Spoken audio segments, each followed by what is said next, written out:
Hello! Hello, hello! Hi, bonjour. What else? Felicitations, greetings, hello everyone! Hey, 21 Snakes, what's up? Hello, welcome back to the stream! Oh my god, craziness, it's time for excitement and shenanigans in Ace Attorney! Oh my gosh. So, for those who don't remember where we left off last week, we're gonna face off against ourselves in the courtroom! We are playing as Apollo Justice, but we just found out that the scumbag politician running for, I don't remember, mayor or something, I don't know, some political office in this world, bothering Korean Village at all hours of the night to campaign, is gonna be represented by Phoenix Wright. What? So, we're gonna duke it out against ourselves. Nuts. I don't know if a week was long enough to let that sink in. A year ago tomorrow is when we both happened to finish Trials and Tribulations on the same day? Nice. Nice, that's awesome. That's pretty cool. I love that. Man, it has been a ride. I can't believe we've been on this Phoenix Wright journey for over a year. So long, yet so short at the same time, right? We still got 2 more games after this one. That's pretty crazy. I'm loving it, though. This is great. What else there is to say? This is gonna be nuts, because we're gonna... It's Apollo versus Phoenix, something I never thought that we would ever see, because we're both defense attorneys. And, you know, we're fighting for custody over an orb. The Orb of Amife or the Founder's Orb. Which one is it? We don't know. We're gonna figure it out. Alright, let's go. Let's do it. Let's do this! Ready?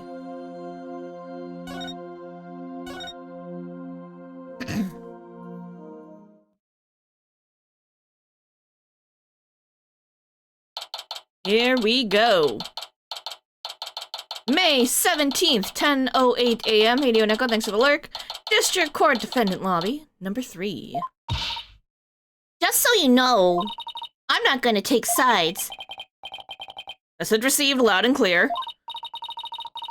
Good, because I don't like this one bit. You and Daddy should be on the same team. Yo, Trucy, I know, I agree. Let me move me over so you guys can read that.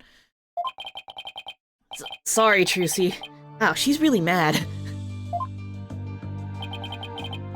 I'm sorry too, little lady. It's all my fault. Huffin' and puffin'. I'm just worried things will never be the same between Daddy and Apollo.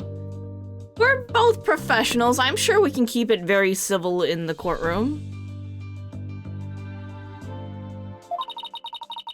They go through with this. That all?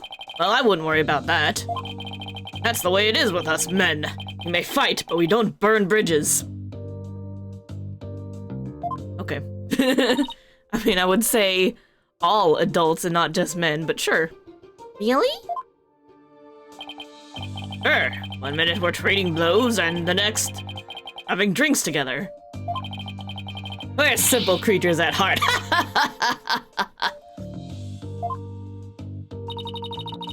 I sure hope you're right. Sorry I'm late, Apollo. Athena, there you are. What happened with you and Mr. Wright yesterday? About that. I ended up going to the wrong airport.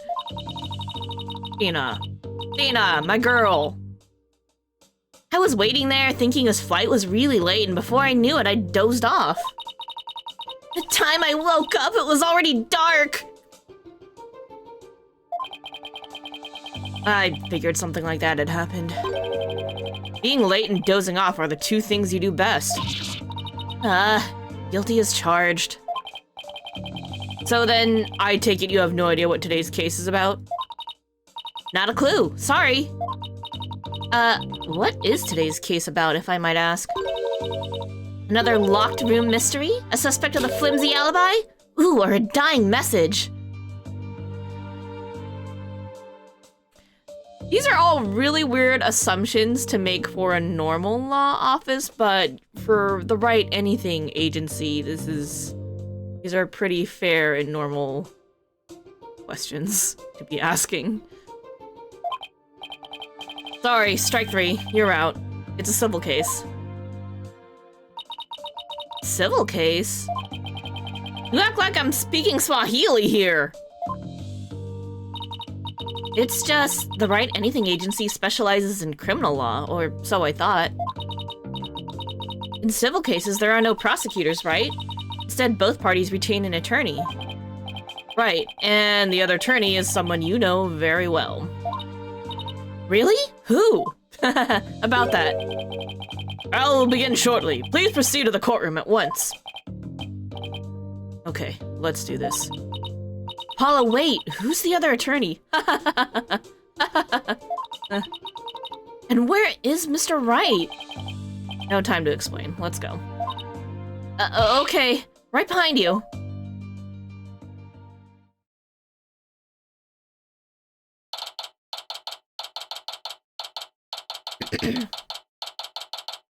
May 17th, 10:30. Wow, 30? Did I say that? 10:30 a.m. District Court, courtroom number 6. Day 1, court is now in session. All rise.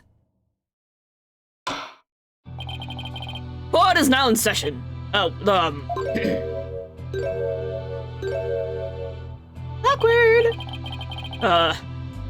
Some sort of practice session? Mock trial, perhaps? No. No, it's not, Your Honor. It's a real deal, Your Honor. So then you two have had a falling out? Won't have you using my courtroom for that, you know.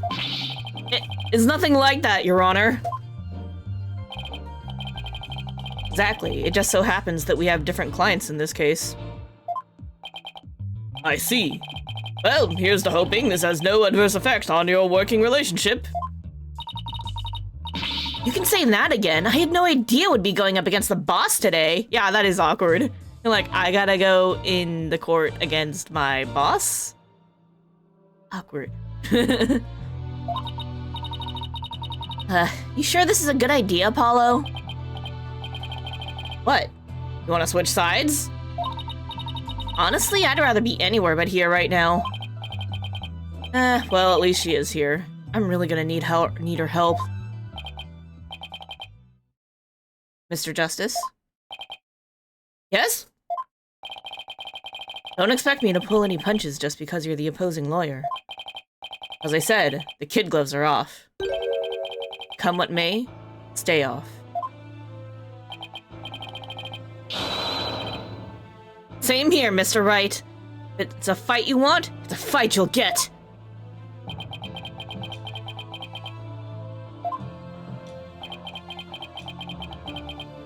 Intense staring. Hello, Peanut Gallery.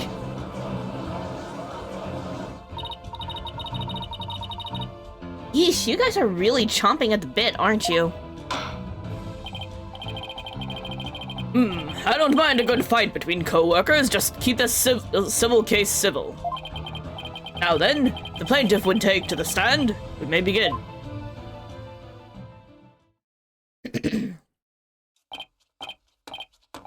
Right, left, halt!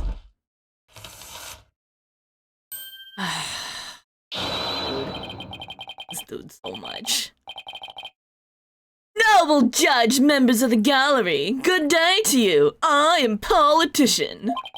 This is but the start of my epic campaign, and you all have the honor of witnessing it.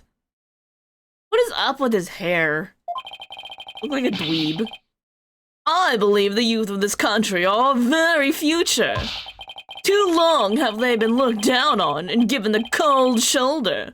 So to them I say, ask not what you can do for your country, ask what you can do for me! I read that right? I had to do that fast. Yep. Mr. Attition, what is this crazy contraption you're riding in? Even the judge is like, the f is wrong? It's my custom-made election-winning campaign mobile. Beautiful, isn't it? A witness at the stand, not a campaign podium. Come out of there this instant. He kicked him out. Nice. Good job, Judge. I'm proud of you. Oh my, you got a fucking nameplate? Oh, Lord. Alright, now with the plaintiff's attorney, Mr. Wright. Please explain the complaint filed against the defendant. Mr. Attition's complaint against the defendant is simple. The defendant, one Dirk Sudmati, stole my client's family heirloom, Crystal of Amife. Mr. Attition merely seeks its return. This wouldn't happen if that archaeologist hadn't kicked the bucket. I see. Well, Mr. Justice, let's have your opening statement, if you would. Defense asserts the item in question is the Founder's Orb, a sacred relic from Kurain. Go on. It seems someone asked an archaeologist, Dr. Archie Buff, to study the orb. But Dr. Buff determined that it was a Kurainese national treasure known as the Founder's Orb. The very orb that was stolen from a treasure room in Kurain several weeks ago. Ah yes, I saw a news report about that. Theft of the Kurainese national treasure caused quite an uproar in the kingdom. Well, we believe that it was not, in fact, a theft in the traditional sense, but rather that it was spirited out of Kurain by someone for Dr. Buff to study. Say, and? Around that time, an acquaintance of the defendant learned of Dr. Buff. He made contact with the doctor, who agreed to hand over the orb. Apparently, the doctor wanted nothing to do with it once he'd learned it had been stolen. Seems you even have a transfer agreement between both parties. It's kind of a sketch transfer agreement, though, because the last sentence sounds like a threat. That's sort of the problem here. Mr. Sadmati also agreed to return the Founder's Orb to the Kingdom of Kurain. Once the doctor verified it was the real thing. I see. So this dispute centers on whether the item in question is the Founder's Orb or the Crystal of Amife. I'm betting it's both. That, in turn, will determine the object's rightful owner. I'd better bring my A-game. Going up against Mr. Wright won't be a walk in the park. Come to think of it, the name Dirk Sadmati sounds awfully familiar. But I can't recall where I've heard it. Oh, it's probably your imagination, Your Honor. He's just a tourist, after all. Just a normal, everyday tourist. My imagination, you say? Are you sure about this, Apollo? He's a wanted criminal in Kurain, isn't he? In Korean, yes. Here he's just a tourist. Very well, let's begin the proceedings. Bailiff, would you bring in the first witness?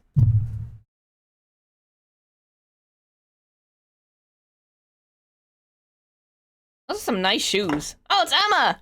Emma, you got nice shoes, girl. Emma?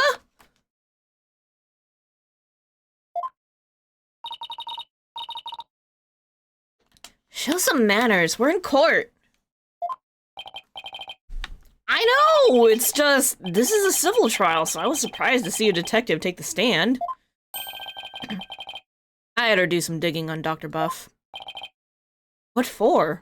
You disappoint me, Apollo. First, you know I'm not just a detective. I'm a forensic scientist. Do try to remember that. Second, you owe Mr. Wright an apology. After all he's done for you, you have some nerve. First, I'm sorry. And second, I'm really just trying to do my job. I'll never get anywhere with that attitude. Take some advice from someone who's been there. Why do I feel like I'm on trial here? Detective Sky, your testimony if you please.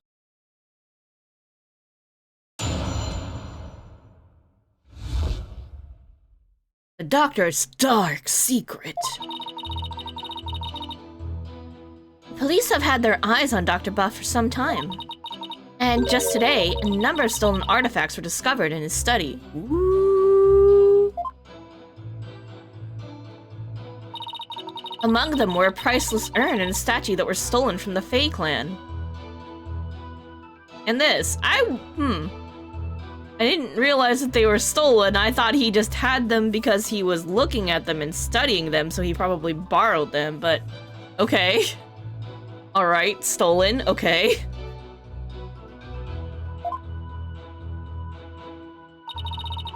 It seems the doctor would do anything to study artifacts, including steal them. As for the relic at the center of this dispute, he likely stole it from the Attition residence.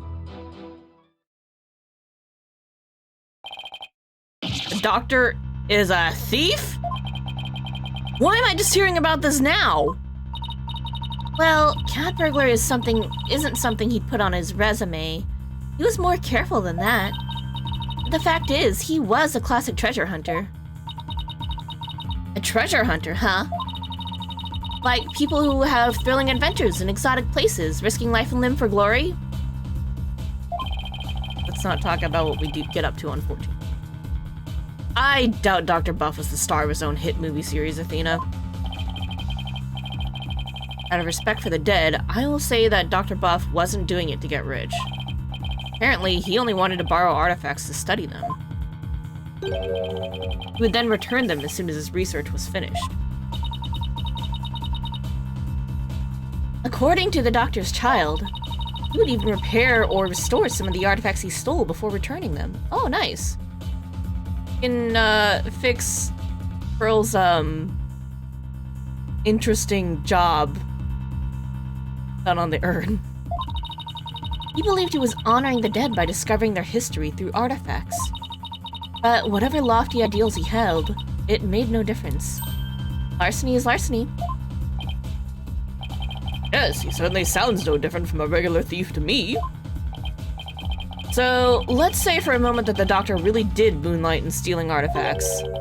Might he not have stolen the Founder's Orb in Kurain and brought it back here himself? Nope, there's no record of him traveling overseas over the past few years. Thus, he couldn't very well leave his reclusive child at home all alone. And this really must be the Crystal of Ami Fae. Yes, he stole it from the Attition residence, probably so he could study it. This is the left hook I did not need. I bet you never saw that coming, Apollo. Yeah, well, when Mr. Wright said the kid gloves were off, he wasn't kidding.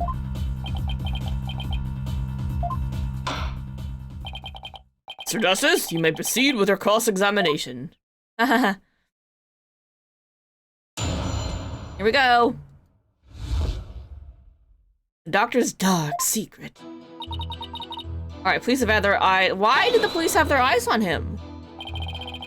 How exactly did Dr. Buff arouse the suspicion of the police anyway? Chalk it up to good old-fashioned sleuthing. After investigating countless artifact thefts over the past few years, the police finally zeroed in on him, and the doctor became their prime suspect. A number of those artifact thefts occurred in Kurain Village too, if I might add. And they started right around the time the doctor moved there. But he was never arrested. I take it there was nothing concrete linking him to a crime? His office was right there with a big giant window. Couldn't someone just like look in and be like, hey, look, it's my stolen shit?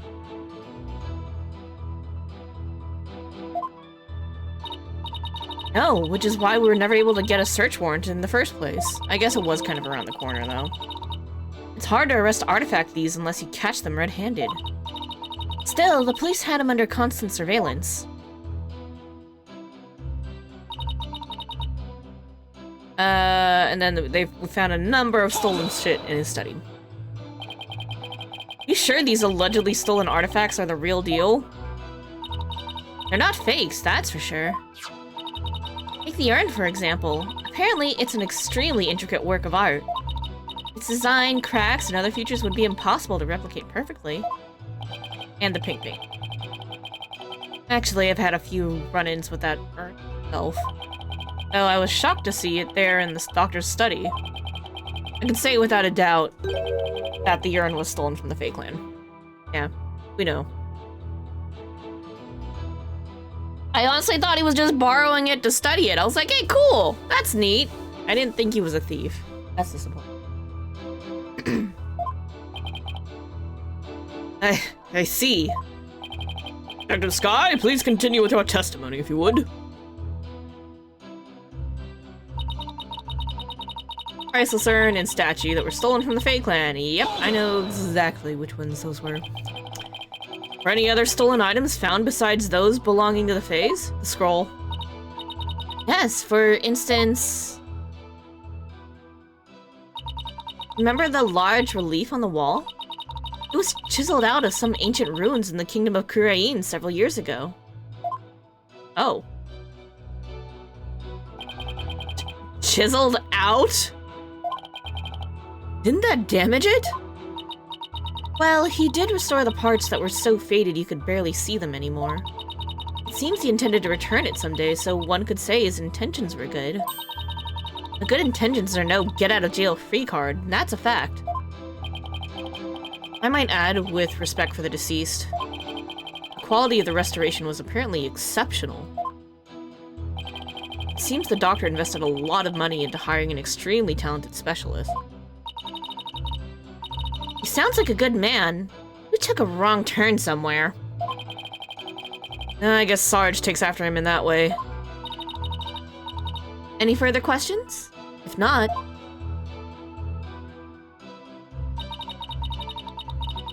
He'd do anything to study artifacts, including steal them. Had these alleged deaths been going on for some time? At least 5 years, as far as we can tell.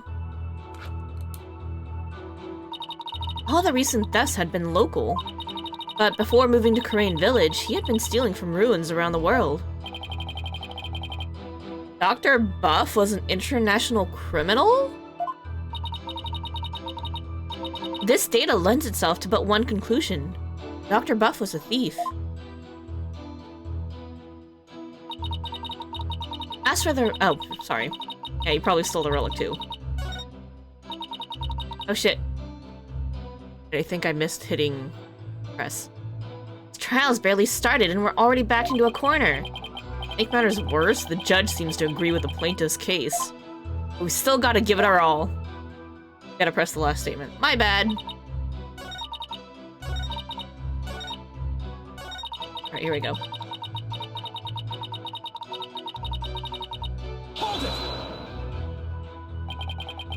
You claim you stole a family heirloom from the Atishan residence, but claiming something doesn't make it true. Unfortunately, it is true. How can you be so sure? police report was filed concerning the theft. 1 year ago, in fact. What? Whole year ago? August 25th of last year, to be exact. The report states, and I quote, "The crystal of Ami-Fae was discovered to be missing from the Attishan storehouse at 10 a.m. The storehouse lock had been picked." Signed, Politician Wimperson. He's a wimp! Truer statement never said before. Well, your old report certainly lends the plaintiff's claim credence. Dr. Good really have stolen the crystal of Ami-Fae. Not only that, Your Honor, but the Founder's Orb was only found to be missing several weeks ago. Okay. New crazy theory. New way out there crazy theory. What if, a year ago, someone stole the crystal of Ami-Fae, brought it to Kurain, and then, you know, stuck it in their treasure vault and was like, yep, this is the Founder's Orb, haha, nothing's wrong here, and then someone stole the Founder's Orb so that the doctor could study it. Crazy theory, I know. That is nearly a year after the crystal's theft was reported. Therefore, I believe we must consider the orb and the crystal to be two separate items.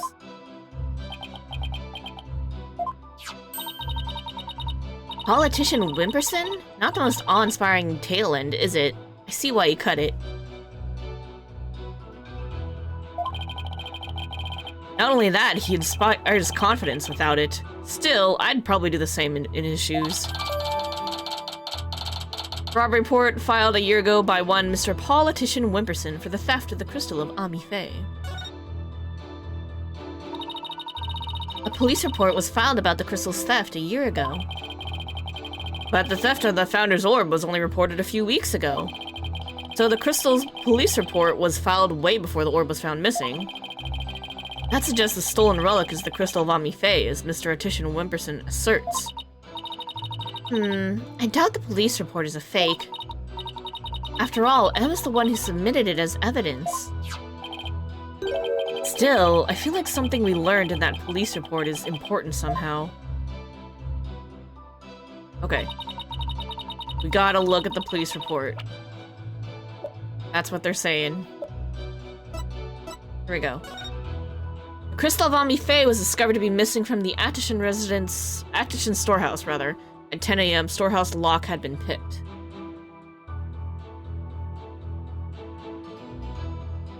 Okay, so someone picked the lock a year ago.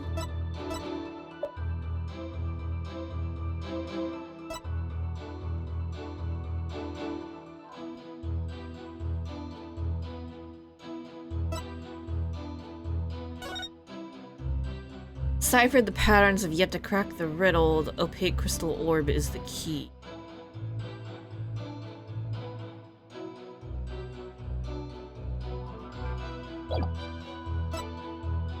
Helicopter drone.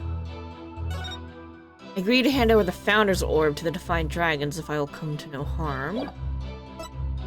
Rich notes. On the motif.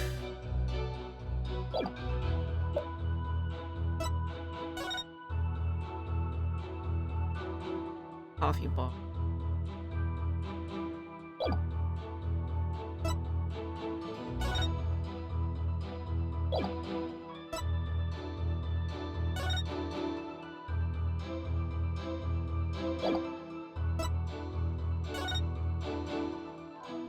Doctor hid it in the ruins before his untimely death.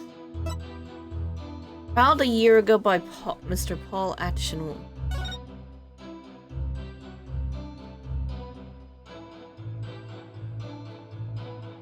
It's supposed to be a crystal, right? But this is an opaque orb. Is that the same thing? Crystals are usually more clear, I would think.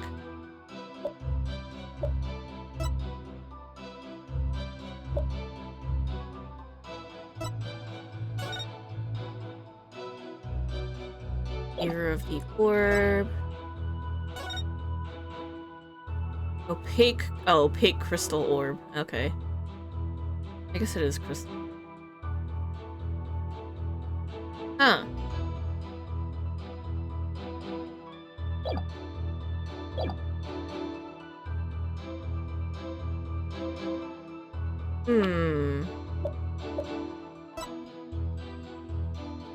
About a year ago. I don't know what we're getting at here.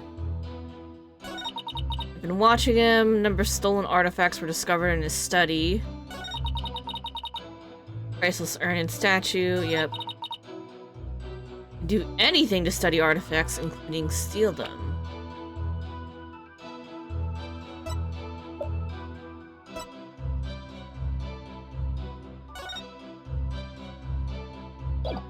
You sure it's like him that's doing the stealing though?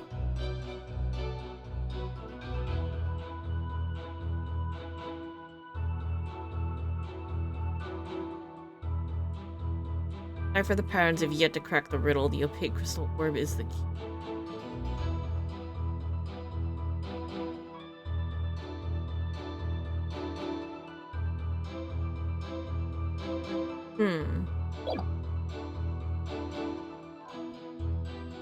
I feel like he's not the one that's so desperate for him to study these artifacts. It's whoever is supplying the artifacts to him. They're like, I'll pay you lots of money. Study this thing and ask no questions of how I got it.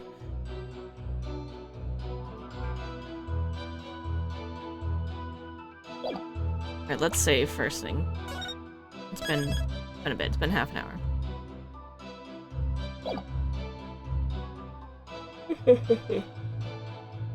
Alright. Relic at the center of the dispute, he likely stole it from the Attian resident.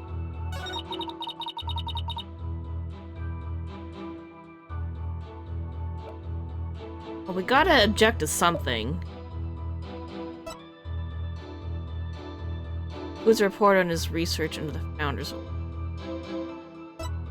Talk to the Insilva's boat. I need to go hide it.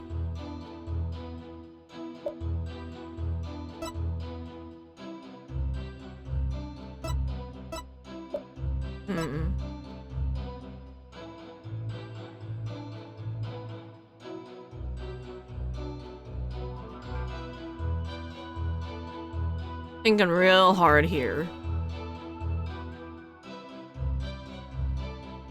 Alright, let's shot in the dark. I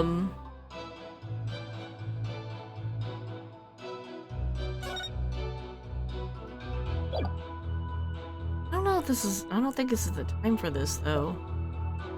They mentioned something about this. Storehouse lock had been picked.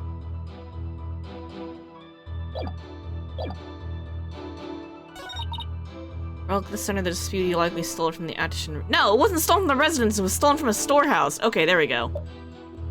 That's the discrepancy here. Alright, let's do it. Ready? Objection! Nope. Apparently not. Never present evidence before you had a good grasp of the situation at hand. Hey, Phoenix, we do it with you all the time. Chill. Right, sorry. Yeah, penalty. Okay. Double team for just doing what Mr. Wright always does anyway.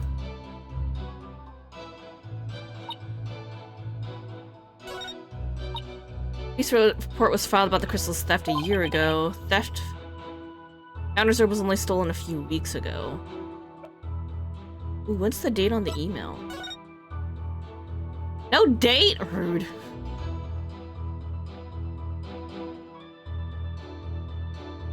Why?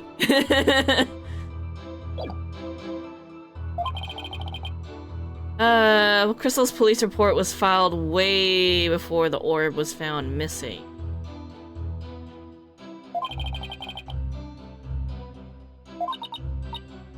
Doubt their police report is a fake. Something we learned in that police report is important somehow. That it was kept in the storehouse, that the lock was picked.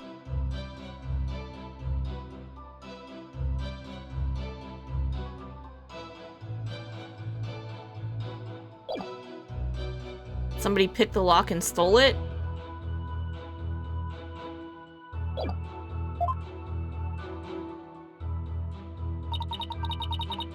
I feel like we gotta use the police report somehow. It's just a matter of where?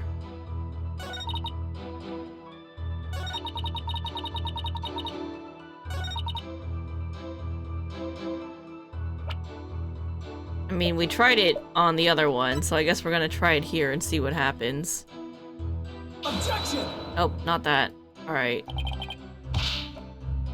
Reload, reload!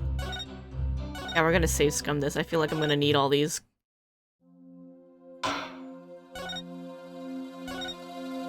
Man, I don't know. Where do we use that letter?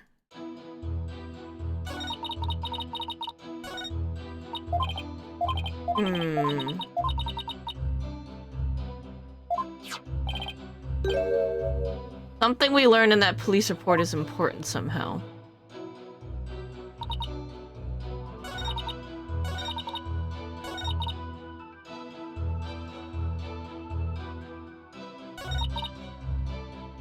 Stole it from the Attishan residence.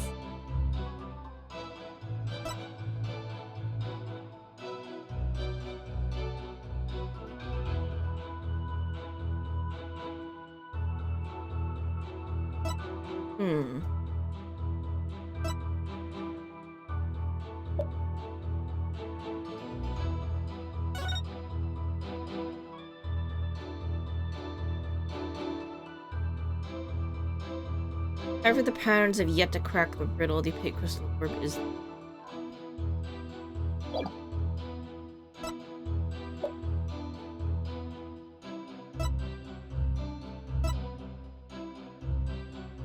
You remember what this is? I will take a hint, because I'm not sure.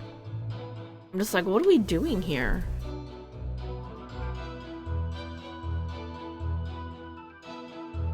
It's like they brought up the letter, but I'm not sure what specifically we're trying to think of. I thought maybe like the fact that, yeah, what do you mean? Oh, look closely at the email? Oh, it is the email. Alright, let's look at it again.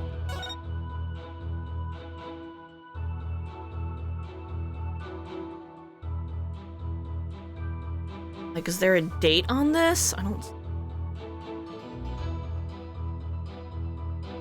Ciphered the patterns, have yet to crack the riddle. The opaque crystal orb is the key.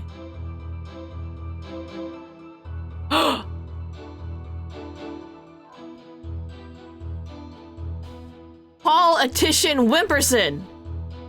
Right? Oh, he was emailing him about this, so he knew about it. Okay, now where do we represent the email? Here?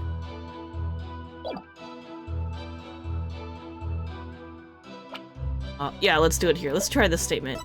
Hey. Objection! I object to this.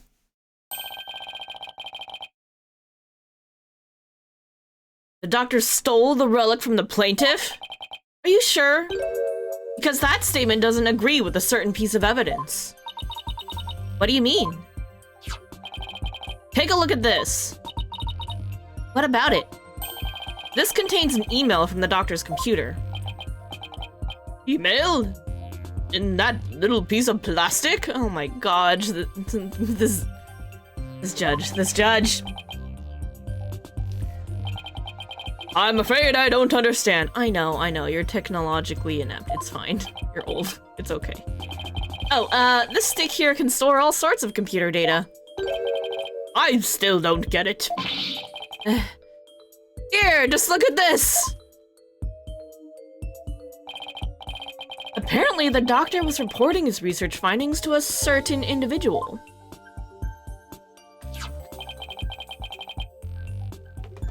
Now, take a look at this. It's the police report Detective Skye presented to this court. You can see the plaintiff's legal name on it. Politician Wimperson. I can see why he dropped the Wimperson from his name, but that's hardly breaking news. Look closely, Your Honor. His initials! Right, the plaintiff's full legal name is Politician Wimperson. Now, consider this. The email's recipient address starts with 3 letters. VAW? Ah! Don't tell me. Oh, but I will anyway. The individual who hired the doctor to study the disputed item is none other than Politician Wimperson. Yeah, his really stupid name has plot relevance. That is fucking hilarious. I love it. Wait, then that means... Exactly. He wouldn't have asked the man who stole his family heirloom to study it. Therefore, how could this possibly be the crystal of Ami Faye? Ah! Yeah, take that. You never checked the doctor's emails. He couldn't even figure out the password to his computer. Yeah, we asked his son. The plaintiff willingly left the orb in the doctor's care so he could study it, at the behest of his benefactor. Wait, then what about the police report? I have all the details of the theft right here. It's probably for another relic, the real crystal of Ami Faye. He's just using the report as a way to claim that our orb is actually his stolen crystal. Objection! How are you so certain that Pa refers to my client's initials? Maybe the email recipient was a dog lover. Nice try, Phoenix. Perhaps, so let's get to know your client a little better, shall we? Mr. Politician Wimperson.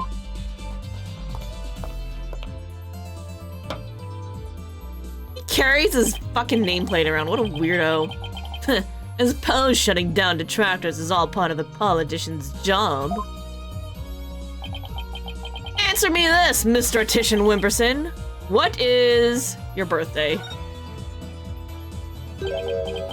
What's your birthday? My birthday? It's July 11th, but what's it to you? Oh, I see. You can address birthday gifts to my office. But full disclosure, I only accept gifts valued at $1,000 or more. Look at Phoenix sweat.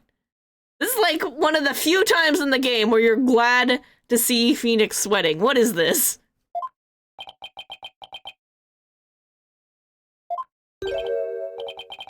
Why has everyone gone silent?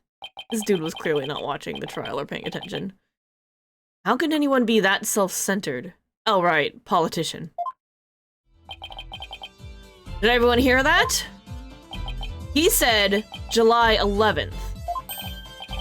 July 11th, or rather 7-11, matches the numbers in that email address. Both the name and birthday are a match. I hardly think that's a coincidence. Wait. Why, you sneaky little... looks like someone finally decided to join the conversation. Would the plaintiff care to explain? I would like to say, that is quite... Quite what?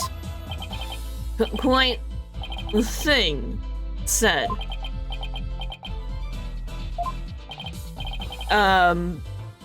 Any other thoughts? No further comments. I stand by my previous statement. You, like, barely said anything at all. What the hell? And he just walks away. You can't just walk away. Even politicians have to explain themselves in a court of law. I'm afraid I simply don't know how it happened. I can't possibly explain matters outside of my purview. Perhaps it was a mistake on the part of my secretary? Oh no, you don't, you slippery eel. Mr. Wright, would you care to respond? I won't argue your assertion. My client lent the treasure in question to the doctor and asked him to study it. It seems that much is a fact. Now we're getting somewhere. However, it has no bearing on the issue of ownership. How so? Mr. Titian, I fully understand your position here. You had to hide the fact that you sent the crystal out to be studied. Your family would have been very upset if they had found out. It's a family heirloom, after all. You've got to be kidding me! Mr. Wright is, well, right, of course. But then he always is. That's why he's my lawyer. Cringe. The crystal is a precious Addition family heirloom and has been for centuries. And Dr. Buff was so eager to study its proud heritage, I just couldn't say no. I didn't even tell my grandfather. But in order to win the backing of your so-called benefactor, you were going to give what you claim to be the Crystal of Ami Fae to that person? You were going to give a precious family heirloom away just like that?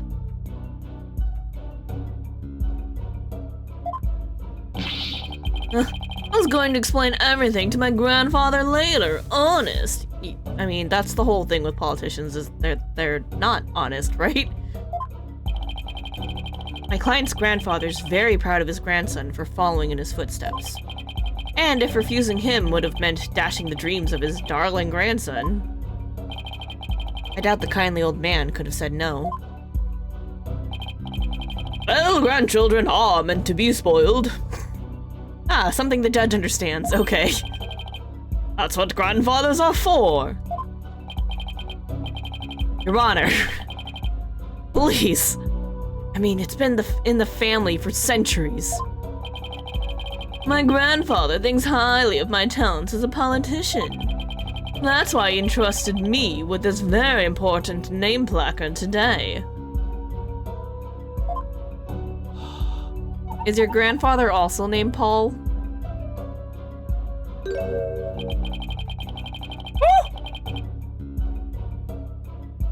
No, he stole his grandfather's thing. Okay. So I'm sure he would have been okay with me using the crystal as I saw fit.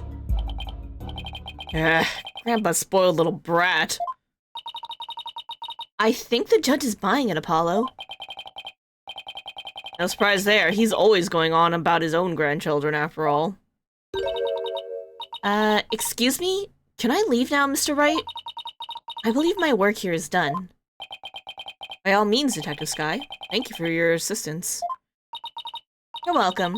It's nice to testify at a civil trial once in a while. See you around. It's not all murders. Just mostly murders.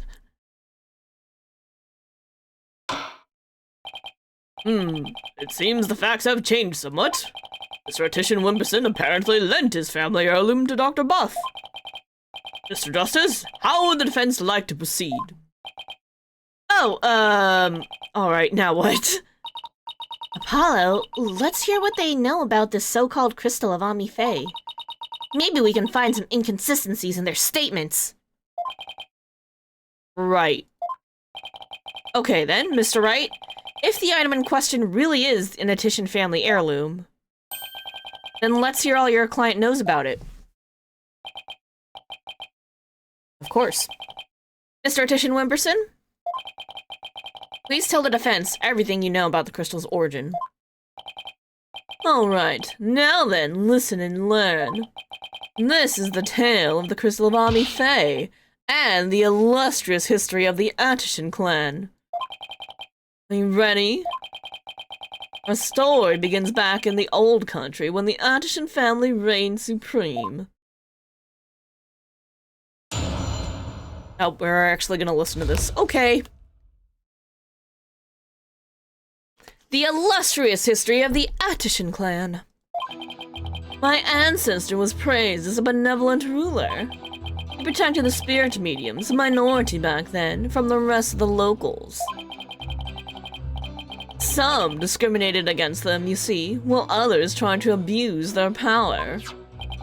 As thanks, Ami Fae gave the crystal she had specially made as a gift to him. I am a descendant of that great lord. As such, my political power and influence is backed by centuries of history.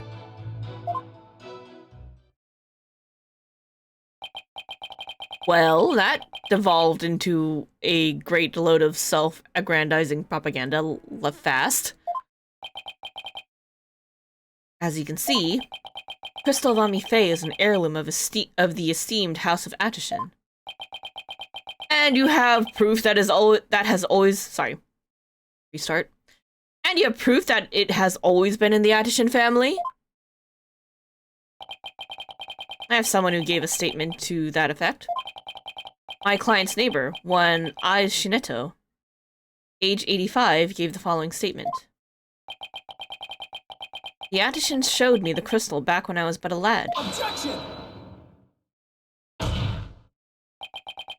Can we really trust the memory of an old man? Mr. Justice. Would you care to explain that statement to the judge? Oh my god, he's mad! Oh, I didn't mean, what I'm trying to say is, Never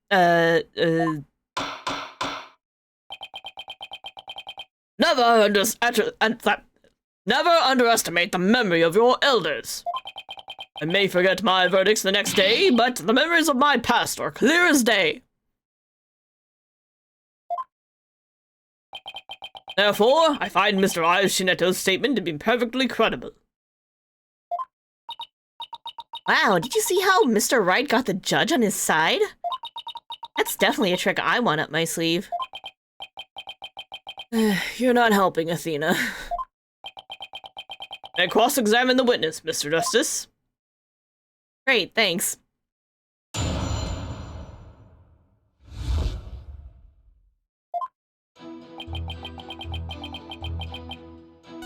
Oops.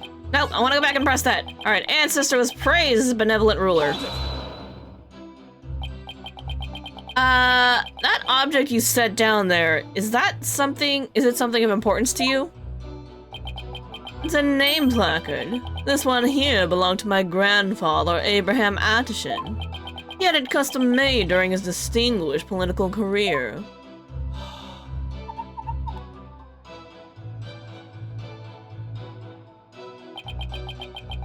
I've seen Ito. Oh my god, I've seen it all. Oh no. Oh no, I've seen it all. Oh my god, I hate it. That's good though, I like it. But I hate it. It's special because it was crafted from the finest Italian plastic. It even makes sense. I wasn't aware that Italians were famous for their fine plastic. You can touch it if you want. No, thanks. No, I'm fine. Very well, I'll just continue with my testimony. My ancestor was praised as a benevolent ruler, but he was also an eminent politician. Protected the spirit mediums. So I take it the relationship with the Fae Clan was a close one. A smooth and open line of communication with my entire electorate. That is the politician way. Huh? Oh, sorry. Game crashed. That was an early crash.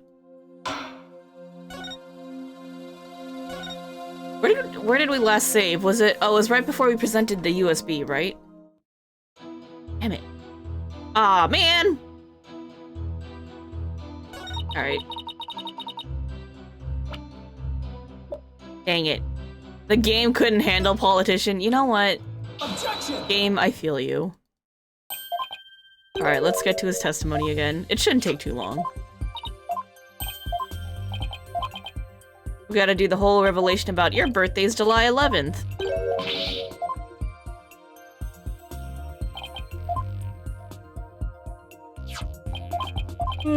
Yep, spam clicking time. Anyway, how's your week going? What's going on what's going on in the world? I'm doing.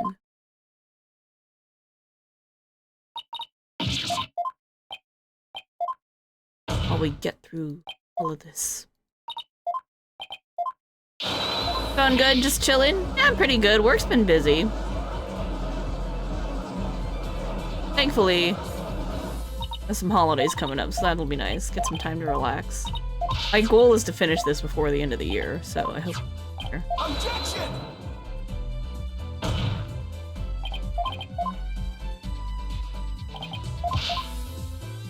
We had a lot of stuff to do today. I put up a new green screen behind me, so I think that's actually helping to make the image a little bit clearer. Your shoe size, your favorite food, your birthday!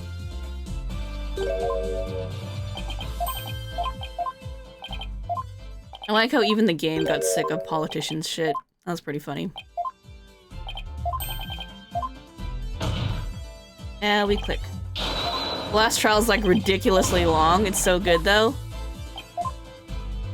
Yeah, the last trial in each game has been much longer than any other trial in the game, so I'm expecting this is gonna go on for a bit. I was hoping I could start earlier today, but I was like doing a bunch of chores. Worth it though. I think the new green screen is a lot better than the no bearing on ownership.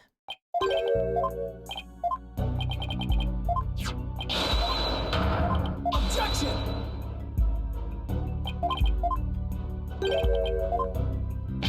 I imagine that at some point in this trial, we're gonna get to the fact that the doctor is dead and oh my god, lo and behold, it wasn't a accidental death. It was definitely murder. Somebody killed the doctor. Dun dun dun. Oh, we think it was Dirk. And then we'll be like, well, back to the murder trials. It's the longest case in the entire series? Wow. We're gonna be here a while. We'll have to remember to save often, so we lose as little time as possible in that case. Alright, we're back to his testimony. Yay!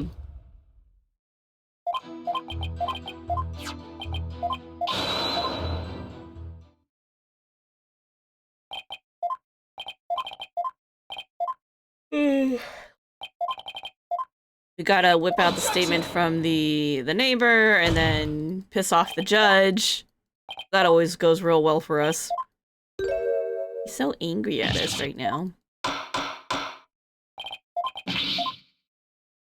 Never underestimate your elders' memories. Alright, cross-examination. Now we can save. Had some really long cases, too, so it's gonna be fun. Alright, saving! Okay, we already pressed that one. Detected spirit mediums. So I take it the relationship with the Fae clan was a close one. A smooth and open line of communication with my entire electorate. And that is the politician way. Huh? Oh, sorry. I was asking about your ancestor. Whether it's about me or my ancestor, feel free to ask me anything you'd like. I just did, buddy. Transparency in government. That's the politician way. Okay, so how about you answer my question? Or like dodging questions. That's the politician way. Thanks, I'll be sure to ask when I have something you'll actually answer. As I was saying, the Artisan family protected the Fae spirit mediums back then. Discrimination, yep. Spirit mediums were targets of discrimination? Yes, some people even treated them like they were monsters. The transformation the mediums underwent when channeling spirits frightened the locals. I mean, it is pretty interesting sometimes. Shocking, one may say. And then there were those who tried to use them. You mean they sought to control the channeling powers of the mediums? Discriminating against a minority is absolutely despicable. A vote for me is a vote to end discrimination. I vow to root it out wherever it may be. That is my promise to you. He's totally ignoring your questions. It's like you're a moderator at a political debate.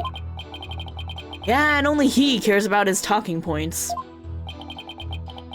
As thrilling as your campaign is, could we please get back to your testimony? As you wish. Now then, as for the crystal of Ami Faye. Ami Faye gave it to him. She had it specially made. Hold it! You said she had it made, so then it was made in Japan? That's right. They say she hired a famous craftsman to make it. And they say it's quite valuable, too. And you were going to take such a priceless family heirloom and just give it to your patron? That's so typical of you ignorant common types. Making difficult decisions when the chips are down is what being a politician is all about. But only when it's in service of your own political career, you mean? The crystal is a testament to my ancestors' remarkable achievements. And furthermore, he's a descendant of that great lord. So tell me, Mr. Attition Wimperson, are you famous in Karain Village? You could say that, but I find my popularity to be rather bemusing. What does that mean? Bemusing? Yes, my campaign posters keep going missing as soon as I put them up. My avid supporters and female fans are likely taking them home to hang in their bedrooms. No, I'm pretty sure everyone is just throwing them away because you are a huge nuisance. I guess ignorance really is bliss. All this only proves my fine lineage.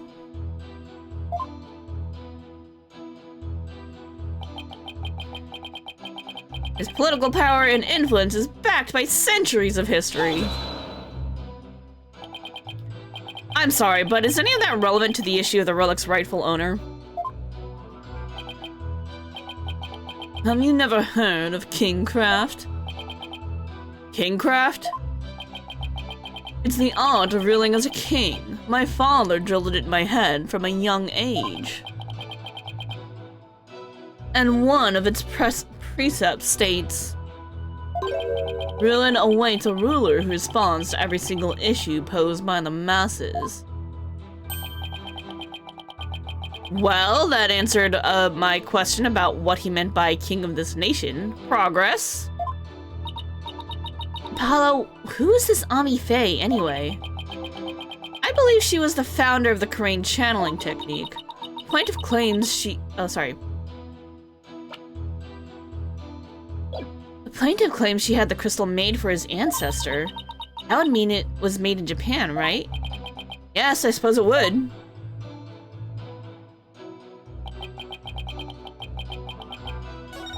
Hold on.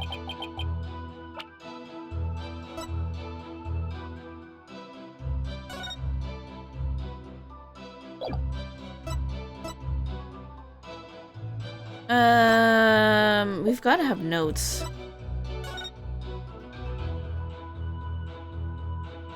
Reign founding period.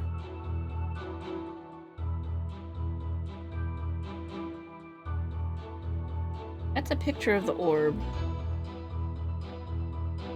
Motif from the Karain's founding period. So... that doesn't sound right. Okay, we might need to use that.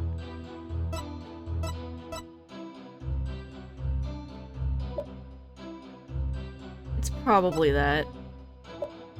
No notes on Ami Faye or anything here. Okay.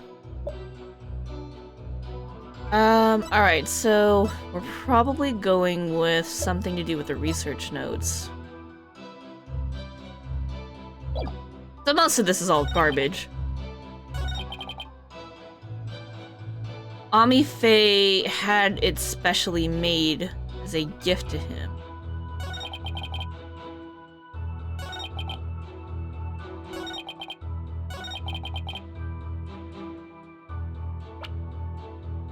But it's got the motif from Kurain. Kurain's founding period. Alright.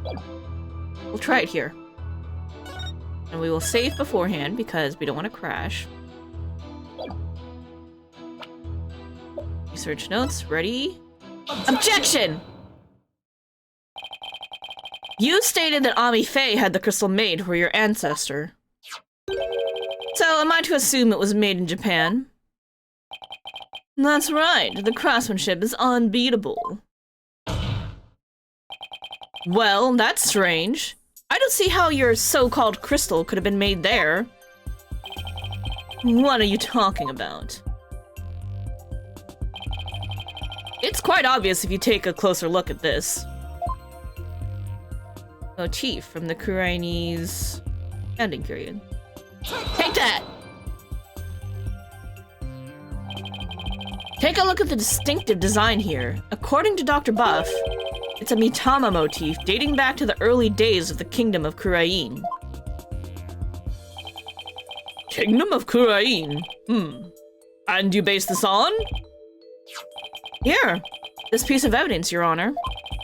These are the doctor's research notes on the Founder's Orb. This is the box in which the orb was originally stored. It features the same pattern as the one found on the orb. They do look like the same pattern. Therefore, I assert that the disputed item must have been made in the Kingdom of Kurain. Ah! Ah! You broke it! Objection! He broke the priceless, fine art plastic from Italy? That apparently has fine plastic arts? Yank, my placard! And then Phoenix objects. The Kurain channeling technique originated in the Kingdom of Kurain. And Ami Faye is known to have traveled there to train. With that in mind, what's to say she didn't bring that pattern back with her? Objection! But since this is clearly a Kurainese design, not even you can deny the possibility that it was made there in the Kingdom of Kurain. Objection! Anything's possible to some extent. That doesn't make it true. You can't conclude that the orb is from Kurain based solely on that pattern. If it were that simple, I could just as easily say it's Japanese.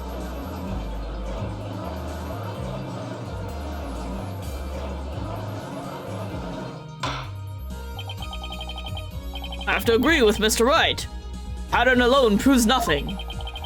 But that also means there's no basis to claim the item in dispute was made in Japan, either. At this rate, we're going nowhere fast. Ah, he's right. We're spinning our wheels here. I wonder if we have any evidence that could break the stalemate. Evidence that could break the stalemate? Oh boy.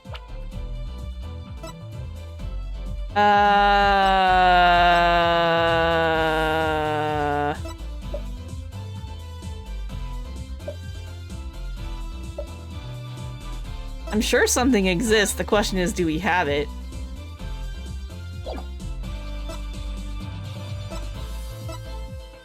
We already used the research notes.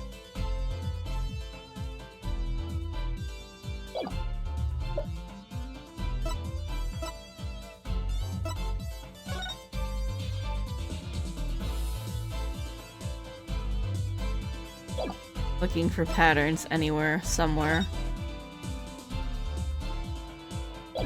Nothing we have on us, I think.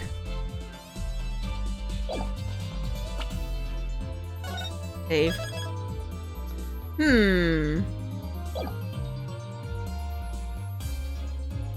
Something to break the stalemate?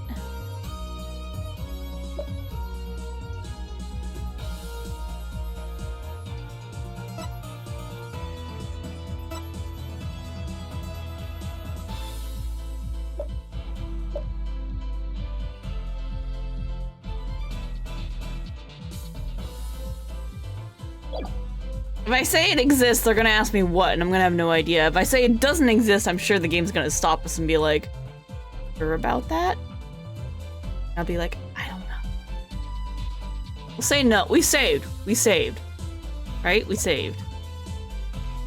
Yeah, we did. We literally just saved. Okay, so we'll say no for now, and then we'll see what it does. There doesn't seem to be anything we can use, at least not at this point. Well, unless we can find something, this trial won't be going anywhere. Why are you sweating? Oh, because of his broken nameplate. Okay. That's much better. Just taped it together. It looks terrible. What is his deal?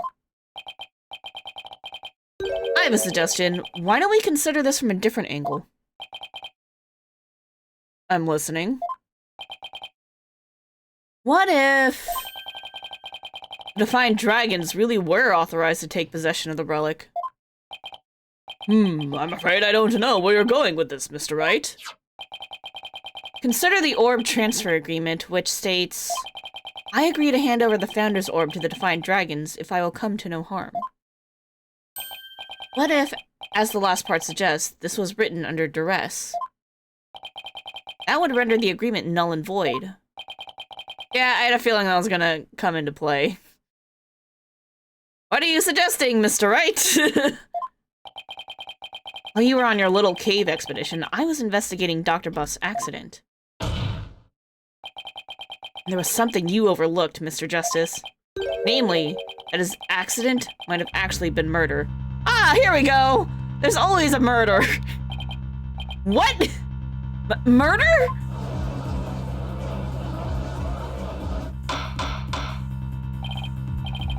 Mr. Wright, you do realize such statements are not to be made lightly? Look, you can't say it was Dirk because Dirk was with us, like, all night long. Oh, sorry, I moved the camera to, like, try to fix it because it was crooked. There we go.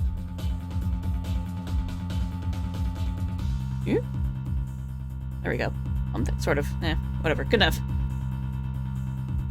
Are you suggesting that the doctor was murdered by the Defiant Dragons? Yes, but follow me on this for a sec. The books that came tumbling down were from the archaeology shelf. However, among that mountain of books was a single volume on psychology. What's more, there was some blood on it. And you feel this is important because the books that came tumbling down were from the top shelf, the archaeology books.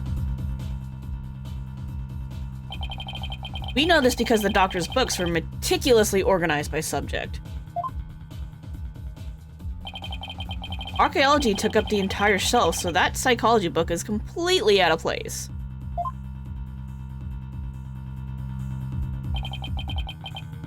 Come to think of it, the shelves were arranged quite carefully. It's also worth noting that psychology books only take up a tiny part of the bottom shelf. You might wonder why a book on psychology was found amid the pile of archaeology books. But I believe I can explain what that single out-of-place book was doing there. The doctor was struck from behind while selecting a psychology book from the shelf. And that's when the blood got on the book? Precisely. And to make it look like an accident, it was buried under a mountain of archaeology books. Objection! Wait a second! This is all just speculation, right? Or do you have proof that it was murder? Of course I do. You do? On a hunch, I had Detective Skye examine the doctor's head wound. He found that he'd been struck by the corner of some object or another. Wait, what?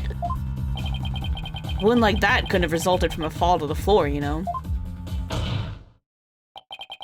You understand what this means, Mr. Justice? The wound makes it crystal clear that Dr. Buff was murdered. No, I don't want Phoenix's theme right now! The only time Phoenix's objection theme is a negative thing. Yeah, stop! No! Don't do that! You're messing with me, I don't like it. It was awkward. Drinks my water.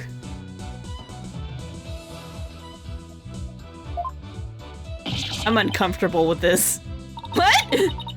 Oh, that was unexpected. I'd have thought we'd break out the stalemate like this. Pull the ladder right out from under us. Still, if he thinks that that's enough to make me back down, he's got another thing coming.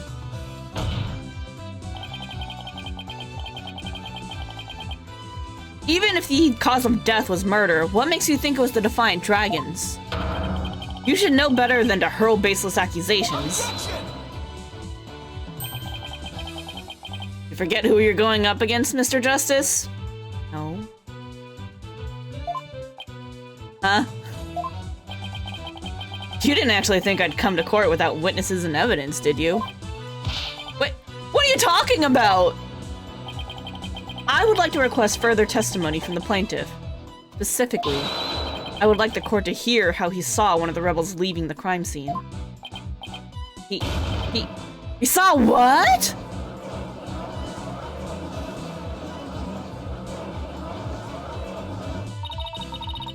If he can prove it was murder, that's the end of our client's right to the orb. He had this up his sleeve the whole time? How could Mr. Wright do this to us? He was just waiting to spring this trap. Heh. What did you learn from Edgeworth, Phoenix? Why are you doing this? This trial has taken another unexpected turn. But I must mention, Mr. Wright, that you have yet to identify the murder weapon. Yep, wrong way. That way. The object used to commit the murder was not located at the scene of the crime. The murderer likely disposed of it elsewhere. Dr. Buff is struck with a corner of some object. The time of death is between 10 and 11 p.m. Okay, but Dirk was with us that whole time, right? So we're gonna accuse that's a rebel? Well, I never thought we'd be deliberating the issue of a murder at a civil trial.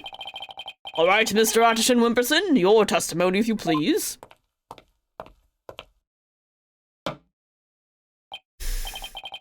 The tape is just so sad, but funny. Prepare to be dazzled.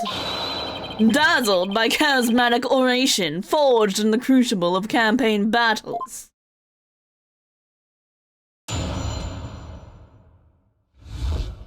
The rebel's crime. That evening, I was walking alone, lost in thought. I'm sure that happens to you quite often. Head empty, nothing inside. I passed by the doctor's house, and that's when I saw Mr. Rebel. He was running out the front door. It was around 10 at night. Surely that must have been him fleeing the scene of his crime. A vote for me is a vote to end such violence. That is my promise to you. Oh, the plaintiff saw a possible suspect fleeing from the doctor's residence? And it was within the window of estimated time of death? That's a rebel. What in the world are you doing? What are you doing there? I mean, we know he went to go pick up the orb. Atchison saw Dats fleeing the scene of the night of the murder. One of the books is stained with coffee. It seems Mr. Arbol was loitering about Korean Village that day. There's evidence he was in the doctor's study as well. Isn't that right, Mr. Justice? And the suitcase. Ah! You mean the suitcase? Exactly. He must have been in quite the rush to leave that behind. Oh, and by the way, Your Honor, Mr. Rebel just so happens to be sitting in the gallery today. Crack! See, that's him trying to escape as we speak. Yeah, he do that. Bailiff, don't let that man get away! Right, you backstabber! Why are you doing this to me?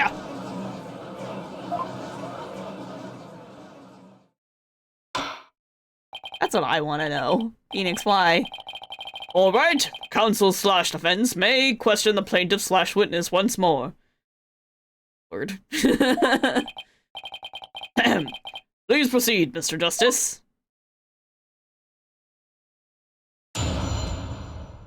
Civil trial became murder trial. Thanks, Phoenix. Alright, the rebel's crime. Walking alone. Okay, first. That's an idiot. Yeah, a lovable idiot. It's fine. Like Larry. He's like the new Larry Butts. Why were you taking a walk? Society is inundated with serious problems that must be solved. And as a politician, I'm always on the job thinking hard about possible solutions, even on my walks. Thanks for the non-answer? While we live our comfy lives, there are starving children who suffer in the back alleys of our major cities. It's not in me to ignore such suffering. Okay, yet, let's talk about this. You live in a rich fancy house with rich fancy heirlooms that are basically priceless, but you could definitely sell off to someone else and, you know, start up some sort of program to take care of those starving children out on the streets. Yet here you are, living your cushy rich man life.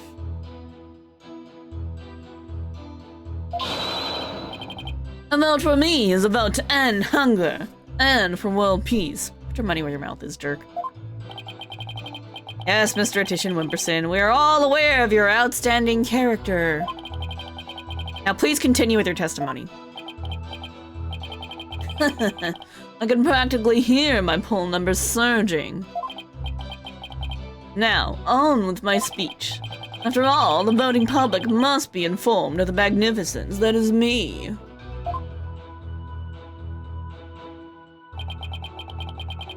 Alright, past the doctor's house, and then he saw Mr. Arable. Where exactly were you when you saw Mr. Arable? Right here, under this tree. Why were you there, though? That's weird.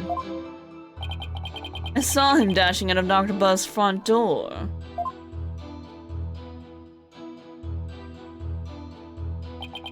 And he didn't notice you? No, I was hidden by the tree. Really all that important to know where the plaintiff saw Mr. Rebel? I'll say yeah. Sure, why not? Yes, I believe it matters a lot. I ask that it please be added to the witness's testimony. He was under the tree when he saw Dats.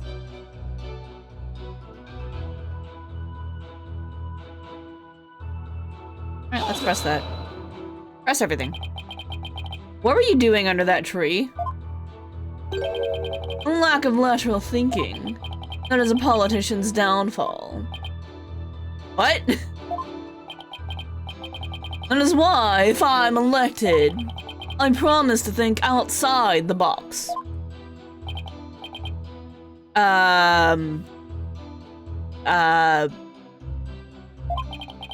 The question was, what were you doing under the tree, Mr. Attition Wimperson?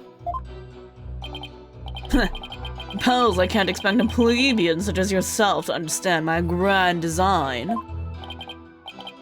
Oh yeah? Try me, O Lord of Plebes.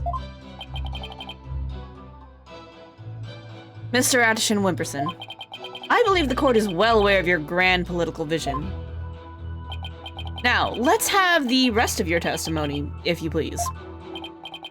I can hardly wait for the upcoming election.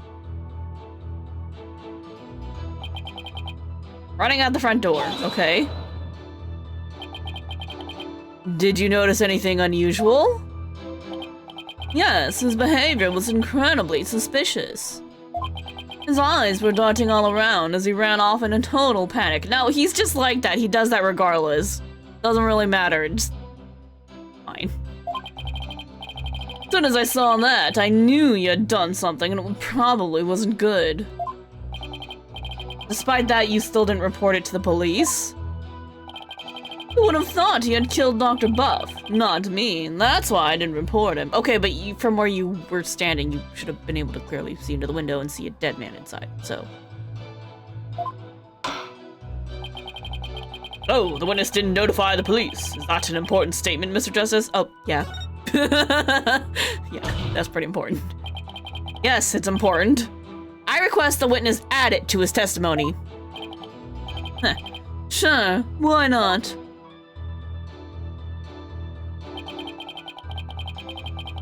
I had no idea that Dr. Buff was dead, and that's why I didn't call the police. Really? Really? You had no idea he was dead? In other words, you knew nothing about what had happened? I'm truly ashamed of myself. What? There's been a gruesome murder in my beloved village. What a fool I've been. I was thinking only of the village's future and world peace. It seems my earnest attitude and industrious nature have come back to haunt me. Where were you the last time we had a murder in this exact same village?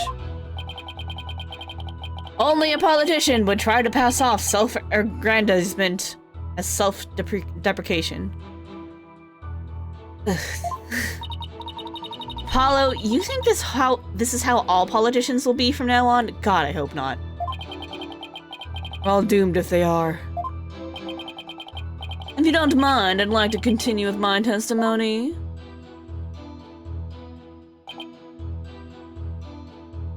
Surely that must have been him fleeing from the scene of the crime. But at the time, you didn't know the doctor was dead, is that correct? It's true that I've been known as a prodigy from a very young age. Huh? I graduated high school and college with exceptional grades. As class president, I reformed stale old school traditions. My exploits were even covered in local papers. But as exceptional as I am, I can't possibly be expected to know everything at all times.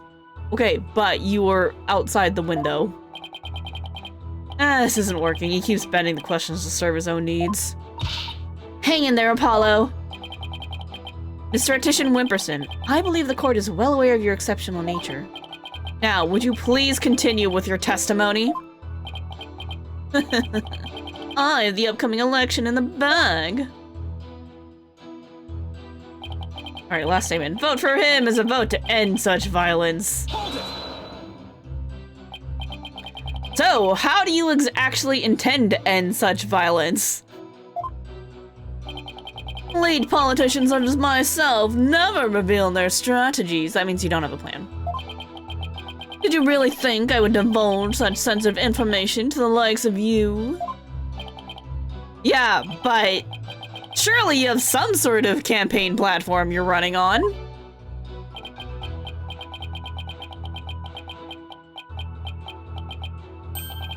No comment. I hate this kid. Clearly, his is a platform told by an idiot, full of sound and fury, signifying nothing. He said he saw dats from under the tree. If that's true, then... Did you figure something out? Yeah, I think he's hiding something. Let's take another look at the evidence, Athena.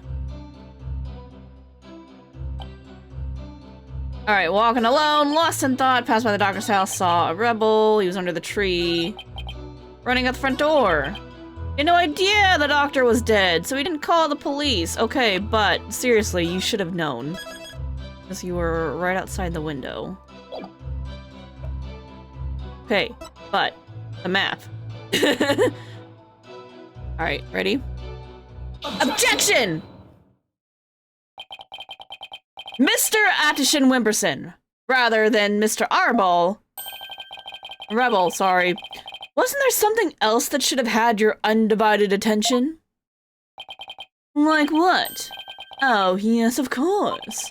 A politician must also keep his finger on the electorate's pulse and focus on the nation's... Sorry, but you're way off. I am? Would you care to explain, Mr. Justice? If the witness saw Mr. Rebel from his position here, then he should have also been able to see the doctor's body. After all, it was right next to a huge window. I believe you have a point there. With the body that clearly visible to the witness, It's unthinkable that he wouldn't have reported it to the police. Will the witness care to respond? Are you sleeping? Seriously? Did he fall asleep?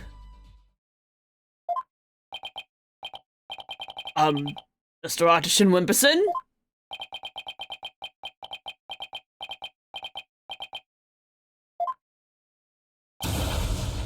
Mr. Artisan Wimperson!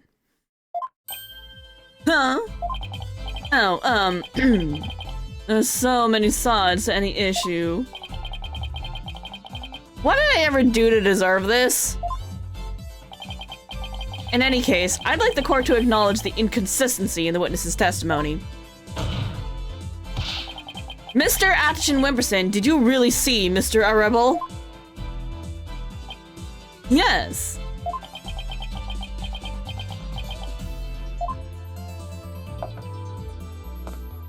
You can't just walk off. Where do you think you're going? Oh, I thought I'd return to my seat, seeing as I've already answered the question. This isn't some small town hall debate, so you can just stay right there until I say we're through. I'll have to run that by my campaign manager before I... Objection! No. Apollo, glare. Angie Apollo.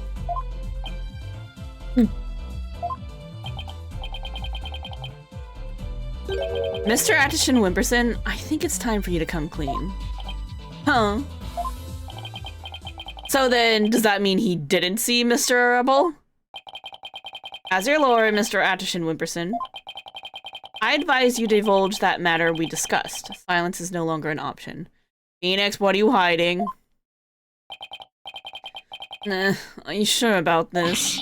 I'm in the midst of running for office. I can't afford to let any strange rumors get out. Don't worry, you won't suffer any blowback for what you're about to reveal. Blowback? I'm not sure I like the sound of that, Mr. Wright. Not to worry, Your Honor. Nothing untoward will come of this, I promise. Now then, Mr. Justice. Remember how it was an anonymous caller that reported the doctor's death? Was it him? He actually did report it. Come to think of it... Emma, who was the first one to discover the body? About that, whoever it was, it seems they wanted to remain anonymous. What? Happens now and then. Some people would rather not get involved with the police.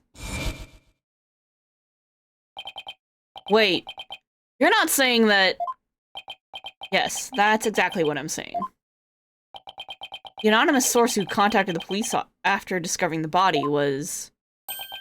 my client, Mr. Politician Wimperson. Wait, but that happened in the morning! What? You don't say. But you see, he played his part as a concerned citizen. Quite admirably, if I may say so. Isn't that right? Yes, indeed. Okay, but the time it was reported was in the morning, wasn't it?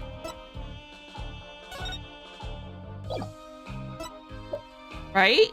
I thought that was the case.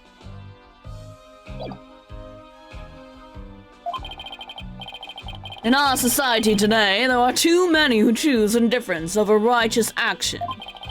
And I don't number among them. That's why I did my duty as a concerned citizen. One might call me the model citizen, one worthy of standing above the rest. What a real standard bearer he is, reporting it anonymously. Oh, and by the way, Mr. Justice, isn't there someone else at the scene of the crime when my client discovered the body? Oh, you mean Mr. Arrebel? You would have been leaving the doctor's house right around then. Wait, that means... Yes, it does. In short, what my client witnessed was Mr. Arrebel fleeing the scene of a heinous murder. Stop using your music on me! Ah!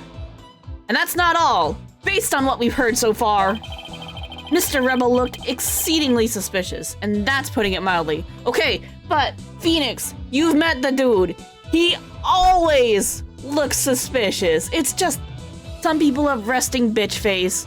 That's a Rebel has resting suspicious face. It's just how he is.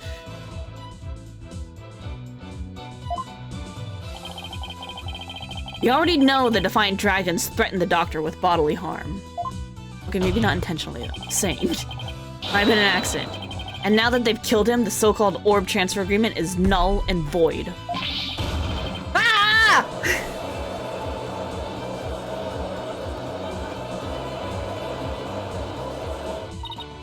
Apollo, if we don't come up with some sort of counter-argument... what sort of evidence do you have? Can you actually prove that it was Mr. Rebel who killed the Doctor? That move had desperate written all over it. That's all I've got, so I'm going with it. Evidence? I suppose it's true that I don't have any. I knew it! But I do have another witness. You do? You should know I always come fully prepared, Mr. Justice. And my new witness will prove testimony providing Mr. Rebel's guilt. New witness? I wonder who it could be. Yeah, me too. Very well. Bailiff, please summon our new witness. Meantime, the court will take a brief recess. I would like both sides to use this time to prepare properly. Understood? Phoenix, why? That's a Rebel, but that's a friend. May 17th, District Court, Defendant Lobby number 3. Wow, I knew Mr. Wright would put up a tough fight, but... yeah, just when I thought we had him, he'd turn the tables on us. Yep, that's how it be when you fight yourself. He really is the turnabout terror. Is that what they call him? I mean, fair, but... we can't let him blindside us again. Now looks like they caught me again. 3 times in 1 year. That's a new record. Come on, buddy. Buddy. Why you gotta be so sus all the time? Please, no more new records or bad puns while you're at it. Hard enough trying to help you as it is. Roger that. I'll be more careful next time. He's just so happy. Is what Mr. Wright said true? Did you really pay a visit to Dr. Buff that night? Sure did. Can't remember the exact time, though. All I know is he wouldn't hand over the orb. Someone put it in his head that we rebels were dangerous. That's why he threw me out. Oh, sorry. Apollo. It's Apollo. So, the Doctor was still alive when Dats last saw him. We'll have to prove it, though. Still have to prove it, though. Better brace yourself, son. The next witness's testimony could make or break this case. Yeah, I know. Hey, where's Chusi? She went to go see her dad.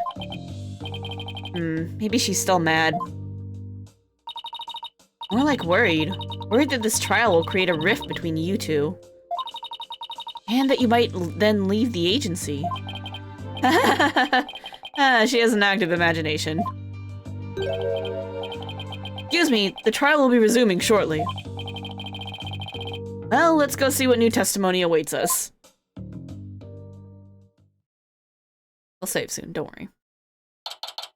May 17th, District Court, courtroom number 6. Alright, we'll save now.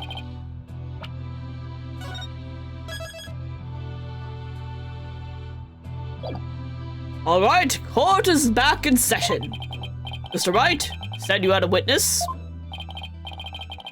Your Honor, I would like to call the lone survivor of the Doctor's murder to the stand. Wait, you can't mean that Sarge is here? You mean Dr. Buff's reclusive son? How'd you get him to cooperate? Nothing a little persuasion couldn't handle. Poor child only agreed to help if it meant catching the killer. Getting a kid like that to overcome his fear? Now that's impressive. It's probably just the drone, though. This must be really important testimony for the kid to come out in public like this. It's probably the drone. Very well, Mr. Wright, please call your witness to the stand. It's probably the drone. Right? Yeah, there's no feed there, it's the drone. Hey! Oh, I gotta put robot voice back on. Robot. I'm ready. I'm ready. Oh my! Sergeant Buff at your service, sir! Your favorite Ace Attorney witness. A helicopter! Of course! He's here as the drone? Really? Apollo, I don't know what you were expecting. Mr. Wright? What exactly is the meaning of this? Look! Look! Judge? Apollo. This is Phoenix we're talking about. He will bring anyone as a witness. We got birds, we got whales, we got a drone. It's all good. Everything's fair play.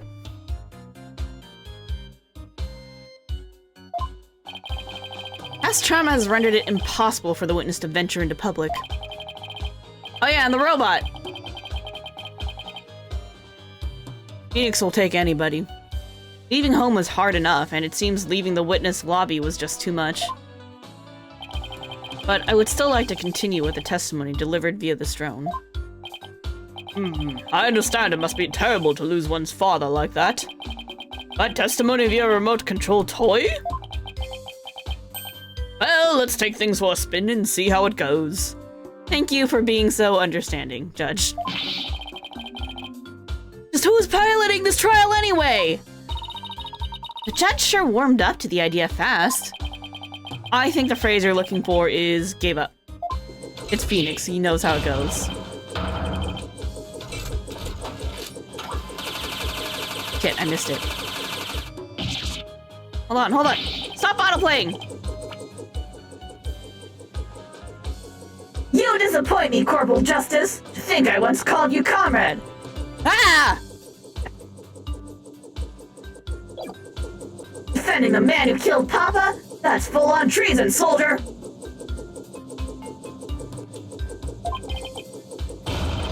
I hereby demote you back to private! Corporal? Private? What's he talking about, Apollo? It's a long story. How then? Are you ready to testify, youngster? Locked and loaded, sir! Ready to rain lead down upon the perpetrator!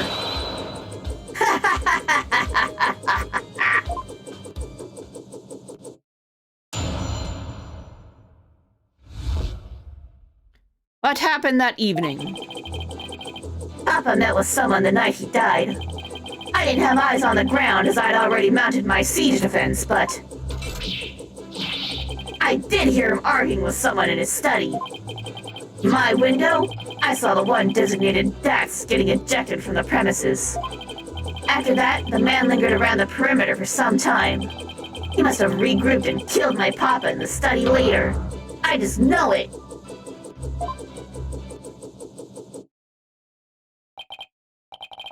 So he was thrown out but later returned and committed the murder, did he? Yes, Your Honor. So the man my client saw really must have been fleeing. Really must have been the fleeing Mr. Arable. Objection! Right, you backstabbing no good! I didn't kill no one! It's the enemy! Ready all missiles and fire! Whoa, whoa, whoa, whoa, whoa, whoa! Capitalist pig! I'll turn you into pork stroganoff! And that's just a taste of my ultimate anti-swine weapon! Whoa, it fires missiles too?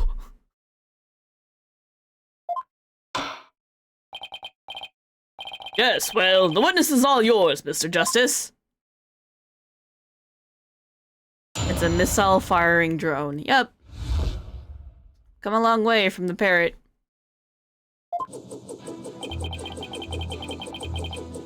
Alright, Papa met with someone. Your father met with someone? Could you be more specific? No, I was in the midst of a crucial defensive siege operation. Right. You're referring to how you don't leave your room, correct? You never know where the enemy might be lurking outside the siege perimeter. What about, you know, school? Oh, I don't go to boot camp. I'm a soldier. Sergeant doesn't associate with rookies still too green to fight. A kid like this, I bet Dr. Buff won't be getting any rest in the afterlife either. It was very brave of you to come to the courthouse today. But what was that you said about a siege defense? Oh, that? Well...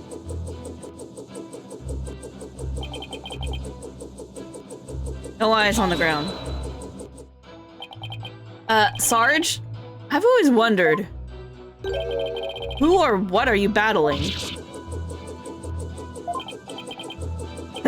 That's classified. Even so, it may be relevant to this case. Objection! I don't know if you're the right person to be asking about things like that. That's right. Such matters need to be handled with a certain delicacy. I guess curiosity got the better of me. You're all talk and no action, soldier.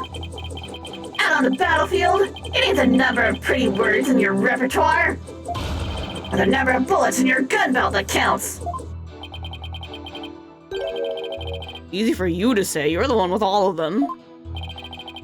Will the witness please tell this court what he saw and heard that night? Did hear him arguing with someone. What was the argument about? I heard things like, "Where's the orb?" and "Are you the defiant dragon? Are you defiant dragons really criminals?" Sounded real volatile, like a war might break out at any second. So the two of them had an argument when Dats came to get the orb. Okay. Did you see or hear anything else? Yeah, I heard them arguing, and then silence.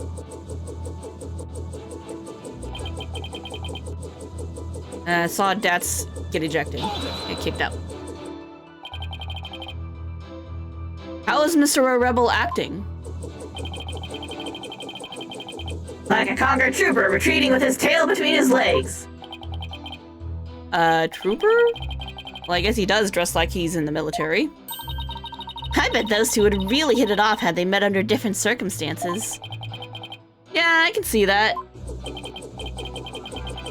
And so, the defeated soldier was expelled, but that wasn't the end.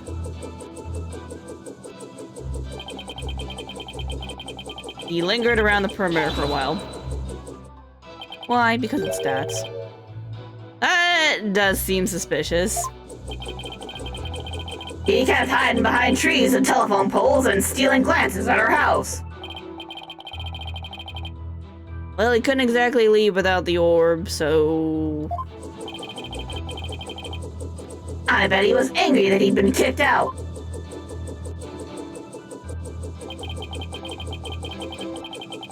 Regrouped and killed Dad later. That's what he says. That's what he thinks. But don't you keep your front door unlocked? If so, then anyone could have gotten in. That's true. Papa didn't keep our house locked up. He said there was no need because there were only good people in Korean Village. That's a weird thing to do, let me just say. Yet he ended up dead anyway. Only a monster could do what they did to my kind, trusting Papa. There'll be no mercy. I vow swift and terrible vengeance. I'll carpet bomb the killer with everything in my arsenal. Fire!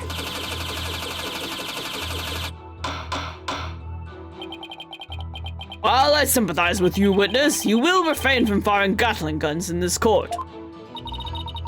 So Sarge saw Dats too. And just when I thought things couldn't get any worse. I wonder why he hung around after being thrown out.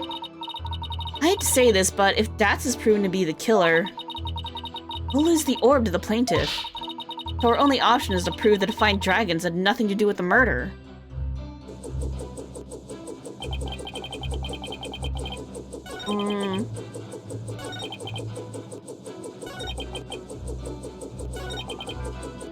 Man lingered perimeter for some time. Okay. So that came up.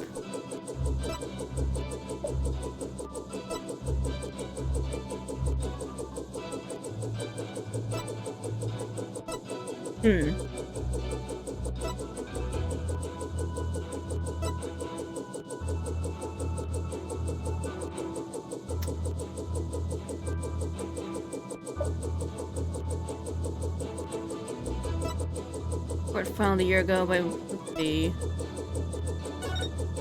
cerebral hemorrhaging after being struck on the back of the head with the corner of an unidentified object.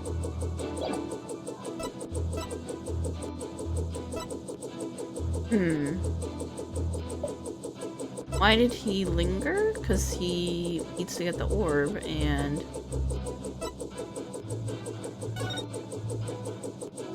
I already used that.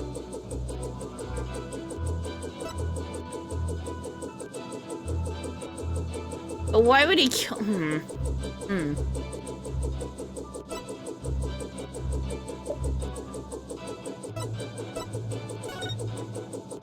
Coffee bar.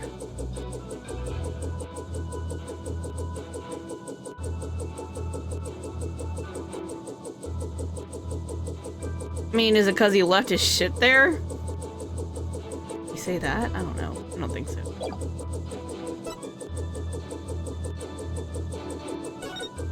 One of the books is stained with coffee because they were by the coffee bar, right?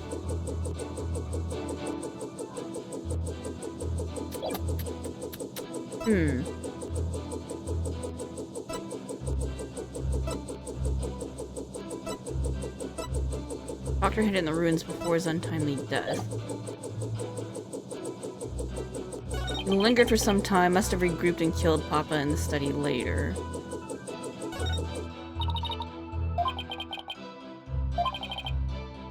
Why he hung around after being thrown out?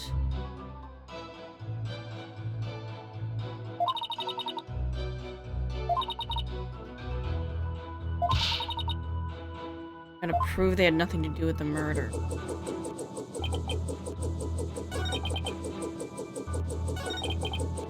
Could hear him arguing with someone in the study.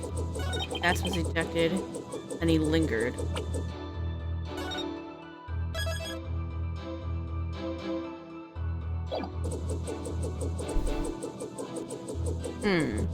I think we pressed everything. This is all we have to work with. Okay. The question is, why was Dats lingering? And the answer is probably to try to get the orb.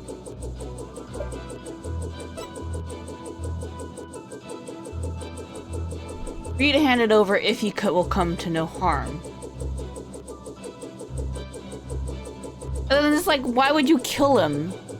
Because there's an agreement, so he has to hand it over anyway, so there's no point in killing him. That would be ridiculous.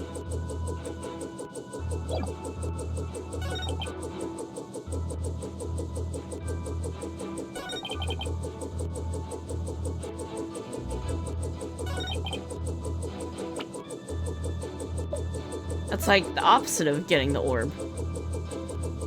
Oh, but we just established that, you know, that was what the argument was about. They're arguing because he wouldn't hand it over, even though there's an agreement for him to hand it over. But, you know.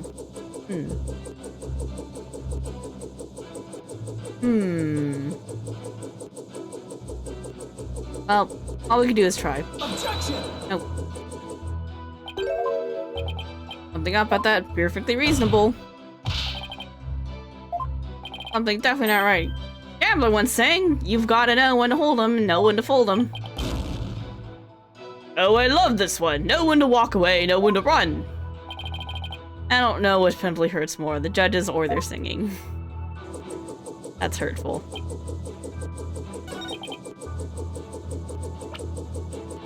You lingered around to get the orb? Objection! Oh, that ain't it. Alright. Oh, we're not gonna do this again. We're gonna refresh it. Yeah. We're gonna refresh it.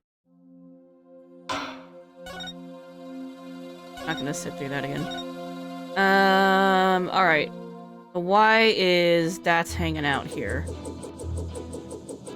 Why is Dats hanging out?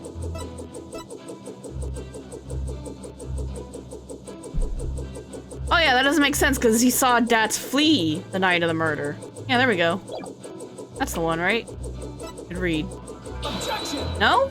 Okay. Something off. Nope. Okay.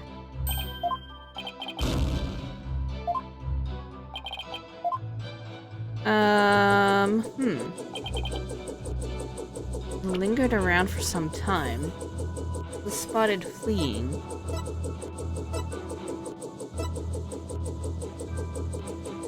At the bookcase, large window in second floor area.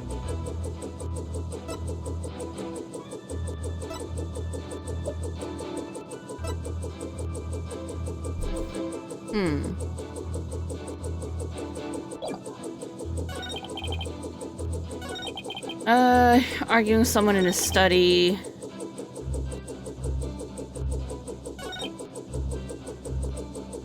Met with someone that he died.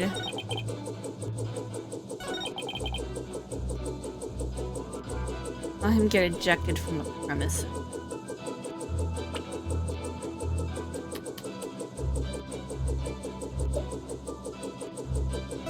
He did get kicked out.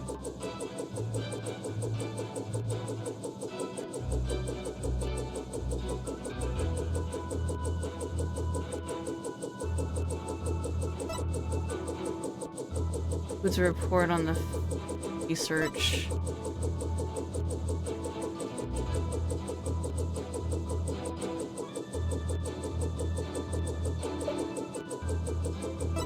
He definitely went to go hide the orb at night and died afterward. Found on his desk.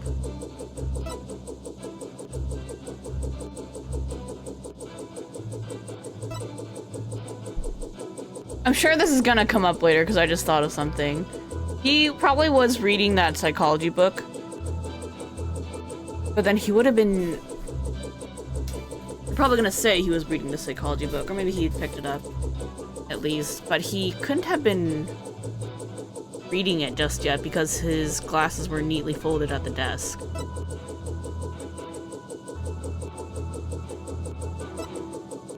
But that's not relevant to what we're doing right now.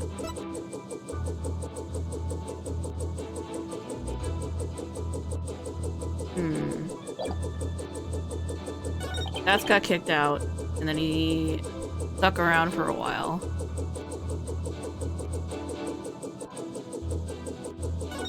I guess let's try pressing again to figure out what we need to do. Heard him arguing with someone. Where's the orb? Yeah. An argument when Dats came to get the orb. Okay. Heard them arguing and then silence. And then Dats getting kicked out.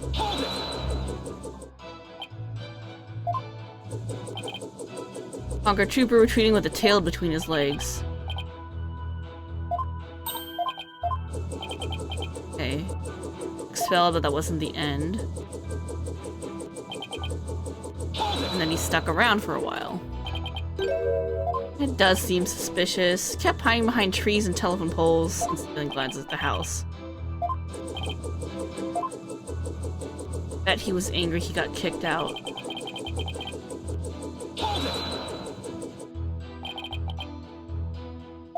Anyone could have gotten in because they don't lock the door. No mercy.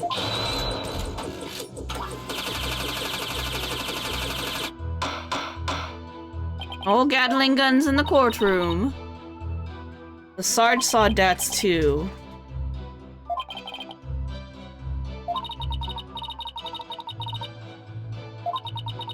Lose the orb to the plaintiff.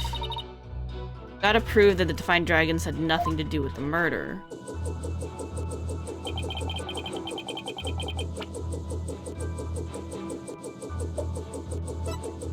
I mean, my thought to that would be...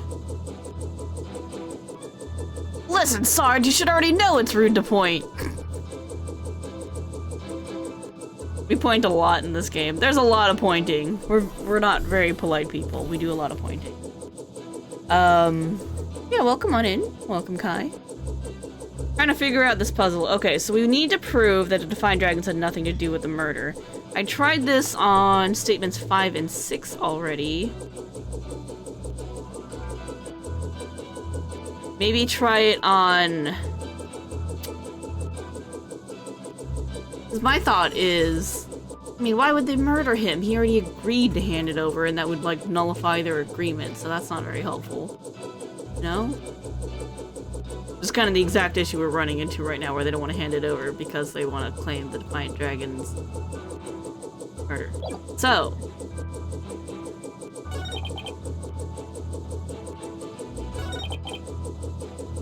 hear him arguing with someone in his study. Well, we already... I mean, when you press them, they kind of, you know, basically imply that this is what they were arguing about. So...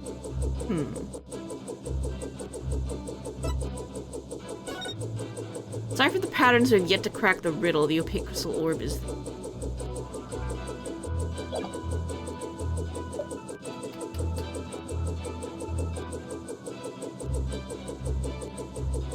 Dr. Buff was struck with a corner of some object at the time of death. Man, I don't know. And all I can think of is we blindly try this again on another statement, like this one. That's not really figuring it out, that's just kind of blind guessing. Which we often do. Don't get me wrong, we do blindly guess a lot. Present your evidence.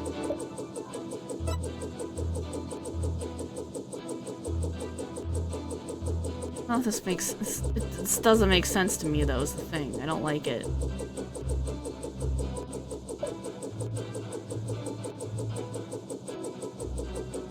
The other thing is, when did he go off to hide the orb? Not sure on the timing of events still.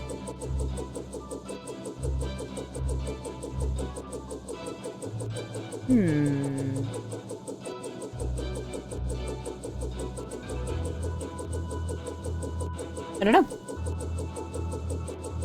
Alright, well, I mean, all we can do is just try things. Objection! Yeah, not that. Alright, I won't make you sit through that. That statement contradicts with this. No, it doesn't. We already know it doesn't. Oh shit. No, not episode select. Don't do that. There we go. Okay, so, alright, we gotta rethink this.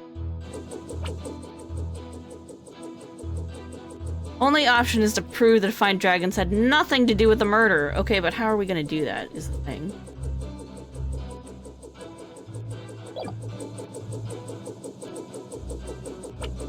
I mean, he was hit by something.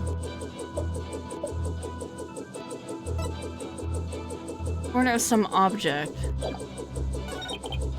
Must have regrouped and killed Pop in the study later.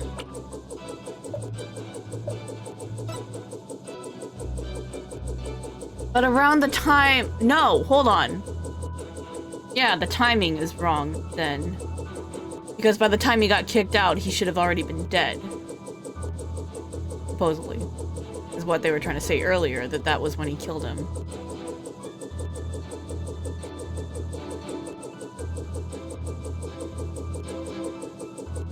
Alright, let's try the autopsy report. Let's see where this goes. Objection! Nope, that's not it. does not contradict. Let's see how it does. Sounds like a plan.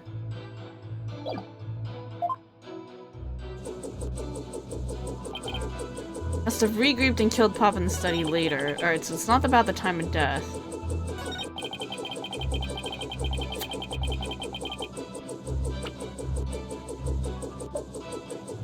I don't know. I don't really know what we have to work with here.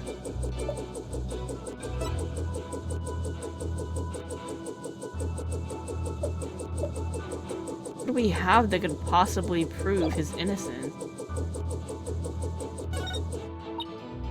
Arch saw Dats too. Why he hung around after being thrown out?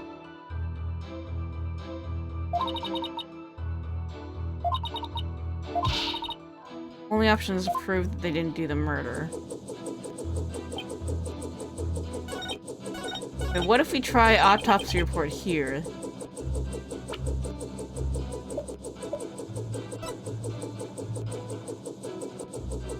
I don't know about this, but yeah, that's not it. Something off.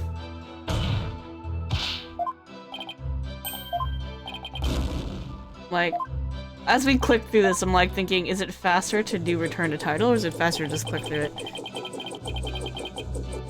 Alright. That's not it. Why would Dats hang around?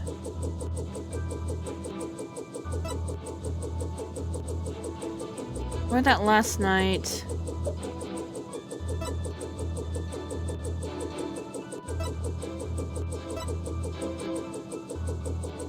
Helicopter drone operated by the doctor's kid. What about the drone?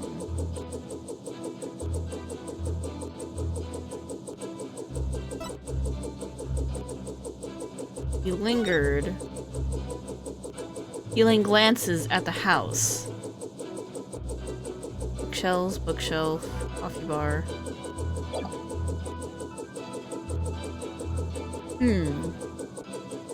What a puzzle. If we keep getting stuck, I might have to get help. It's unfortunate. Oh no. Saw Dats fleeing the scene at the time of the murder. I was on the right track for a second. Damn it.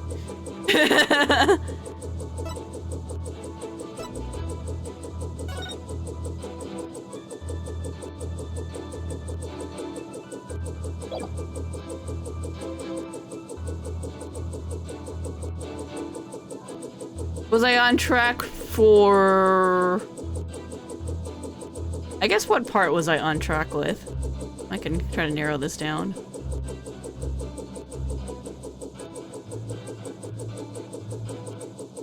That's the bookcase, large window. The drone?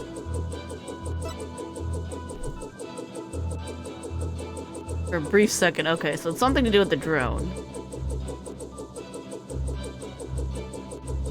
Go to the camera and a microphone. He should have been able to have eyes down there, right?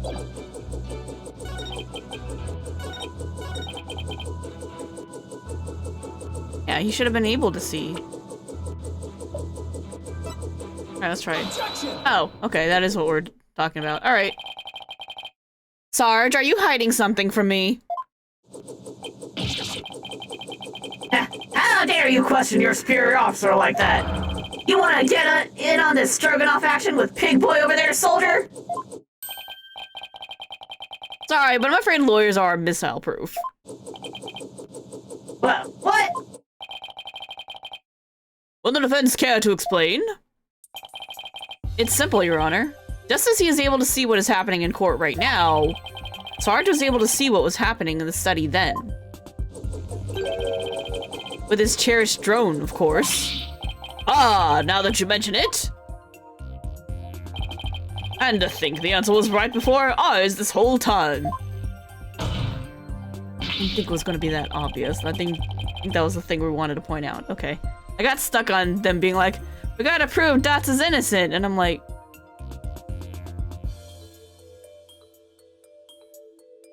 Sarge, you were perfectly capable of patrolling the study that night, so you must have seen something. Ah! Ah! I'm hit! What is this strange new weaponry you're using against me? Poor warriors don't use guns or missiles, but because evidence is our weapon of choice. And the evidence has exposed your bald-faced lie. You're a liar.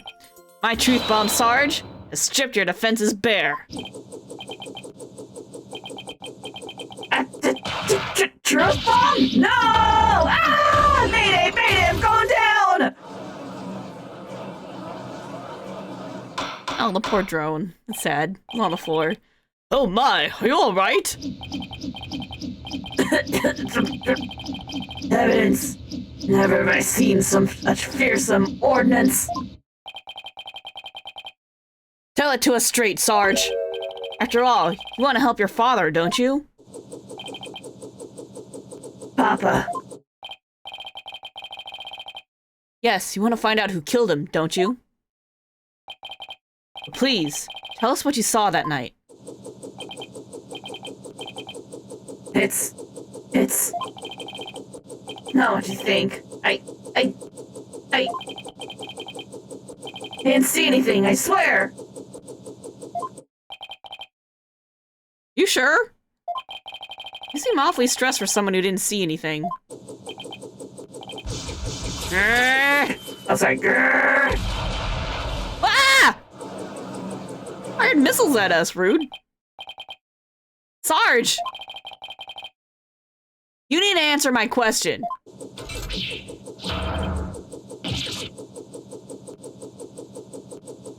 Shut your pie hole, maggot! It'll be a scorching day in Siberia before a lowly private like you orders me around. What's with him in Siberia, of all places? But if a scorching day is what it'll take, then maybe it's time to turn up the heat. Hey, Athena? You think a therapy session might help? Yes.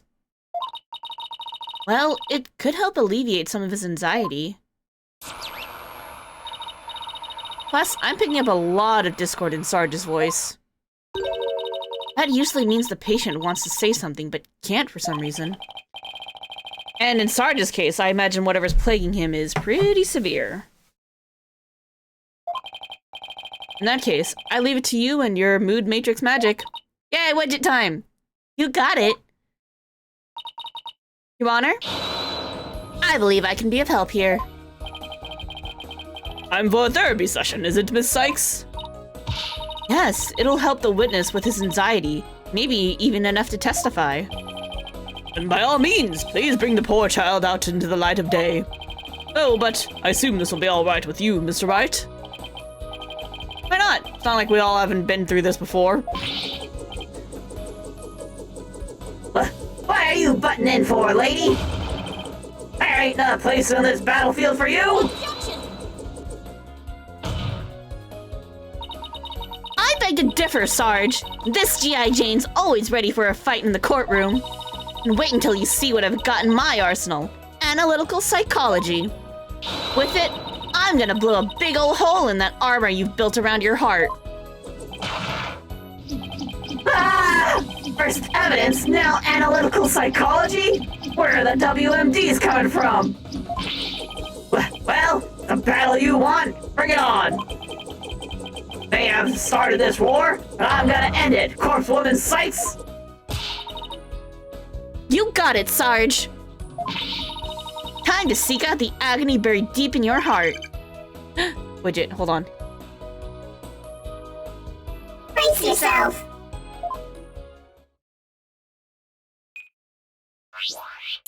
You know, it's hard doing two different robot voices at the same time. Go, Widget, go! I stayed in my room with my drone that evening. Heard Dax and Papa arguing with each other.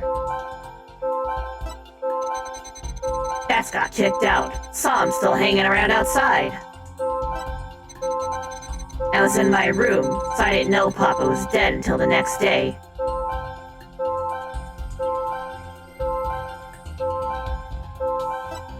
Shocked and sad. What are you sad about this for?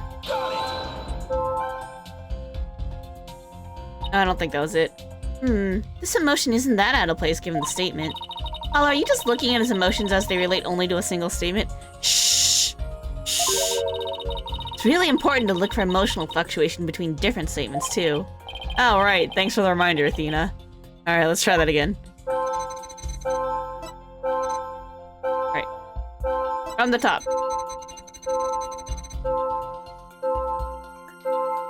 He was being sad and alone in his room.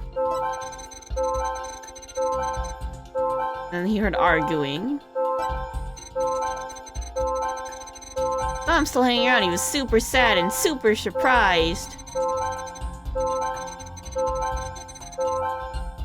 Your surprise got less here. That's weird. That is weird. That's strange. You reacted with shock when you discovered your father's body. Yet you weren't nearly as shocked then as when you saw Mr. Rebel. Normally, you'd expect the death of one's father to be much more impactful.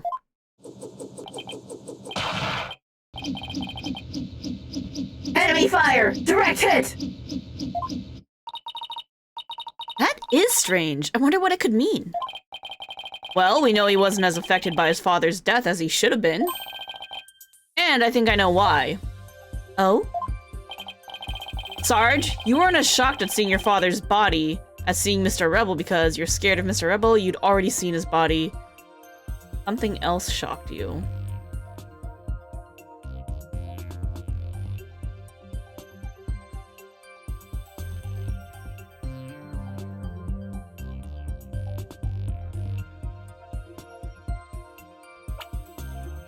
We're gonna save.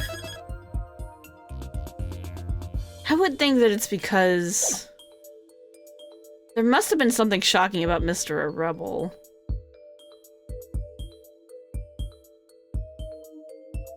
Let's go with something else. Did something else shock you when you saw Mr. Rebel? Something even more shocking than your father's death? Like what exactly, Apollo? I don't know. Maybe a mouse or a cockroach? Ew, gross! Foolish cannon fire! Vermin are powerless in the face of my deadly arsenal. I'll pump them full of lead. Sounds kind of messy, don't you think? Then I'll develop new weaponry. Maybe a flamethrower do the trick. Sure, as long as you keep it for vermin use only and don't become an arsonist. Guess it wasn't something like mice or cockroaches after all, huh? No, but it was worth a try, especially to see your reaction. What else could it be? Alright, then he definitely saw the body before. He'd already seen his body. Sarge. Maybe the truth is you left your room that night, and that's when you saw it. Your father's body. I saw no such thing! Really? You didn't see his body? Alright then. What did you see?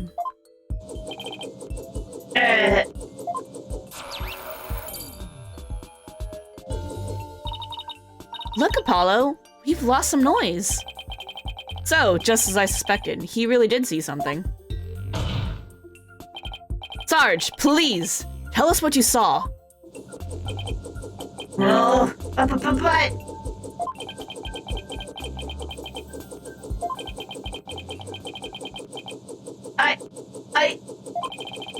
moment I saw it, oh, I couldn't bear it. Couldn't stand to lose yet another loved one. Huh? Am I missing something here? Is that why you weren't very shocked when you found out your father was dead? Because you had already sensed that he was a goner somehow? Maybe. Please, Sarge, what was it you saw on the night of your father's murder?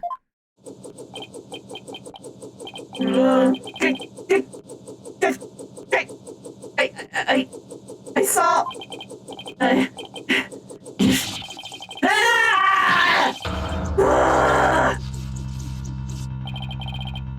What's happening? I don't like where this is going. No more! No more, please! Drone flew away. Ah! Help!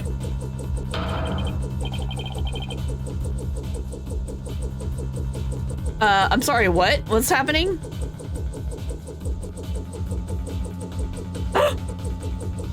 He stole Widget!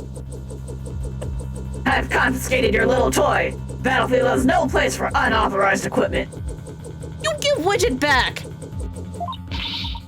Widget! Apollo, I can't continue the session without him. Calm yourself this instant, witness. I hereby order you to submit to your therapy session. What in the blaze? You took the gavel?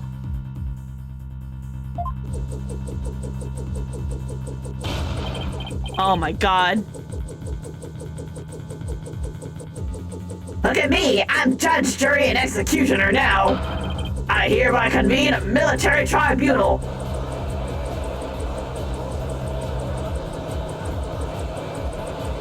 Look, I know it's gonna traumatize the kid, but how about we just go in and get him? Whoa, whoa, whoa, this has gone way too far. Bailiff, arrest that drone this instant. Ah! Stop resisting! Ah! You don't come quietly, I'll Fire! Ah! Give Widget back right. Eee! Dude, there's a war happening in the courtroom.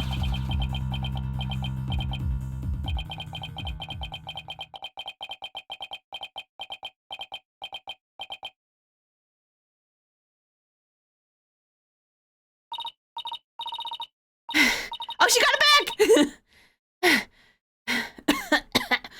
Whew, finally got him back. Nice work. Witness is truly a handful. Ooh, 2, 3, 4. Ooh. Miss Sykes, what's the witness's current psychological state? Let's see. It's emotionally all over the map. So his out-of-control emotions are in control of him, huh? Does that mean we can calm him down if we can figure out the root cause? Yes, so let's see what we can find. Sarge, can you hear me? Ooh. Is that you, Corpsewoman Sykes? I'm here. Now, I want you to take a few deep breaths. Just try to relax. Try it with me. Breathe in, breathe out. Breathe in, breathe out. In, out. In, out. And now,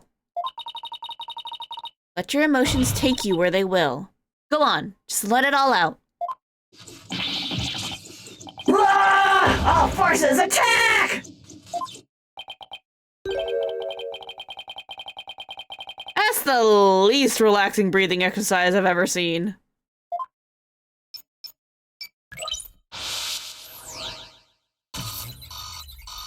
Ah, critical mode.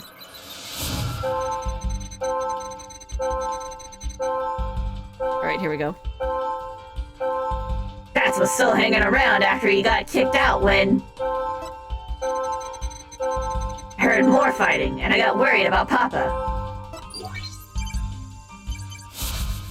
Whatever events there is. Ah! Fucking crashed again. I didn't get to save yet.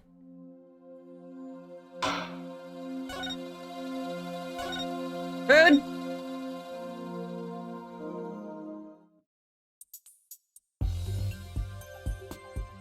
Super rude.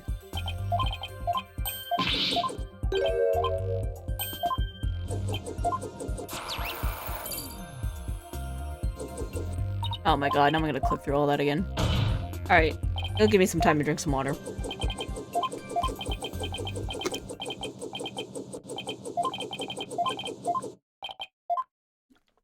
It is a bit back. It's not super far, but it is a little bit of A little bit of ways to go. We gotta watch him have an emotional breakdown. He's gonna steal Widget. He's gonna steal the gavel. We're gonna sick the bailiff on him. And then we'll do this again. Poor Widget.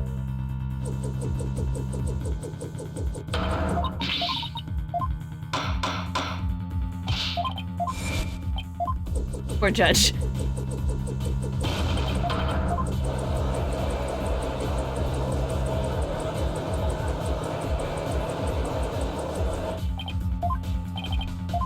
Alright, sick the bailiff. Go, bailiff, go! We believe! And then Athena jumps in.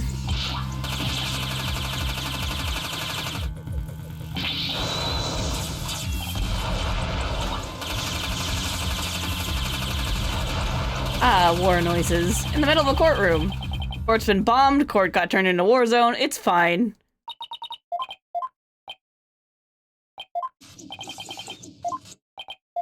And then we do our breathing exercises that are not so very relaxing, but okay, we'll work with it. It's fine.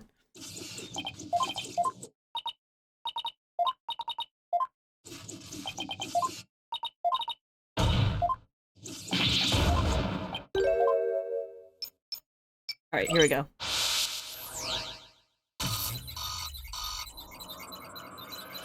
Emotions are going crazy! Alright, let's save. Road. Okay. Dax was still hanging around after he got kicked out when... Heard more fighting and I got worried about Papa. So I left my room, but suddenly... I got dizzy and passed out. I remember a flame lighting up the room. And Papa grinning with delight.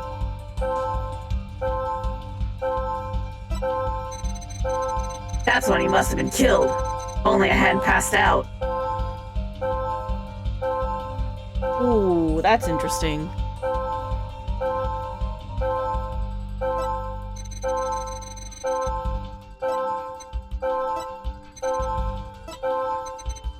Okay. Still hanging around, alright. Heard more fighting and he got worried about Papa. Left his room and suddenly got dizzy and passed out. And there was a flame. He is scared of the fire, we know that.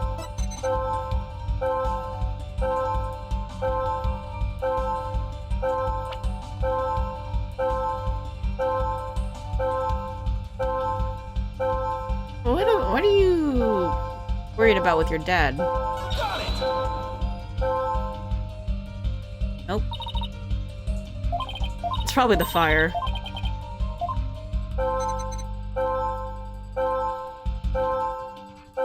Let's probe the fire.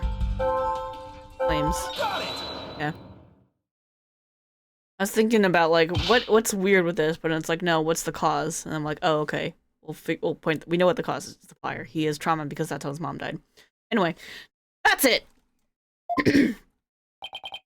Sarge, you were overcome with shock and fear when you saw those flames, weren't you?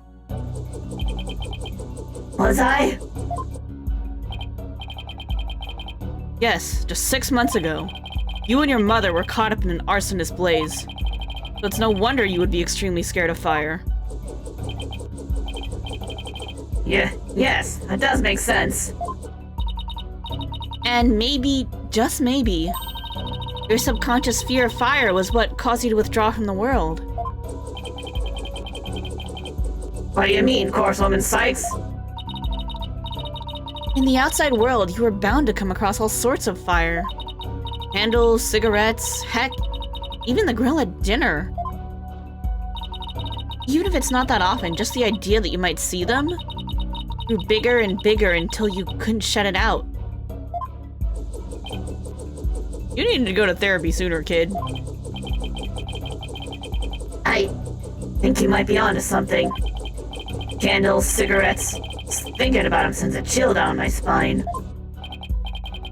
Wow, things I take for granted. Now I see. I was afraid. Right of the fire. Strange, I didn't even realize it myself. About that fire, Sarge, can you tell me what it was burning? Stay calm and maybe something will come to you.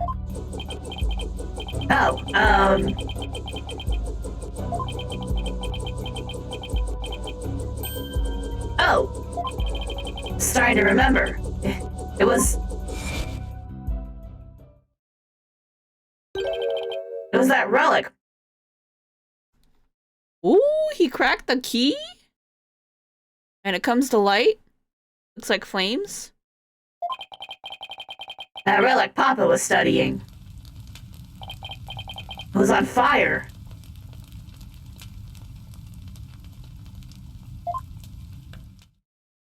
Well, that's interesting. The orb was on fire? Mm-hmm. Still kind of fuzzy. But yes, the orb was burning right in front of me, Papa. And there, in the flames was... Mama? Yes, now I remember. Saw Mama appear amidst the dancing flames. Wait, what?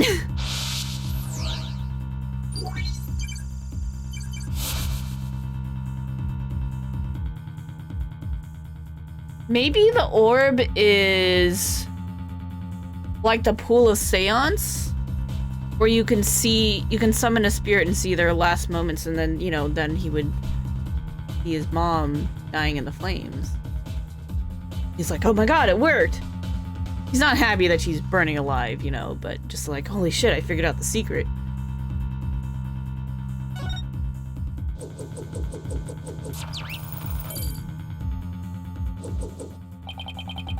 What's going on here?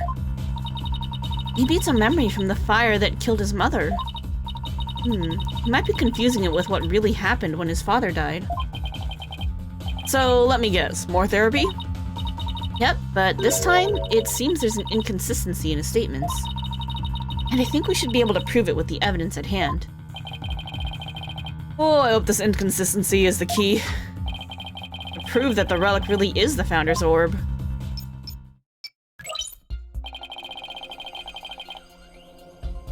Still hanging out after he got kicked out.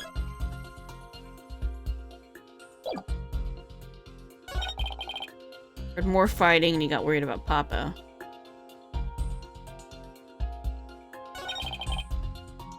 Got dizzy and he passed out. Flame lighting up the room, Papa grinning with delight. Relic was on fire and he saw Mama's face inside.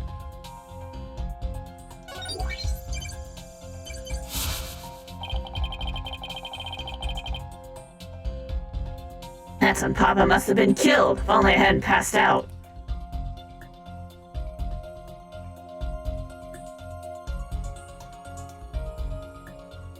The unknown object.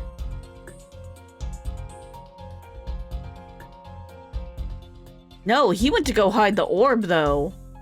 Orb couldn't have been there.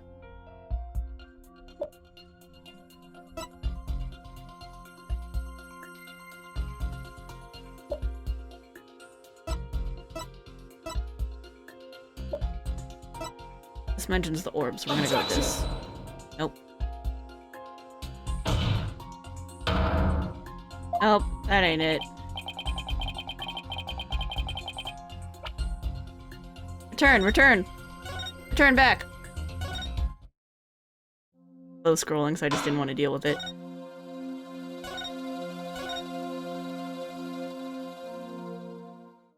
The orb shouldn't be there, because he went and hid it, is the thing.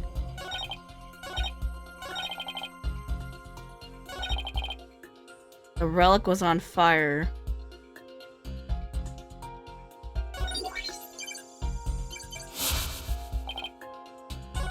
That's when he must have been killed. Okay, so we're doing it on the statement itself, so let's try the mosque here. Objection! Nope, not it. Alright, let's see how long this is. Not super long. Sometimes the bad ones are long.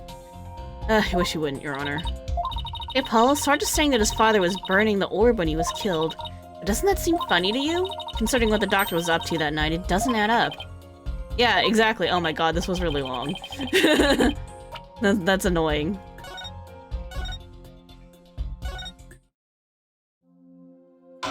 We already know what we're getting at. It was just really long. I don't like it.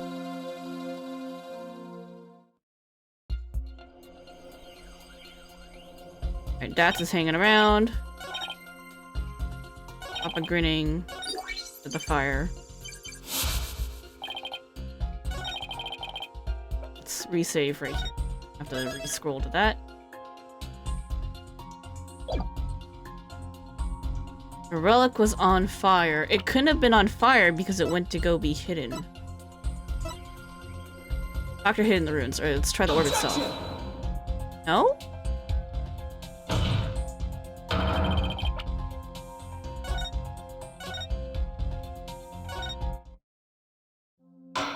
This is just because this is faster than sitting through all that.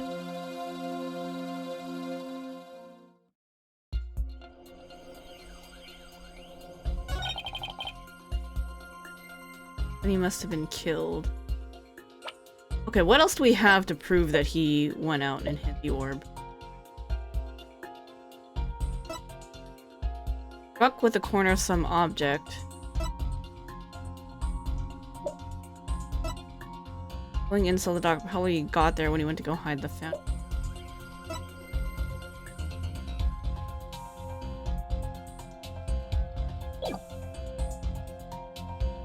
Well, we tried the moss on both this one and the last one, so I guess we try the orb here now. Objection! Yep, that was it. Orb there. We know what we're getting at.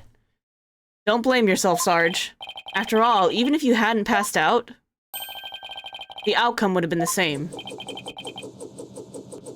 What do you mean? I'm talking about the time of death. Your father wasn't killed right after you left your room. What? Fight yourself at once, Private Justice! You said you saw your father burning the orb, right? But that night, he went out to hide it in a cave. So, what you saw, Sarge, was something that happened before your father left to hide the orb. Ah! Oh, sorry. Ah! So you see, you didn't pass out right before he was killed. You passed out right before he left for the cave to hide the orb in the ruins within. So even if I hadn't passed out... That's right. The outcome would have been exactly the same. That's because your father, Dr. Buff, was killed after he returned from the ruins. And therefore, Sarge, there's no need for you to blame yourself. Oh, I see.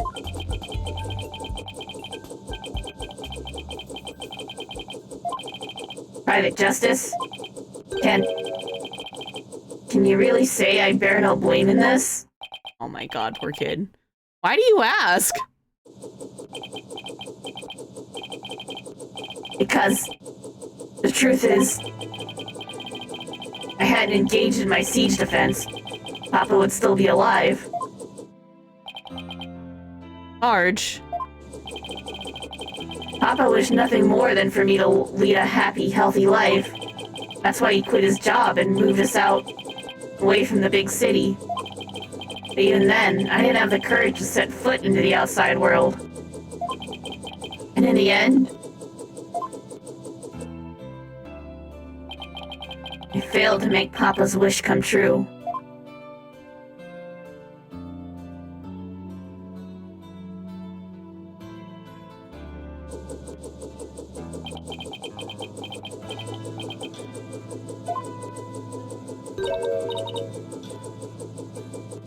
Sarge? Oh. If you want to make your father's wish come true, that's what you really want? And who's to say it's too late? Why don't you take the first step now? My first step? That's right. You can cast off all your regret. You can stop standing still and start moving forward. have the power within you. I know from experience. I know what it's like to feel like you do. But only you can decide to take that first step.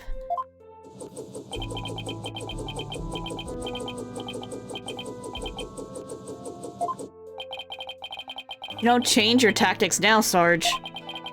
The victory you seek and the war you're waging will always lie beyond your grasp.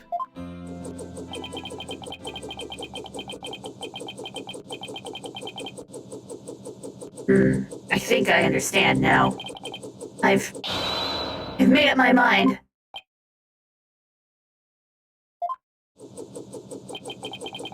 As of this moment,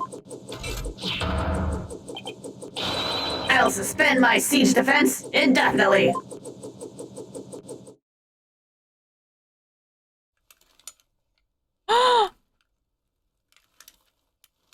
Get in a wheelchair.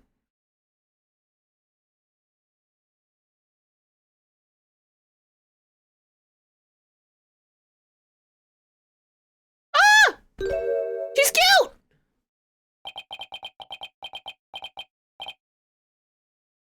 I thought it was a son, but it was a daughter. We've all been bamboozled. Huh? Sergeant Buff reporting for duty. What? I thought you were a guy! You're definitely not the gruff drill sergeant I envisioned. Well, my mama was in the Russian army. I was just as shocked, but it certainly explained a few things when I found out, too. Phoenix knew all along. May I introduce to you Miss Army Buff, age 12. We've got an Archie buff or archaeologist buff and an army buff. Great, thanks. No way. Careful, soldier. Don't forget I can blow you away at a moment's notice. She's just too cute.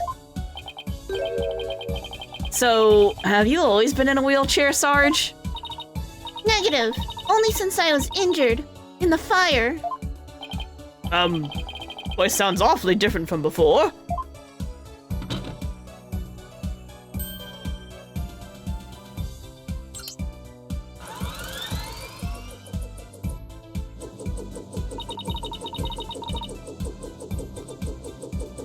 My drone features some voice modulation device. It's just one of my army's many technological marvels.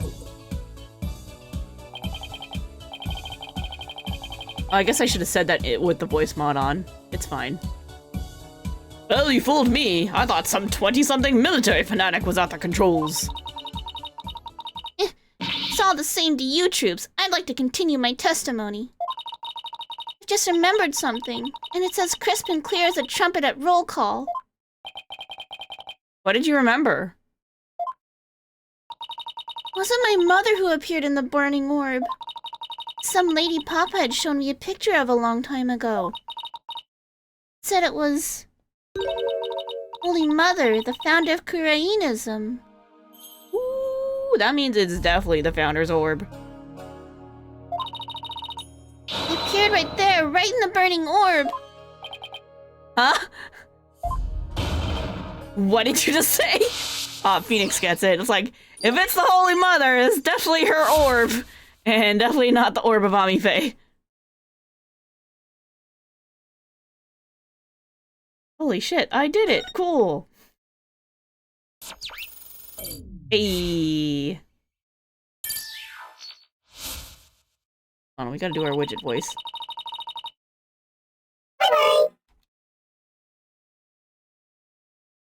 Holy Mother of Kurainism was in the burning orb? What does that even mean? I have a bad feeling about this. Could it be? Could this explain what Sarge means by the Holy Mother appearing in the burning orb?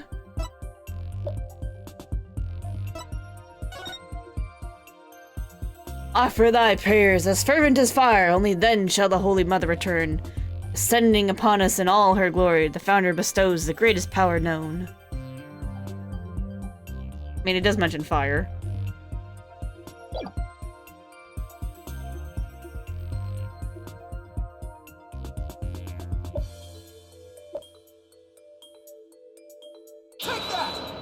Go with research notes.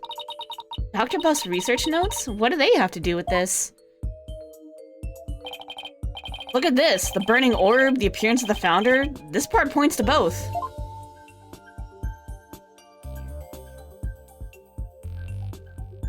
Take that! There's a legend about the orb involving a mysterious riddle. And this song, in turn, is said to contain the key to solving it. If the legend is true, then I believe the answer lies in this part of the song. Offer thy prayers as fervent as fire, only then shall the Holy Mother return. Well, anyone see where I'm going with this? Prayers as fervent as fire. Ah! Supposed to set the orb on fire. The whole stanza seems to suggest that the founder will appear if the orb is set on fire. Wait! So the doctor, he... Yes, Athena. He had solved the ancient riddle of the Founder's Orb.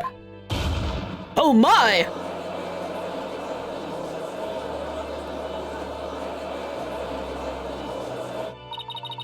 Papa was a great archaeologist. I believe in him. I want to believe he achieved his lifelong dream of solving the riddle before he died. Sorry, long time Dream. Well, we won't know for sure until we try it for ourselves. Yes, do it, Private Justice, please. I want to see what Papa was searching for with my own eyes. Objection! Phoenix?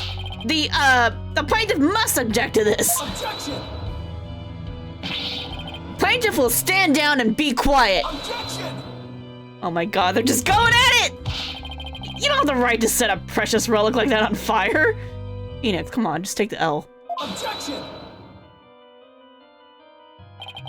Oh, but I do. All I needed was Sarge's permission.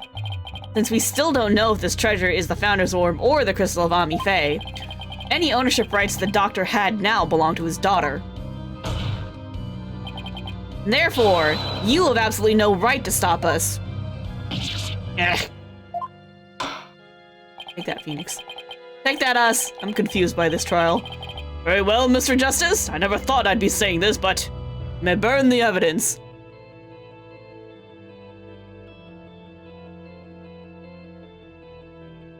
Oops, that's not it. Hold on. What's the screenshot button? That one? I don't remember. Hold on. Eh? Nope. Gotta be on the right window. Oh! Damn it. Oh well, it's gone. Moment's gone. Alright, here we go! I'm gonna set some evidence on fire. This will be fun.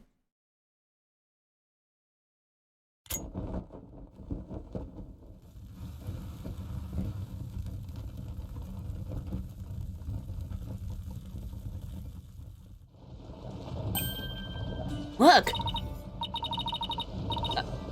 Hollow, the inside the orb is... Whoa! Something in there. Ah! Dirk, isn't she... Her garb leaves no question for doubt. Found her herself. Face and all. We're not supposed to have her face, is the problem.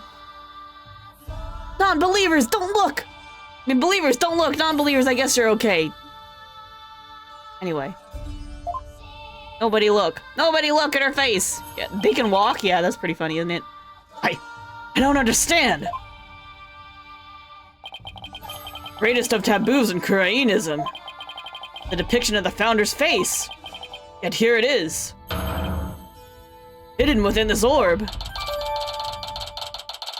Eating the Founder's Orb revealed the statue within.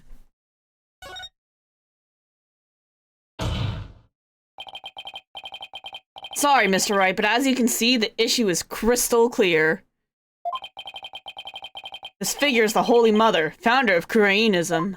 And based on that, this must be none other than the Founder's Orb. Objection! Be that as it may, Mr. Rebel still may have killed the Doctor. So, it would render the orb transfer agreement null and void. Don't play dumb, Mr. Wright. The truth of the matter has already been proven. Dr. Buff wasn't killed right after Sarge saw Mr. Rebel. It happened after the doctor came back from hiding the orb. And you've no proof that Mr. Rebel was still around at that time.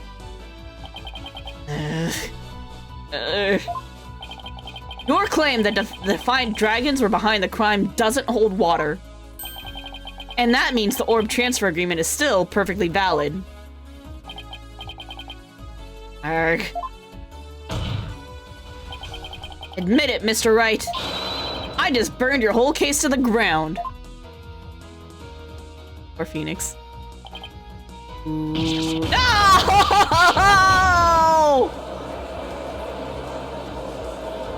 Good music, good music.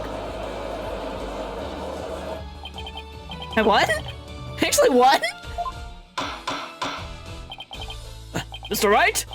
Care to respond? No. Respond? I didn't think so. Wait, did we just win? Did we actually beat the Turnabout Terror? You're amazing, Apollo! Don't just stand there, right? Do something! Well, I don't think there's any digging out of this hole. Mr. Attition Wimperson, I think it's time for your concession speech. I've proven beyond a shadow of a doubt that this is the Founder's Orb. The facts don't lie, but you obviously do. How's that for a campaign slogan? Why, you contemptuous peasant! I think this is a good time to wrap up this trial. If both parties have no further objections, I will render my verdict. Okay, but there's no guilty or not guilty here, right? Because this is about ownership of the orb, right?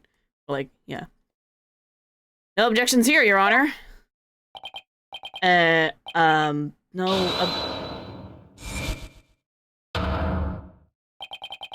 Can't do this. The crystal is mine. I'll lose the election if I lose that crystal. I'm sorry, but there's really nothing more I could do. Haven't forgotten about our little chat, have you? Oh my god, are you blackmailing Phoenix?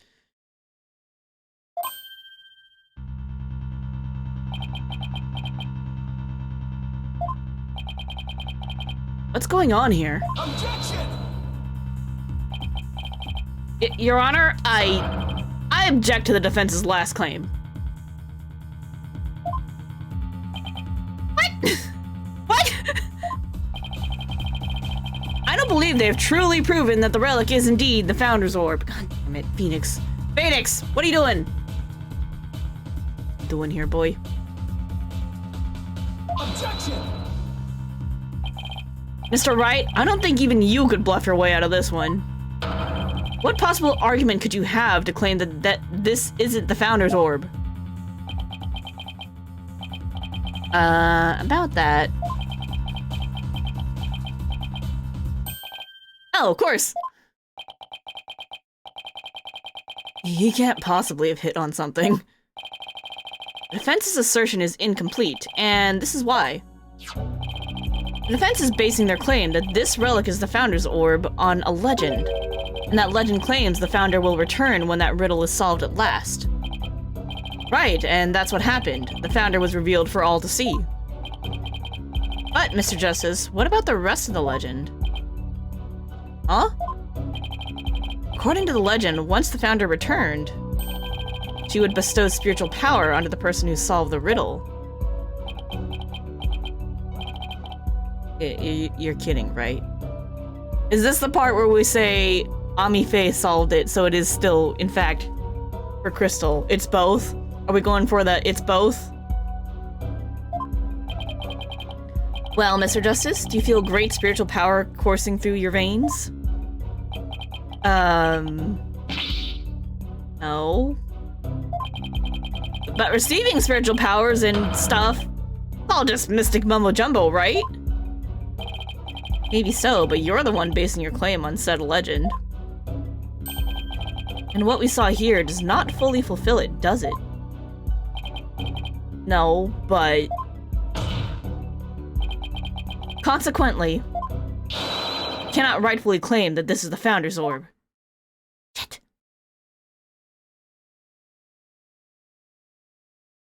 Oh, Dick, you just fell asleep.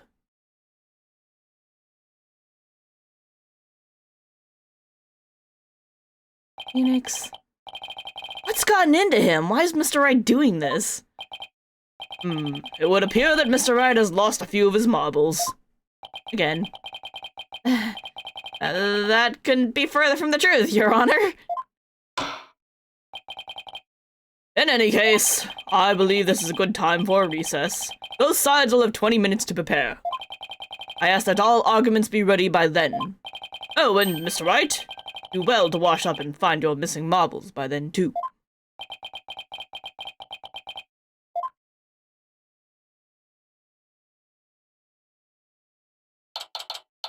May 17th, District Court, Defendant Lobby, number 3.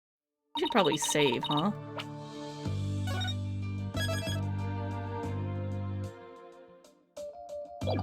Mr. Wright sure is acting funny. I mean, he's famous for going out on a limb, but that last assertion was just plain crazy. It's either a bluff or a Hail Mary. Either way, it doesn't make much sense. Maybe there's something we're missing here. Although, he seemed perfectly normal when we spoke earlier. Hollow, I have a bad feeling about this. I'm gonna go check up on him. What's going on with you, Mr. Wright? Hey, Private Justice! Oh, Sarge! I forgot to mention something. On the night of Papa's murder, a strange thing happened. So cute. Oh, but why are you only telling me about it now? Well, I didn't say anything before because I thought Papa's death was an accident. Now that we know otherwise, I figured it might be important. There's still more to this case? Yeah, this is gonna be... We're in for a ride. I left my room and lost consciousness. I passed out right here. That's right above the coffee bar. But when I came to, someone was pushing my wheelchair. What? I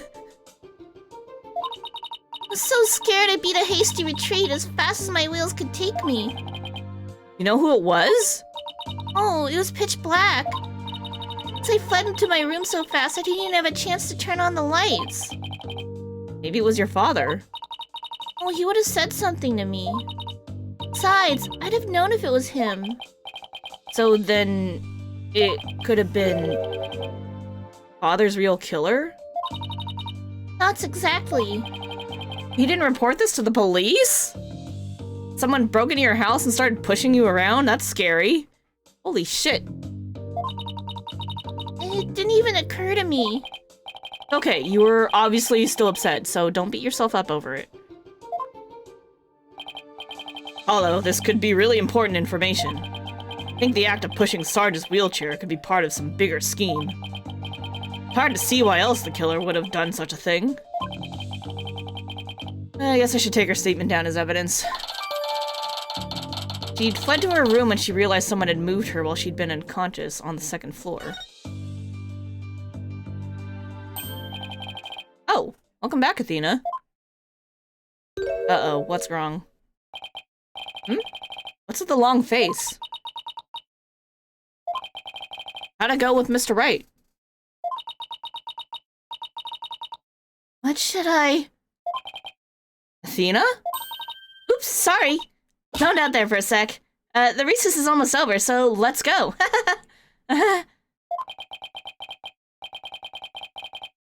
What was that all about?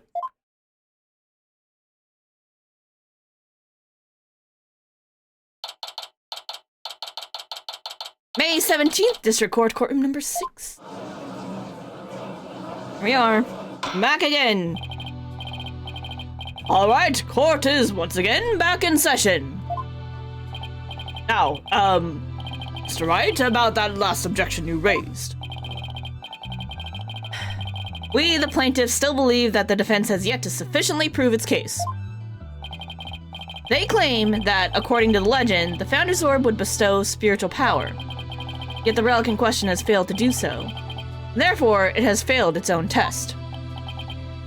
Ah, I see. He's sticking with that ridiculous argument.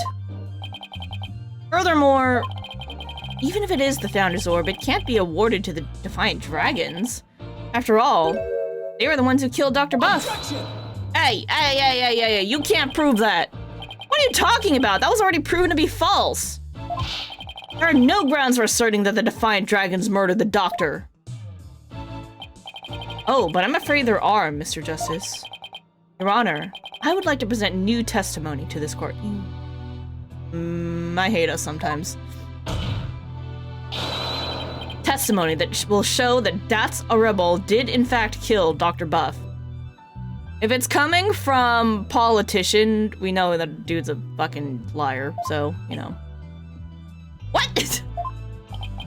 Very well, you may call your witness. Oh, Lord. Yes, Mr. Wright found a new angle. What new testimony could there be this late in the game?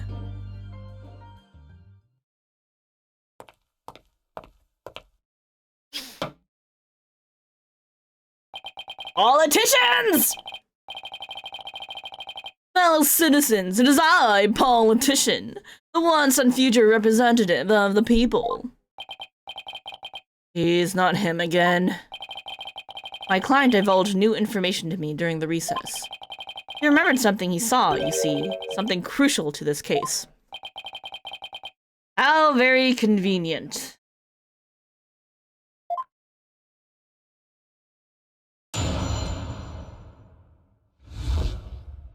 That's his crime. It was around 11 at night, and I was on a mobile meet and greet around the village. And that's when I saw Dr. Buff being murdered from outside his study window. You would think that is something you would remember from the get-go and not, like, try to beat around the bush, say all that other shit. Mr. Rebel snuck up from behind and struck him on the head. His weapon of choice, a suitcase. No, his suitcase is way too fucking heavy to be lifted overhead like that. Nah, ain't buying it. A big, strong man like him could easily swing a heavy suitcase into someone's head.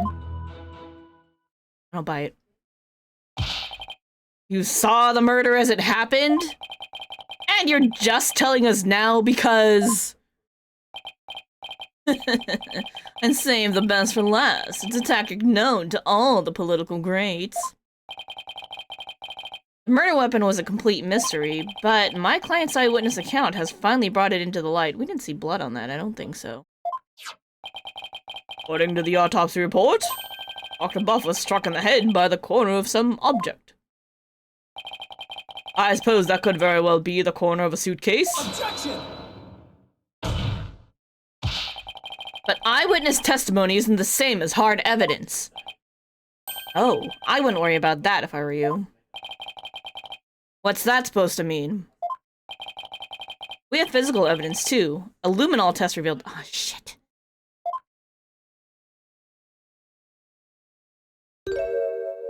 Ah, shit.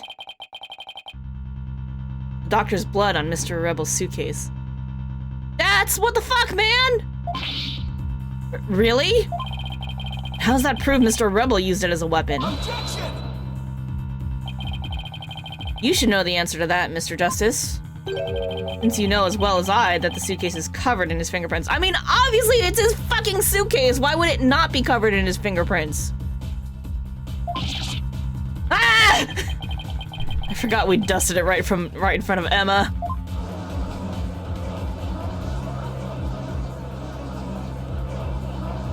Well, this is fun. The turnabout terror strikes again. This is quite convincing testimony and evidence. Nevertheless, you may proceed with your cross-examination, Mr. Justice. Thanks, I hate it.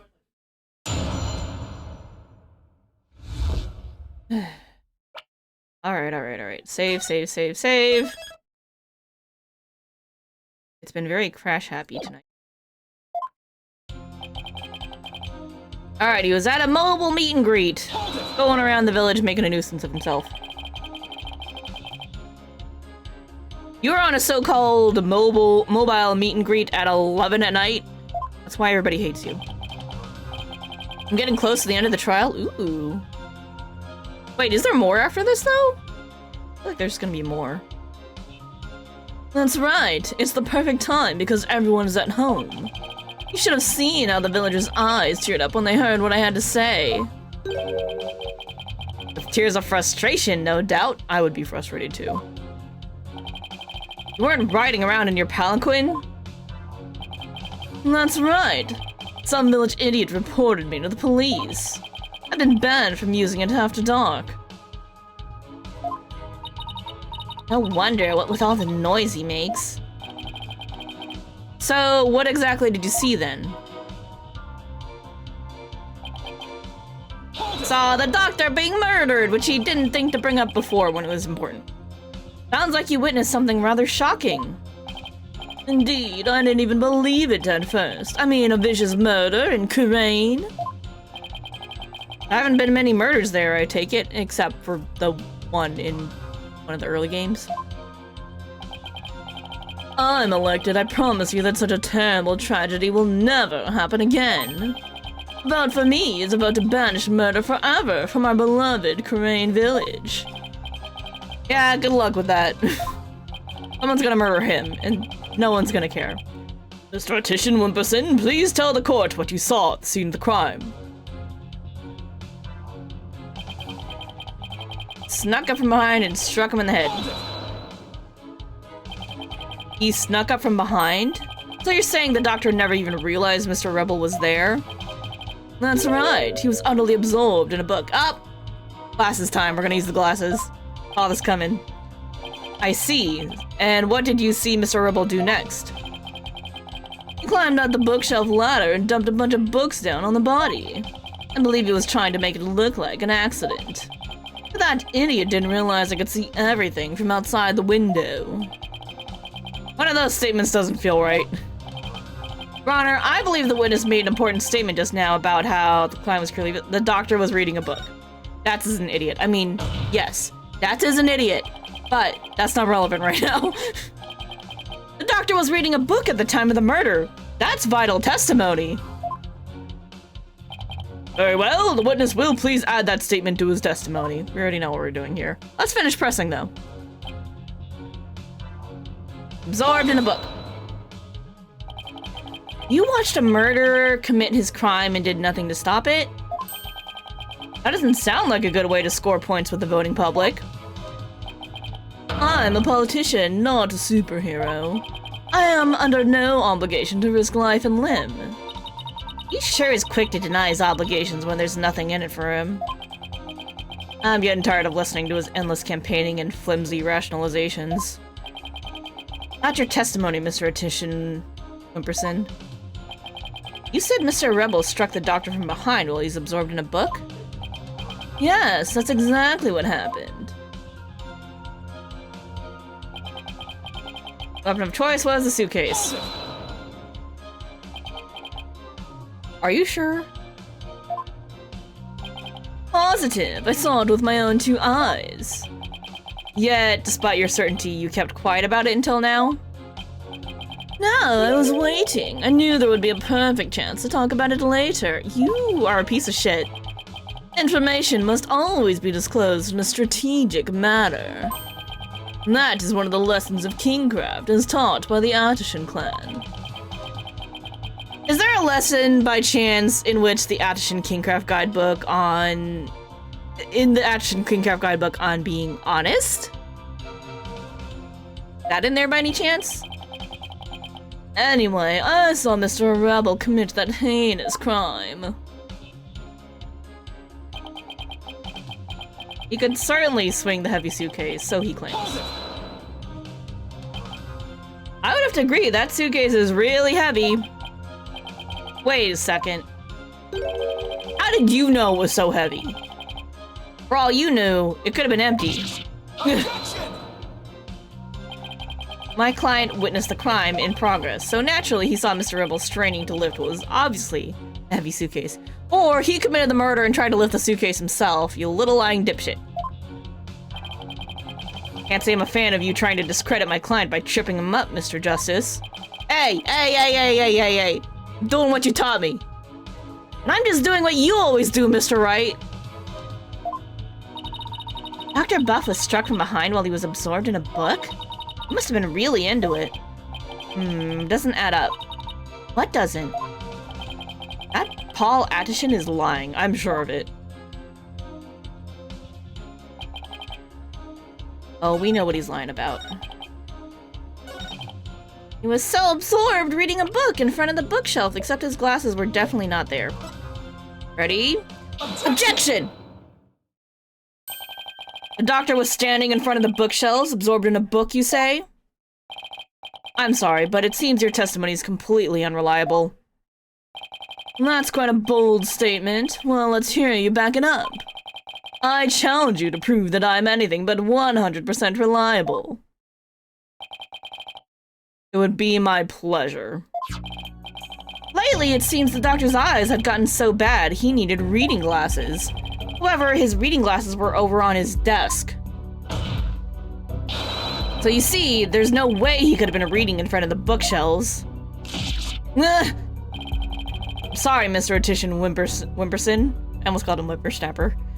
But I'm gonna have to ask you to explain this discrepancy to the voting public.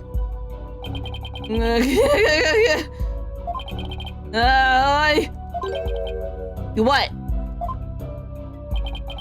I'll explain it, you lowly cur. I simply made a mistake, you see. The doctor was actually sitting at his desk when Mr. Rebel hit him over the head.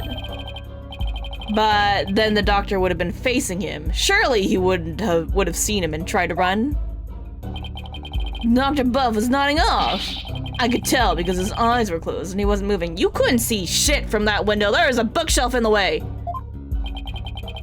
Sounds more like what you would do. And how do you explain the fact that he was struck on the back of the head? Isn't that something that should be impossible from the front of the desk? Oh, about that.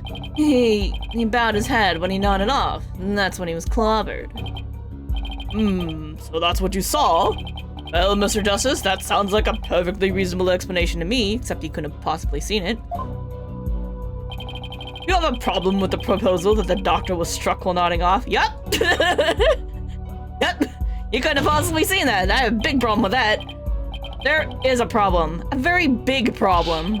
The witness's statement doesn't hold up under the slightest bit of scrutiny, and I need to resave in case we crash. Already know what we're doing, though. That's so. Then will you please show this court what evidence you have to justify this? The map. Gladly, Your Honor. This shows the problem with the witness's claim that he saw the doctor nodding off.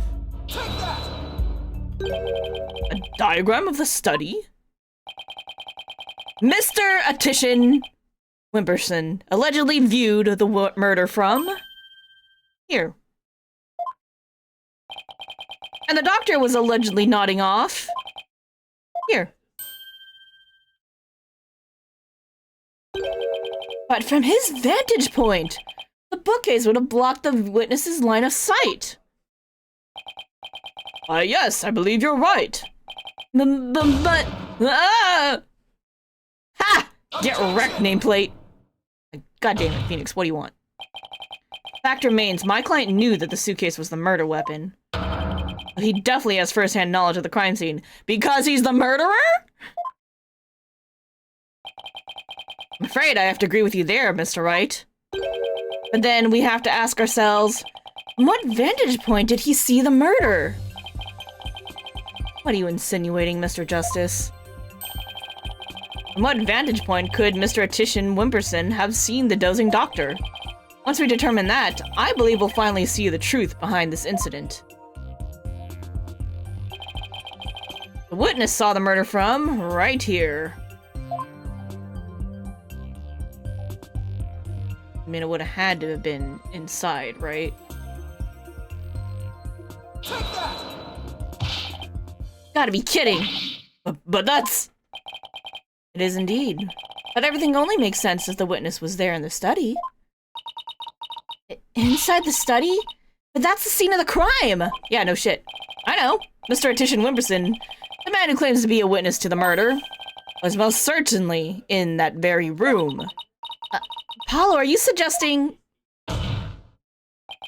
Mr. Titian Wimperson? Weren't you the one who actually swung that suitcase? Ah! What you're proposing is ludicrous. My client is a small, thin man, whereas Mr. Rebel has the musculature to pull it off. Yeah, he has a point there. He is a wimp. I give up trying to lift that thing after one go. That's right, he's the only one who could have lifted such a heavy object. Now, do you understand? The rebel that's a rebel is the doctor's killer.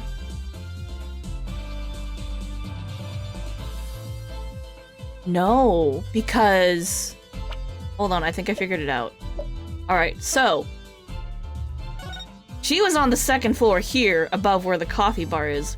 So he probably had to move her to somehow push the suitcase off the entrance. Oh, maybe he left the suitcase right here at the on the second floor. And then he pushed it down. He pushed it down on... That's why the psychology book has coffee and blood on it, because it was... He got beamed at the coffee bar. And that's why she got pushed. Ah. Now do you understand? The rebel that's a rebel is the doctor's killer. As long as the suitcase is the murder weapon, the suspicion falls entirely on Dats. You'll have to poke a hole in Mr. Wright's argument somehow, Apollo. Oh, I will! And with his own technique, no less. If Mr. Titian Wimperson couldn't swing the suitcase around, we'll just have to consider another way he could have used it, as a murder weapon instead. I'm gonna turn this case on its head, Mr. Wright. Just like you taught me. Talk big, Mr. Justice, but do you have what it takes? Well, this should be interesting. Mr. Titian Wimperson's testimony has been filled with one inaccuracy after another. First, he stated that Dr. Buff was in front of the bookshelves. Now he claims that the doctor was sitting at his desk. So where was the victim really when he was killed? Also, where was his killer, and how was the murder weapon really used? Oh, the important thing here is the position of the victim and the killer relative to each other? Yes, Your Honor. If they were positioned in a certain way, it would be possible to use the suitcase as a weapon without lifting a finger. Can't mean. I would ask the court to recall the study's layout. It's quite distinctive, as you can see. Now, if Dr. Buff were sitting in a certain spot, and his killer was at a certain other spot, the suitcase would become a weapon anyone could use. Very well, Mr. Justice. Where was Dr. Buff's killer at the time of the crime? Upstairs. Take that! There? Oh. That's... This should wrap things up nice and pretty for you, Mr. Wright. I would ask the court to recall the study's layout. But this time, instead of thinking in 2 dimensions, let's think in 3. Only then can we clearly see the killer's method at work.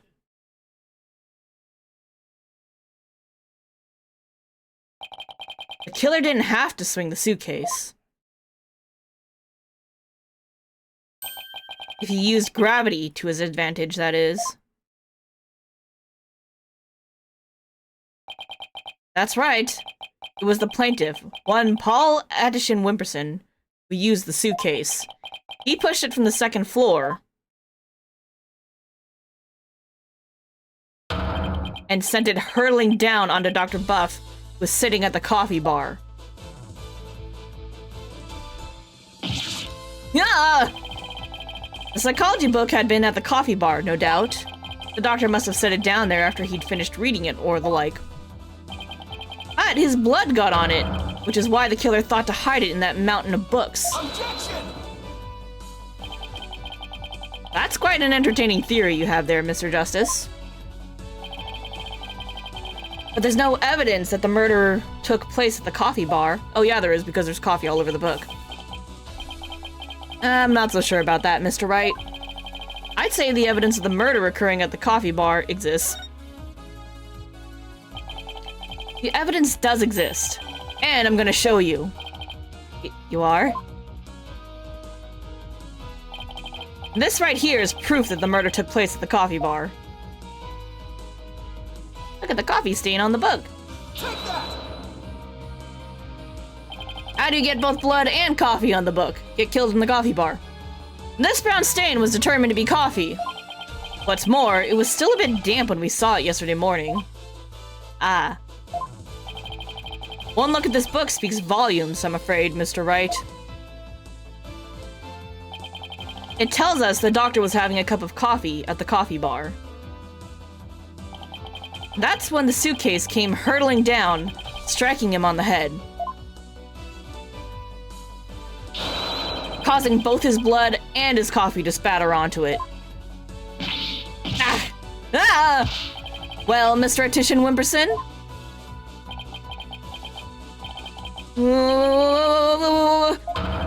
What motive could I possibly have had to kill Dr. Buff? And there it is, the final excuse cornered killers are so fond of. Well, the doctor never returned your crystal to you, did he? Instead, he hid it in the cave ruins. Telling him that the Defiant Dragons were a dangerous bunch was a huge blunder. All it did was make him hide the orb. Your lie came back to bite you in the end. Even worse, the doctor saw the news reports, so he knew the relic was the Founder's orb. Being the conscientious researcher he was, he knew he had to return it to its rightful place. And that meant keeping it out of your hands. Ah! We're so angry that we refused to return the relic to you. That you killed him with your own hands. Isn't that right, Mr. Optician Wimperson? Ah! Ha! Get wrecked!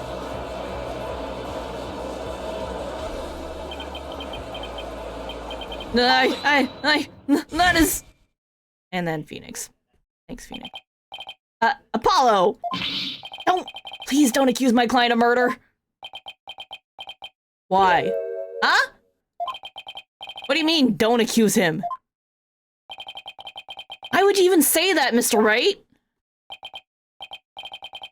What I meant was, he's a promising politician with a bright future ahead of him.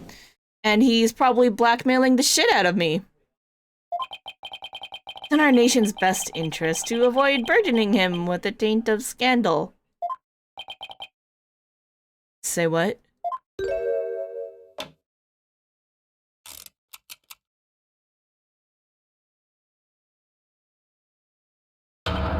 Right, you'd better do something to change the current courtroom climate, or I'll be charged with murder. And you know what will happen to her if that happens. Did you fucking kidnap Maya, you scumbag? Oh my god, I'm so pissed. Oh, this dude. Ugh. What's he talking about? Well, I can ponder that later. For now, it's not an Ace Attorney game unless Maya gets both charged with murder and then kidnapped. Here we go. Do we tick all our boxes now? Can we stop punishing Maya? You love how everyone knows it's Maya immediately. Who else is it? It's because this is a trend for her. We know in our hearts that we've made it this far with this many games. We know it's Maya. We know by now. Oh my god. Maya, stop getting into trouble. Mr. Wright, you can't possibly believe that Mr. Rebel is the killer. Are you really gonna send an innocent man to prison? I thought you were better than that. Did you tell Edgeworth yet to go help? Well, Mr. Wright, answer me.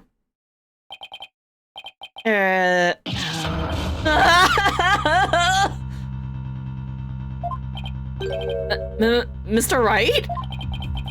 What in the world's going on here?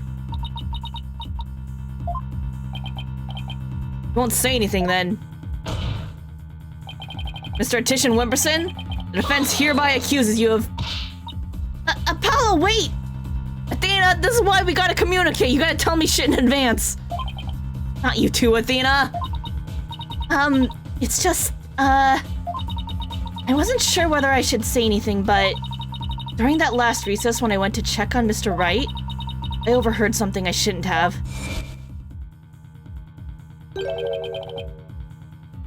Trust Maya's unharmed. I can't really say, but just remember, if I'm arrested or fail to obtain the treasure, there'll be consequences. Consequences of the worst kind, if you catch my drift. Relax, all you have to do is ensure I get my hands on that relic. I must deliver it to my benefactor at all costs.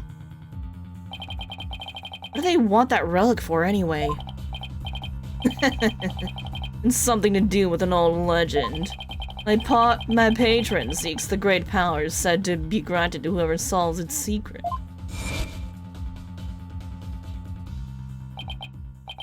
Maya? As in Maya Fey? Yes, the boss's legendary former assistant. Miss Fey's being held hostage? Again? Who could have seen this coming? So it seems. Why didn't you tell me as soon as you heard this? Sorry, it's just Mr. Wright spotted me before I could slip away. Made me promise not to tell you. Who could have predicted this? Oh my god, what a shocker!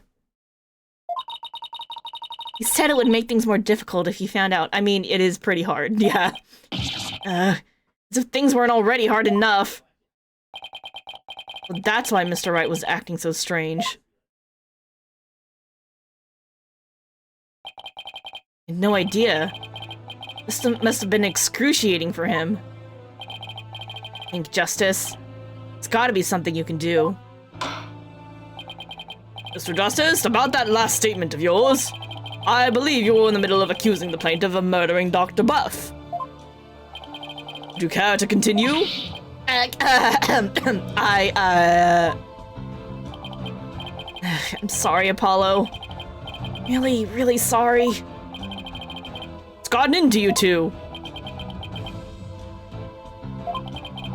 Hi, Judge. Remember how Maya was held hostage during that one case with the murderer and we had to, like, you know... There's the kidnapper and the assassin and then the movie star. Remember all that? Yeah, you remember that? That one again. That, but right now. I accused that slime bag. I put Miss Fey's life in jeopardy. It seems you finally caught on. I'm far too important to be accused of murder. After all, our nation's future rests squarely on my shoulders. Either I give up or...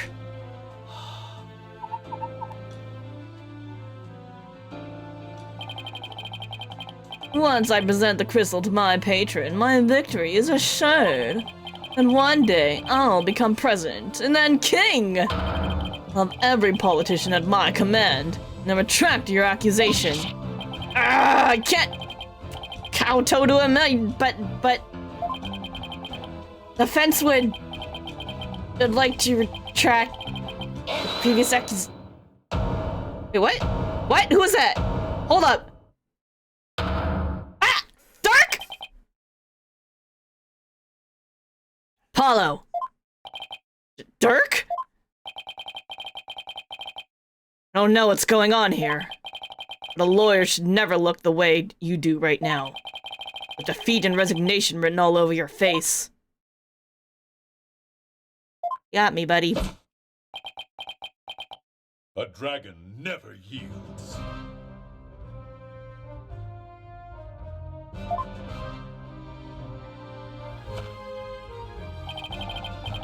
Even when wounded, a dragon bites down hard and never lets go till its dying breath. The dragon never yields, goes insane. Nice. It glares, it roars, and it latches its jaws firmly onto its prey till the bitter end. And that's what lawyers do to get the truth. Okay, but can you maybe do something about the fact that he's got somebody hostage? Can you help with that? I don't think Phoenix told Edgeworth, even though he really should have told Edgeworth. Maybe Gumshoe, you know? Wherever he is. Dirk! Dragon never yields.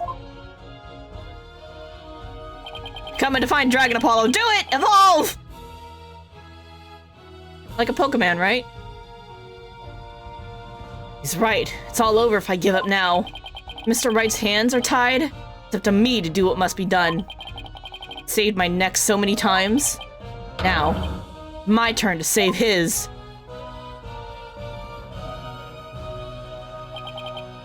Dirk, thanks for that wake-up call. Now that's the face of a lawyer you've got there, son. Where there's a will, there's a way. Hey, I say that about my cat all the time, because he just gets into shit all the time. And I'm gonna find the way to save Miss Faye and see that justice is served. Ooh! Yeah, we're doing the brain thing! Let's go! That scumbag is holding Miss Faye hostage to ensure he gets the orb for his patron. And it seems said patron believes in the orb's legend. Thing is, the founder did appear when the orb was exposed to fire, just as the legend said. If the legend is true, we've already solved the riddle, right?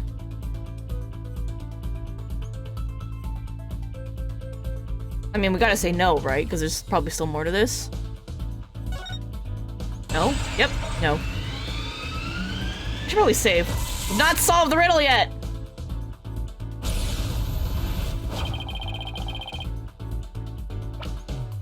She's gotta descend still. The legend says the founder will bestow great spiritual power when she returns. Descending upon us all in her glory, the founder bestows the greatest power now. And she's gotta descend upon us all. But if that's true, it means we haven't solved the whole riddle yet. How can that be? Are we missing something?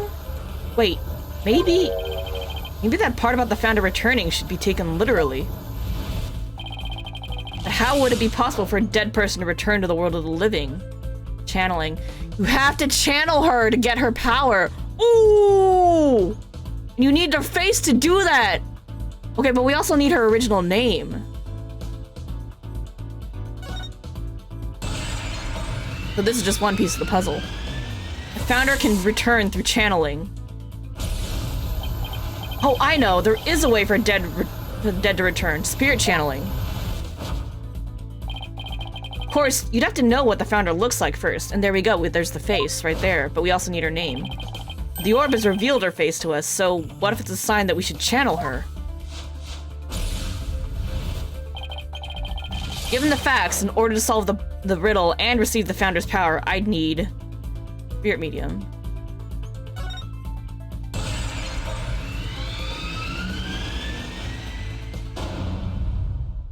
Medium is needed to obtain the power. The ability of a medium to channel spirits is the final key to unlocking the orb's secret. That means Mr. Artician Wimperson's patron will need one too. And once that slimy politician realizes that, he won't be able to lay a finger on Miss Faye.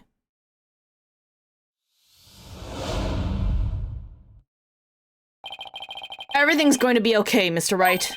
Because Mr. Politician Wimperson can't afford to harm a hair on Miss Faye's head. Huh? Mr. Artician Wimperson, it seems you've chosen the wrong person to take hostage. What do you mean? Your patron seeks to solve the orb's riddle, and thereby receive great spiritual power. However, only Maya Faye can truly give them what they really want. You can? What do you mean, only Maya Faye? Think about what the return of the founder really means. We should have considered it more literally. After all, the orb was made in the kingdom of Kurain, the birthplace of spirit mediums. Ah, I think I see now. You need to know what the deceased looks like in order to channel them. But in Kurainism, depicting the face of the founder is taboo. However, her true face was hidden in the orb. So maybe the orb is telling us, try channeling the founder? Exactly. Through a spirit medium, the founder can quite literally return. And if the legend is true, the founder just might bestow spiritual power on someone when she does. It's like when Pearls imbued my Magatama with spiritual power. If a human could be imbued with such power in a similar manner. It said the founder possesses immense spiritual power. Such a great feat would not necessarily be beyond her. Wait a second! Then the legend is true? You understand now, Mr. Attition Wimperson? You are holding the hostage. You are holding hostage the final key to unlocking the orb's secret. And if anything were to happen to her, the riddle would remain unsolved forever. Ah!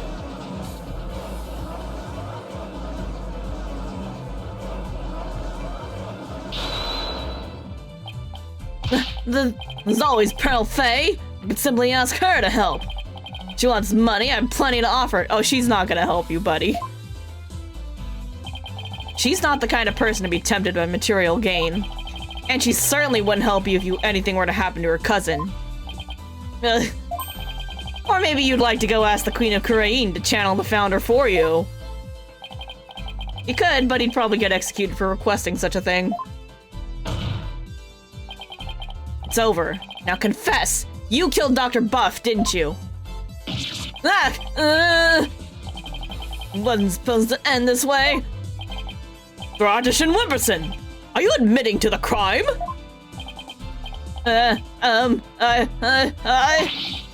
Not my lawyer, Wright? Do something. It's true that I'm your lawyer, and as such, it's my job to defend you. However, defending my client isn't the only duty a lawyer has. There's something else that's equally as important. And that is finding the truth. What? Mr. Attition Wimperson, you have sought to twist the truth in the dirtiest of ways. I was complicit in your hostage-taking, but in a way, I was being held hostage too. Even so, there's still hope for me to make things right. And I owe it all to you, Apollo. Mr. Wright? You can't allow a murderer to walk away scot-free. Therefore, Mr. Attition Wimperson, I must resign as your attorney. No, no, no, no, no! Does this mean I'm under arrest? No!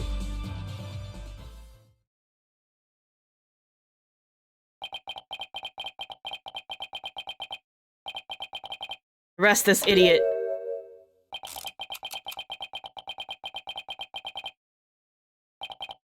Well? I've nothing to confess. What? I said I've nothing to confess. I don't and I won't, especially not to a plebeian like you. This guy doesn't know when to give up. Besides, there's no truth to these allegations. I mean, look at the suitcase. I won't find a single print of mine on it.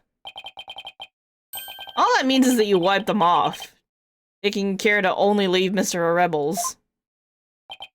As many a great politician has said before me, no comment. In that case, try switching things up, Apollo. Look at the situation from a different angle. Is there really nothing that points to the suitcase being dropped from above? Evidence that points to the suitcase being dropped from the second floor?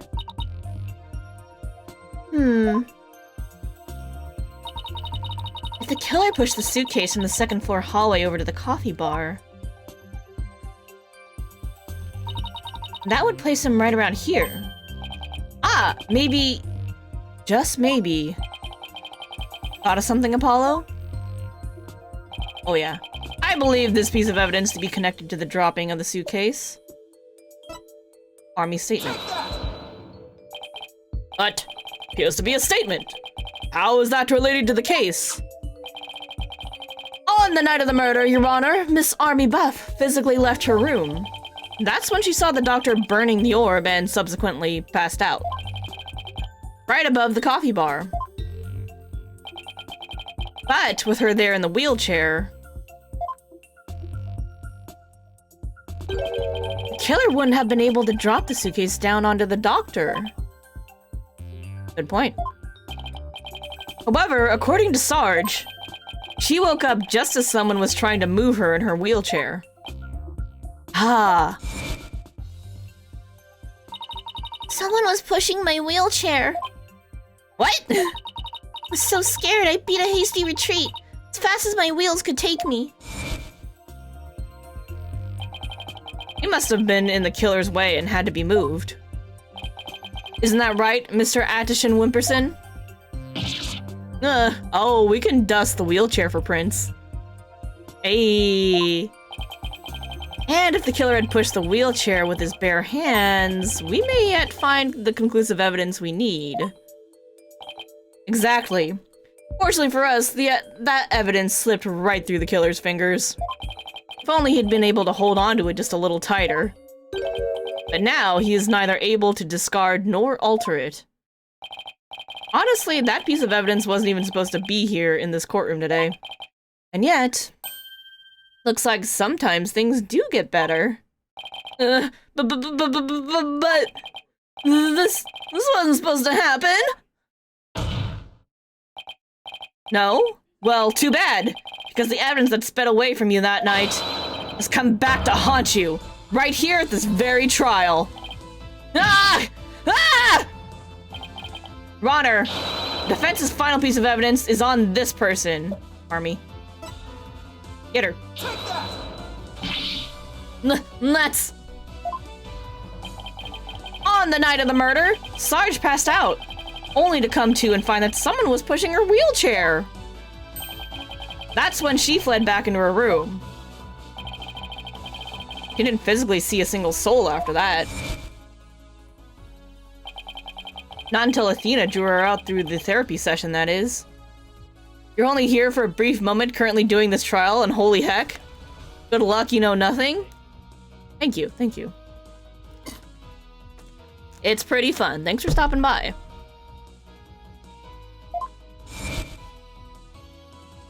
Good luck to you too. It is quite insane, yes. I'm enjoying this. While the killer was able to wipe the prints on the suitcase, you're not ready for this trial? Yeah, like last week when we found out, I was just like, no! No, you can't do this!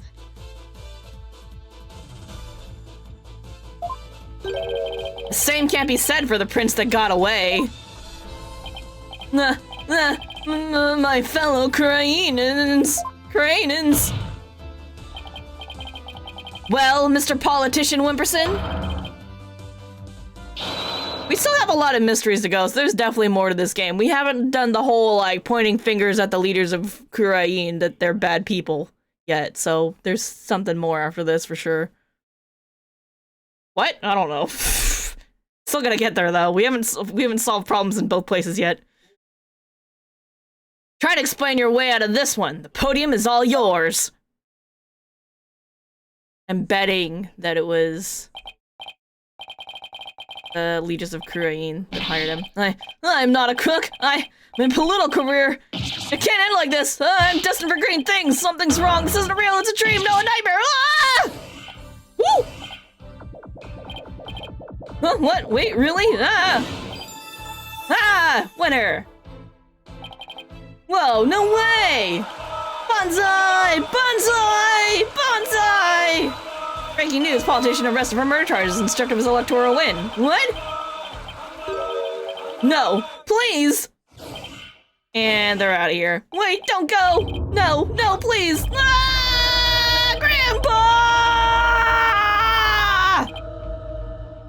He's hallucinating. He's gone crazy. Oh my god, it crumbled! Oh, that poor, fine Italian plastic. Piece of artwork destroyed. Man fell down a hole. L. Yeah. What did he start with? I was just not looking, he just started going. My fellow Crainans. Well, Mr. Politician Wimperson? Oh wait, here we go. I am not a crook. Oh, okay, I did catch it all. I did catch it all. Neat. Okay, cool. Mr. Attishan Wimperson, are you alright? Bailiff, get him to the first aid station. On the double! Yibber yabber yibber yabber. Well, this was yet another unexpected turn of events, I'll say. In light of everything that's been revealed, it seems the relic is indeed the Founder's Orb. And it seems that Mr. Politician Wimperson can be considered a suspect in Dr. Buff's murder. Apollo, I want to thank you for everything. Thanks to you, I didn't have to keep bending the truth. I don't know what I would have done without you. Don't mention it! You were amazing today, Apollo. Well, I couldn't have done it without Dirk.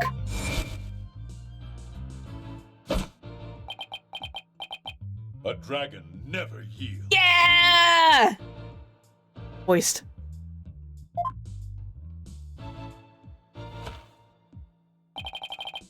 Even when wounded, a dragon bites down hard and never lets go till its dying breath. It glares, it roars, it latches its jaws firmly onto its prey till the bitter end. That's what lawyers do to get the truth. Dragon never yields. Every lawyer should take that to heart. As it seems both sides have no further objections, Dirk Sudmuddy, please take to the stand. This court awards the orb to the Defiant Dragons per the stated transfer agreement. Yay! There's no guilty or not guilty because this was a civil case. This shit was weird, but there was still murder. Yay!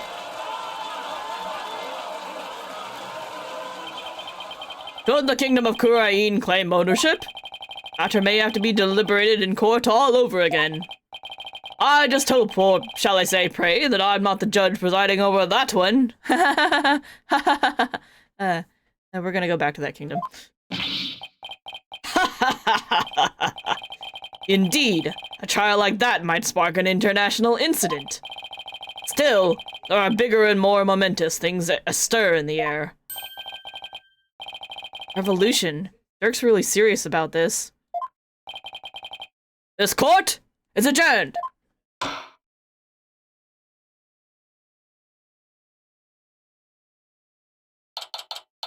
May 17th, District Court, Defendant Lobby number 3. Nice work, son. Be saved, because I don't want to lose that. That was some intense shit. Finally broken through the last obstacle on the road to revolution. Revolution? It just doesn't seem real. Yes, well, to think you could actually defeated the Fighting Phoenix. All I can say is, that's my boy. Well, Mr. Wright did have his hands tied. Who knows if I'd have won if he'd been able to fight me head on. I see it more like you saved Mr. Wright. Saved him? Yeah, remember what he said? He didn't have to bend the truth anymore, and it was all thanks to you. I don't know about that. Still, I guess it is kind of nice to be appreciated. Mr. Dirk? Now that the Holy Mother's face has been revealed, are you gonna have a spirit medium try channeling her? I, for one, would love to see the return of the legendary founder. Yeah, just think about it. Being able to speak to someone right out of the history books? That's pretty cool. Unfortunately, it's not that easy. What? Why? Face isn't enough. You also need the true name of the one you're attempting to channel. Didn't we get that from the scroll? No, right. Pearl mentioned something like that. And the founder's true name is only known to the priestess who's been crowned queen. In short, the only living person who knows it is the current queen of Kurain, Garan. Oh, so without her help, we won't be seeing the founder anytime soon? That's no fun. Founder's form has appeared from within. It seems only the queen knows the founder's real name.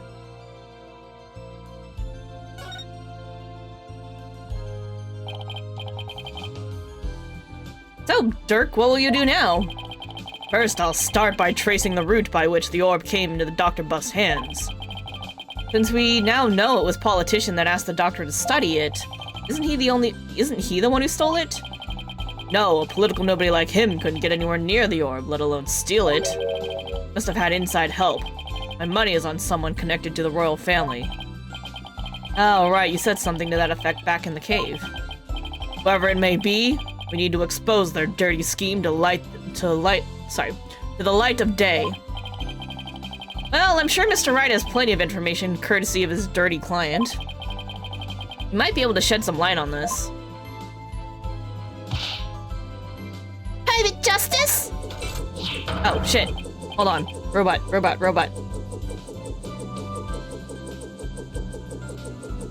That was fine work you did at the trial today. You did your sergeant proud. Back at you, Sarge. Took real courage to leave your room like that. It's all thanks to you and Corpsewoman Sykes. My siege defense over, I can finally sally forth. But the battle's only just begun. One for me, and me alone to fight. Lose your mother and then your father? A terrible thing to endure. Yeah, and being wheelchair-bound doesn't help. Private Justice? I've been thinking. About time I stood on my own 2 feet. After all, I no longer have Papa to coddle me. Huh? I'm afraid I don't follow. Take a good look, soldier. This is one small step for man, and one giant leap for me. Hold my drone for me, would you, Private Justice? Yes, sir. What is she up to?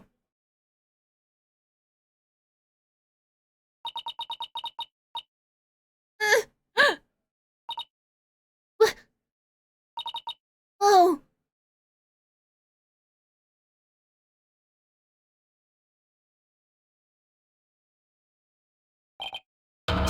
She's standing?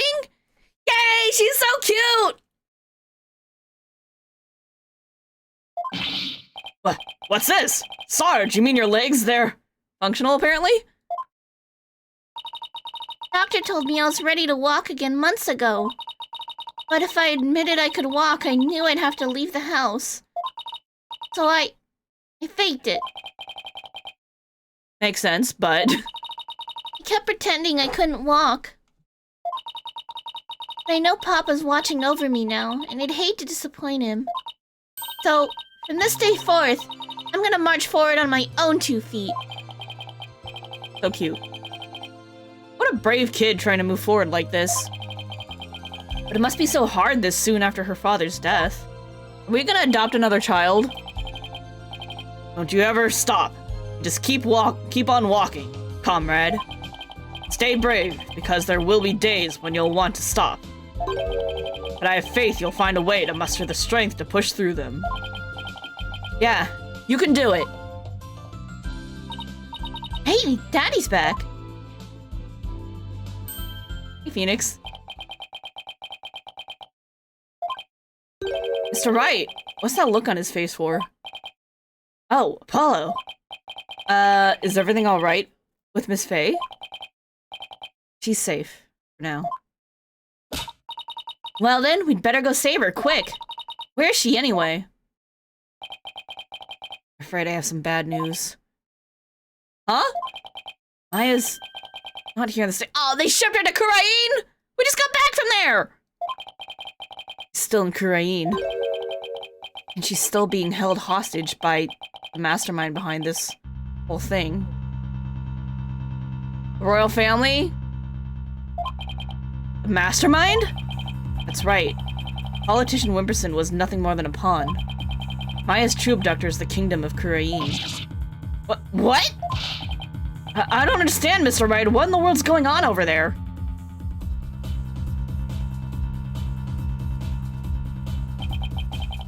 But as shocking as that news was, it was only the beginning. Oh my god. The beginning of something big. Big enough to shake Kurain to its very core. This is why we go back, because they fucking, like, didn't let her leave. Oh my god. Revolution. Being swept up in a mighty wave that nothing could stop. Of course, at the time, I had no idea what the days ahead had in store for us. I was gonna be like, is she in the cave? Did they, like, stick her in that cave when she got off the plane?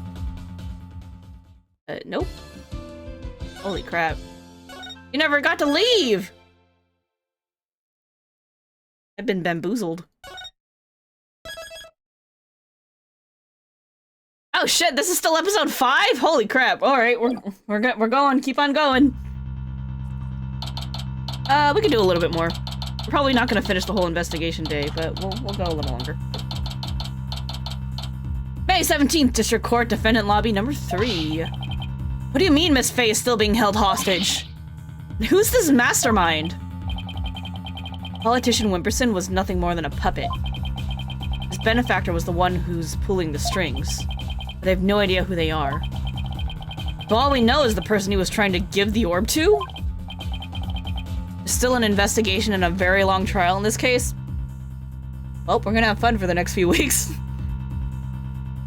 Right, he was just following orders.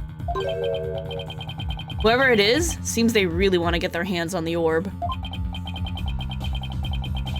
So then Miss Faye's abduction is the work of the so-called benefactor too? Right, again. Whoever they are, they're in Kurain. Am I gonna play the DLC case? Yeah, of course. Ooh, that might make it hard to finish by... You know, we'll finish the main game before the end of the year. And that'll be just fine. And again, wherever they are, they're in Kurain. Along with Maya. Wonder who they could be. Right. This Maya. Spirit medium you've been talking about. She wouldn't happen to be that button-haired young lady you defended back in Kurain. Yeah, we're definitely not gonna- if there's a DLC case, we're definitely not gonna finish the whole game before the year. But we'll at least finish the main game. At least this case, I hope. I hope this case.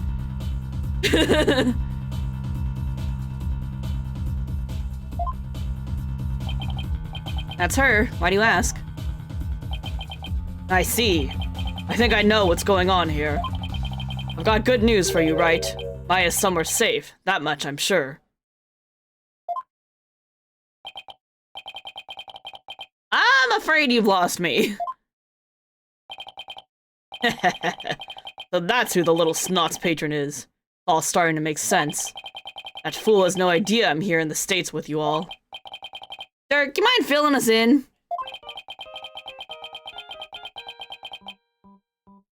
That's Phoenix's phone.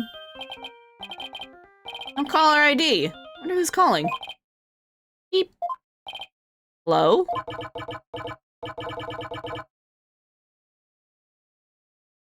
We'll just go robot.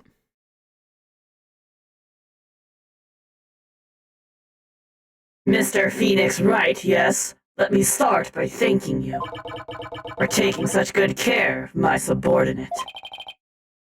Who is this? I believe you know me as Mr. Attition's benefactor. Sounds like they're using a voice changer or something to disguise themselves. Where's Maya? Is she safe? I had my ears on today's proceedings. What a shock it was to hear that the key to solving the orb's riddle was a spirit medium. I admit I did not see that coming. Wait, did they plant a listening device in here somehow? Probably on Politician. Nevertheless, don't think for a minute that it will guarantee Maya Faye's safety. If it's the royal family, they don't need one. The Queen's one. She is not the only medium within my reach, you see. You harm a hair on Maya's head and you'll have to answer to me. Right? Give it here a sec. Wait. Hey there, how's it going, stranger? Who is this? Why, it's your friendly neighborhood dragon. I just happened to be in the US on a little trip. Minister of Justice, Inga Karakol Kurain. Inga? No, who could have seen that coming from the very beginning? That guy who was such a douchebag. He was definitely not going to be the enemy. Oh my gosh, what a reveal. What? I his kidnapper? Is Kurain's Minister of Justice? Yep.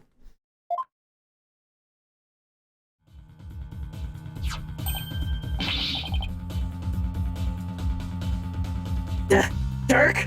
That's you dirty turncoat! How in the blazes is going on here? Oh, you know, just popped over to the States for a little R&R. But enough about me, Inga. That was a poor excuse for a bluff you pulled just now. We both know your threats are as empty as your head. Can't lay a hand on Maya Fey, and I do mean that literally.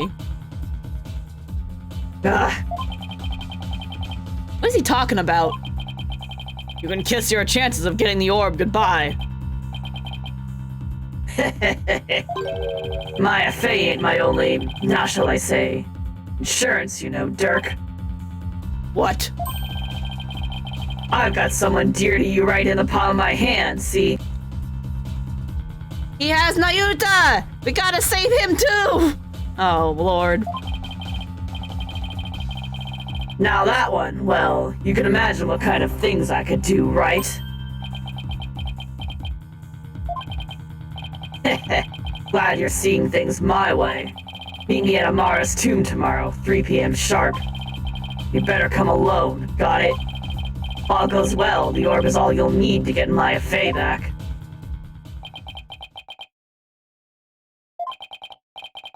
Dirk, what's going on? You heard him. I have to go back to Kurain at once.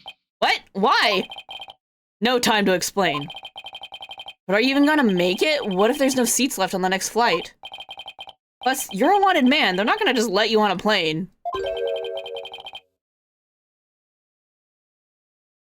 Let me worry about that, Mr. Justice. Who is this? Edgeworth! Yay!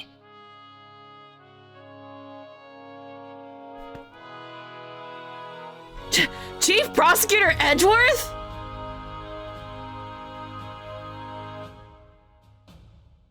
I'm gonna just let that sink in for a sec. Oh, so good, so good. Edgeworth jump scare, yeah. So good! What are you doing here? Taking care of the hostage situation. Oh, now that you mention it. Girl did say that she saw you around in Korean Village. Ah, okay. That's right, I forgot about that. I had him look into a few things while I was on my way back from Kurain. Including Maya's situation, of course. I was astonished to hear she was still in Kurain earlier. But it explained why I found no connection between her and Mr. Attishan. Sorry to interrupt, but going back to the plane situation, I've taken the liberty of chartering one for us. It's ready to take off at any time. Damn, Chief Prosecutor got some deep pockets! And I will do what's necessary to hide the fact that Dirk Sudmati is on board. Wow, must be nice to be Chief Prosecutor. Right? No time to lose. Let's head for Korean at once. Bye, Phoenix. See you later. Right.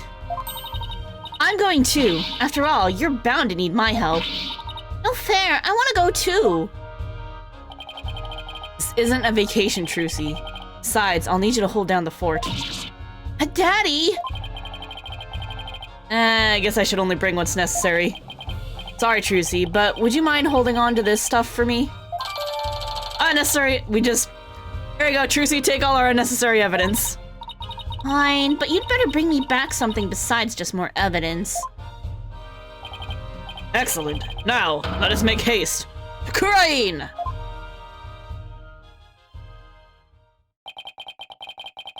And that's how our sudden trip to the kingdom of Kurain began.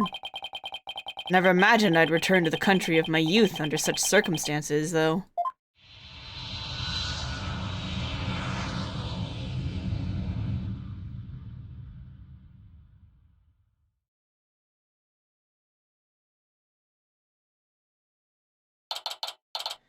May 18th. I almost said Maya. May 18th, 2:30 p.m. Temple. That was a long flight. It's already 2:30 in the afternoon. Talk about cutting it close. Kingdom of Kurain. This is no time to reminisce, but I gotta say, this place sure brings back memories. Hurry up, Apollo. Right behind you. Mara's tomb is located in the courtyard of Garan Palace. Should have just enough time to get there. And let's sprint there. Think you can keep up, Apollo? Sure, no sweat. I'll contact the royal family and the local police, inform them of our arrival. Thanks, Edgeworth. Oh, let's get... Apollo! I'm sure this place brings back memories, but could you reminisce later? Time's running out. Alright, we have to find Miss Faye before it's too late. I wanted to look around. I wanted to hear Apollo's thoughts on everything. Let's talk to her. Let's make her mad. I know you Oh, yeah. Yeah. Okay, fine. She didn't say anything that cool. She basically told us the same thing. Can I show you my badge? Apollo, don't go showing me stuff for no reason. We have to find Miss Faye before it's too late. Alright, let's go. Royal residence! Getting yelled at by Athena. Ooh, pretty. May 18th, 2:45 p.m., Garan Palace, Royal Residence. I wasn't made for all the running and climbing and near drowning I've done this week. It's 2:45, only 15 minutes left. See that cylindrical building rising in the distance? That's Amara's tomb. Amara? Wasn't that the previous queen? The one who was assassinated? Yes, and I'm the one they pinned it on. It'll take a few minutes to get to the tomb from here. So, you have returned, Barbed Head. I've seen her before on the news. If I remember correctly, this is the Crown Princess, Rafa Padma Kurain. What are you people doing here? This is the royal residence. Commoners are not allowed entry without permission. A prosecutor from the States should have already called and requested permission for us to enter. As to why we're here, Your Benevolence, have you seen Minister Inga? If you seek my father, I just saw him heading toward Amara's tomb. Was he with anyone? You know, like some shady-looking underlings or something? No, he was alone. Why do you ask? Looks like she has no idea about Miss Faye's abduction. You hear that? I think we have company.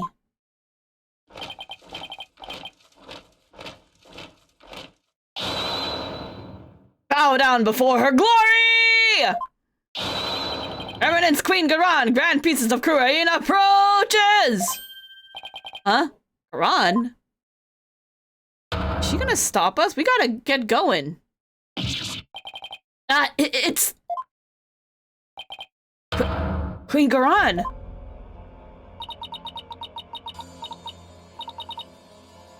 Guards. Surround Amara's tomb at once. Yes, Your Eminence! Why did they shout like that? It's really weird. Okay. What's she doing? Is she gonna help us? Excuse me, Your Eminence? So, our Barbed Head lawyer returns. May we presume you are here for Maya Faye, spirit medium who has been abducted? Yes? Yes, you may? Allow us to apologize for the criminal actions of our husband. Huh? Oh, no need to apologize for him. Honestly, Inga, abducting a guest in our country, could you? Father? Abducted someone? Your Eminence, what about those soldiers over there? They are the Grand Royal Guard. Soldiers who serve the crown and no other. Royal Guard? They are an elite force selected from only the most loyal and outstanding of our subjects. And why did you order them to surround the tomb? Police will not come if it is my husband who is committing the crime. We shall have to storm the tomb and take Minister Inga into custody ourselves. I did not see this coming. I thought they were in cahoots. Oh, yay? What? You mean... Come on, no, his hostage is in there. Dirk, how dare you set foot in the palace? Have you come to turn yourself in? Listen, we need to call a truce for now. Grand Royal Guard, seize this traitor of the crown. As you wish, Your Eminence!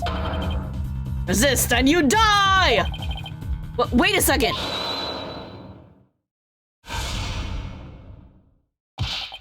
Slow down there, Garan. I'm here to conduct a hostage exchange. If you take me now, my Afei is as good as dead. A hostage exchange? And why would he choose to do such a thing with you? Talk about that later. Right now, I need to get in there before it's too late. I can't resolve this in 20 minutes and storm the place. Now then, you'll excuse me? Dirk, wait. Guards, allow the insurgent Dirk Sadmani to pass. Guardhead, you have some explaining to do. Right, well, while we're waiting here... Apollo, why don't you explain the situation? What? Me? Leave nothing out, Hornhead. Here's your name, Apollo. You're a Hornhead now. Or I'll dehorn you where you stand. Hornhead? He doesn't waste any time coming up with nicknames. And what's with the attitude? Her father's the one who abducted Miss Faye. Now I'm gonna look around. This is no time to be looking around. Not until Dirk gets back. Fine. Can I show you my badge? Look at me, I'm a lawyer. Hornhead, stop wasting time and explain what's going on, now! We tried. Make it quick, or I'll yank those horns right off your head. How about we keep our hands to ourselves and I'll explain everything? I'd better start talking. Fine.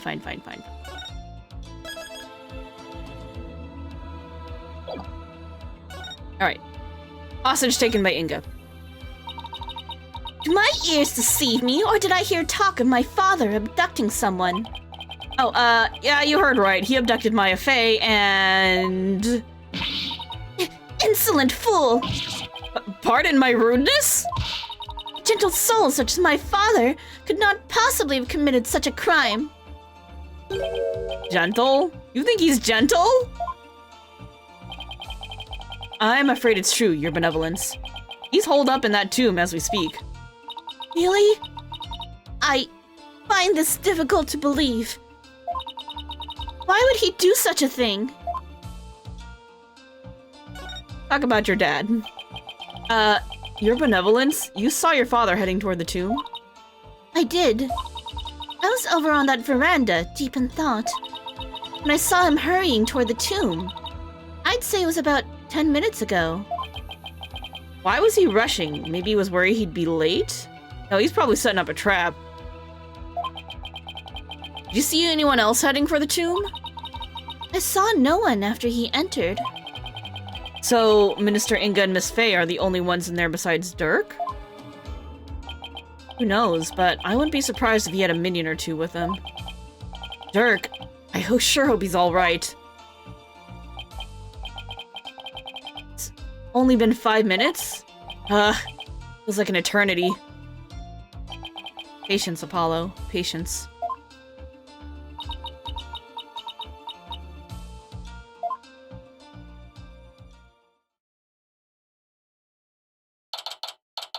May 18th, 3:20 p.m., Garan Palace Royal Residence. They should be out by now. It's been almost 20 minutes. What's taking Dirk so long? The appointed time has come. A royal guard shall now storm in. Can't you wait just a little longer? No, I think they should go in. I think something's wrong. No, we cannot. Every second we wait puts the hostage's life in even more danger. And therefore, we see no alternative but to order our guards to storm in. But that'll put Miss Faye's life in danger too. Guards, storm the tomb and seize Minister Inga, along with the insurgent Dirk Somebody. Yes, Your Eminence! What? Dirk's under arrest too? Naturally. That traitorous snake assassinated my predecessor, Queen Amara. Now go, seize them both. Ah, we're going in! Follow me, men! For Her Eminence! Urdi Har Garan!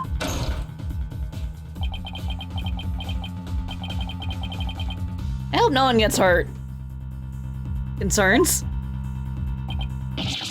Your Eminence! What the? Why are they running back out? What's the meaning of this? Something terrible has happened! Dirk, the minister— Oh my god, what happened? He's dead! What's this? What? Apollo, quick! Wait, who's dead? Both of them or just one of them? Right behind you. No one enters without our— Come, let's see what has transpired. Yes, Your Eminence! They shout weird.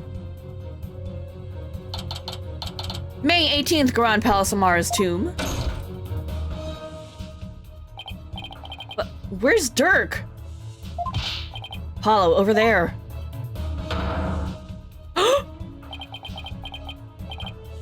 Dirk? Did you kill a man?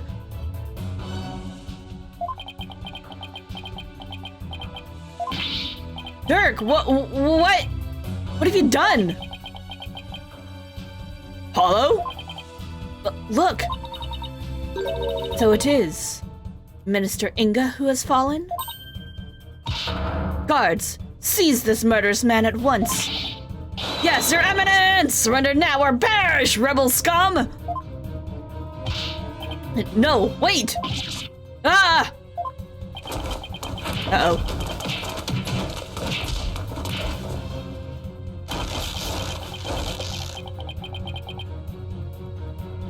Well, that didn't go how I thought it would. Dirk, they're taking him away. Ow! They just threw something at me. Wait, this is the— Is he telling me to keep it safe?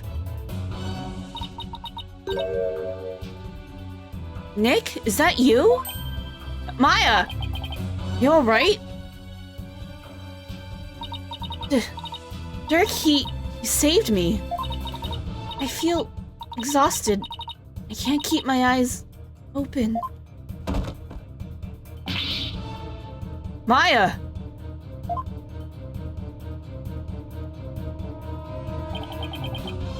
Mr. Inga, the man behind Miss Faye's abduction, had been killed, and Dirk was arrested for his murder. So it was that the abduction of Maya Faye came to a sudden and unexpected resolution. Yeah, didn't see that one coming. Did not think he would be our final murder victim. That's different. Confusing? With this, the curtain fell on the minister, but things were far from over. Did he force her to channel? Because the orb was opened. So the face was there. Did he force her to channel the founder? May 18th, Garan Palace, Royal Residence.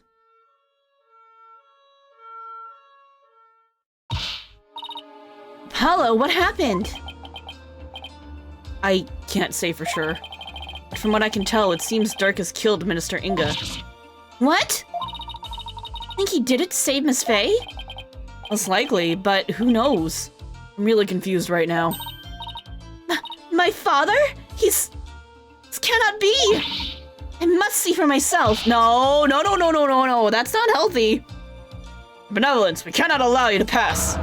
Fools, stand aside. Forgive us, but we have direct orders from Her Eminence, Queen Garan. Mother! Oh, Father. Dirk, you'll pay for this. Apollo, let's go regroup somewhere. Yeah. Dirk, it wasn't really you that did it, right?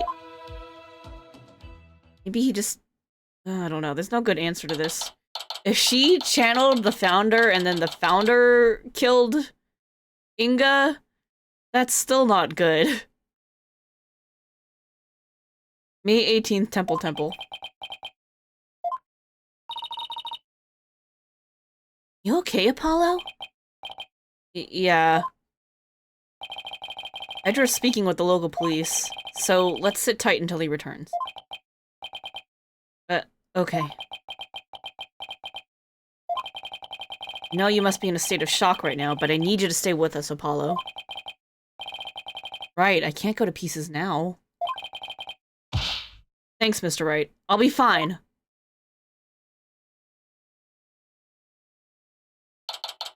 May 18th, Temple. Right. Mr. Justice. Right, I have some bad news. Looks like things will only get more complicated from here. Prosecutor Edgeworth? What's happening with Dirk? As I understand it, he has been officially charged with the murder of Minister Inga. He has? However, I did manage to get his permission to investigate the crime scene. I expect we'll be allowed to visit Mr. Sadmati shortly. Thank you. Sure glad Prosecutor Edgeworth is here with us. Also, it just so happens that Detective Sky is here in Kurain. Again? Why? I've asked her to assist us with our investigation. What? What's she doing here? It seems Prosecutor Sadmati has grown quite fond of her. Cute. Been ferrying her around all over the place. A few days here, a few days there. We've almost become a team of sorts. Despite what Nayuta says, it seems he thinks highly of Emma's skills.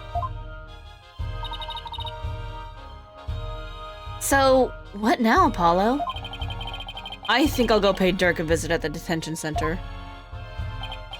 I want to go check in on Maya at the hospital. What about you, Athena? Well, if there's footwork to be done, I'd better stick with Apollo and give him a hand. Very well, and I will accompany Wright. We gonna get to play 2 tag teams, or just 1? I have questions. Okay, we'll go our separate ways for now. Alright, if anything comes up, you have my cell number. Know your way around here, Apollo? It's been over 10 years since I left, but I'll try not to get us hopelessly lost. Now we can look around.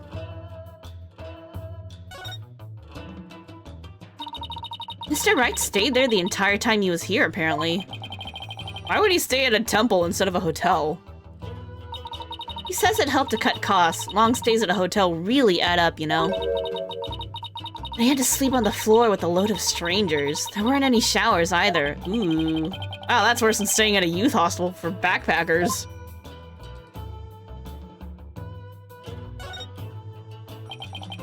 There sure are a lot of temples around here. In fact, it looks like most of the buildings around here are related to Kurainism.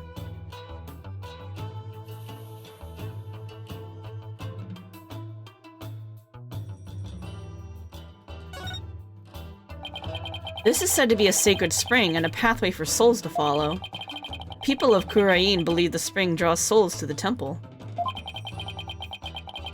And by the truth gained in the Hall of Justice beyond, they are memorialized.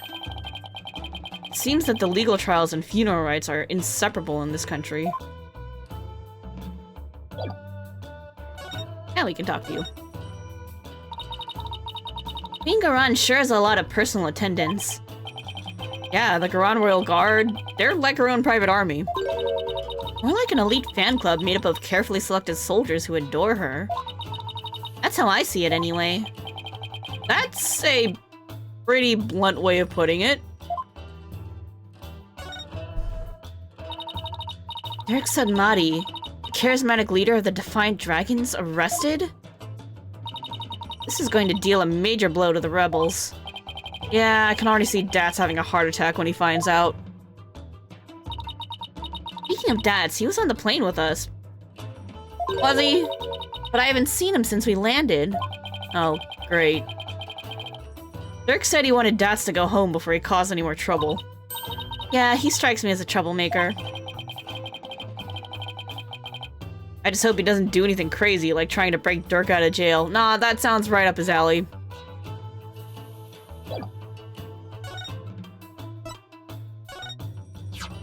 Ugh. I thought that attorney badges were the same around the world.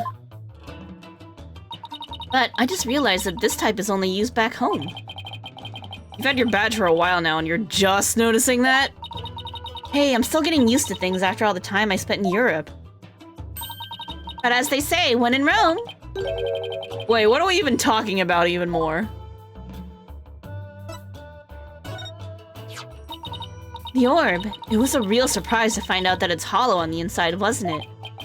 Yeah, and an even bigger surprise to find that the founder's face was hidden within. But now that the orb's secret has been revealed, how are you supposed to restore it to its original state? Well, it was probably wax or something like that melted to reveal the figure inside, so... You gonna go for the night? Alright, have a great night, 21 Snakes. You're not gonna miss too much. We're not gonna go too much longer. I'm gonna wrap up real soon. But have a great rest of your weekend, and I will see you next week. It's probably wax or something that melted to reveal the figure inside, so If we turned it upside down and heated it up again, it should go back to the way it was. oh, I get it. That's one clever little contraption. Interesting. Photo of Dad. I've been thinking about that photo. Your father was quite the manly man, Apollo. I sense a compliment in there somewhere. Huh? Where'd you get that idea? Oh, never mind. Never mind what? Nice weather we're having today. Aw, is there something you wanted to hear me say, Apollo? Look, just forget I said anything, okay? Y'all are cute. Let's go check on Dirk. And I think that'll be our last action for the save. Alright, May 18th, Detention Center Visitors Room. Apollo, here to see your old man, are you? Dirk, are they done interrogating you? Nope, fun hasn't even started. I imagine they'll really rake me over the coals, though. I don't even want to think about how harsh their interrogation method will be. Yeah, but that's nothing compared to what they'll do if they find him guilty. They branded me a terrorist who killed the previous queen and now the justice minister. Found guilty of these crimes, I'll be facing a very public execution. Public execution? This is worse than I thought. Come on, son, turn that frown upside down. You'll jinx us. As soon as I get out of here, I'll take you to this tasty hash house I know. I'd like that. I really need to focus on what happened. Time to switch to work mode. Dirk, can you tell me what happened? Oh, and there's also something I want you to take a look at.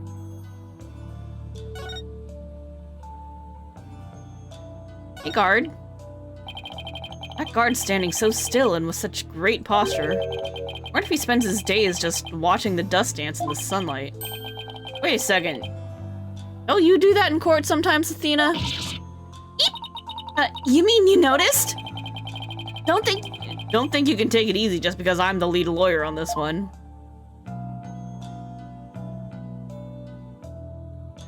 And the bell.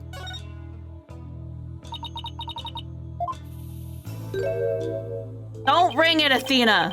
Don't do it, Athena. Don't ring that bell. Ah! Who, me?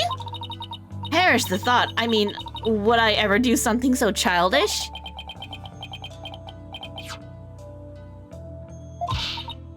Alright, put your bracelet away already. Talk about unfair.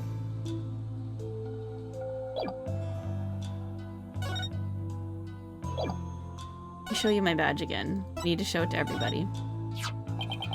I'm proud of you, son. You really become a fine lawyer. Well, at least it means I'm qualified to defend you. Think the day would come where you'd come to my defense. I'm one lucky man. Now I can die in peace. Whoa, slow down. I'm gonna prove you innocent, so... Just pulling your leg, son. Even when he's in the slammer, Dirk is Dirk. Alright, let's talk. Let's talk about the incident. Dirk, what happened in there? You didn't really kill Minister Inga, did you? Well, the thing is... really don't know. Huh?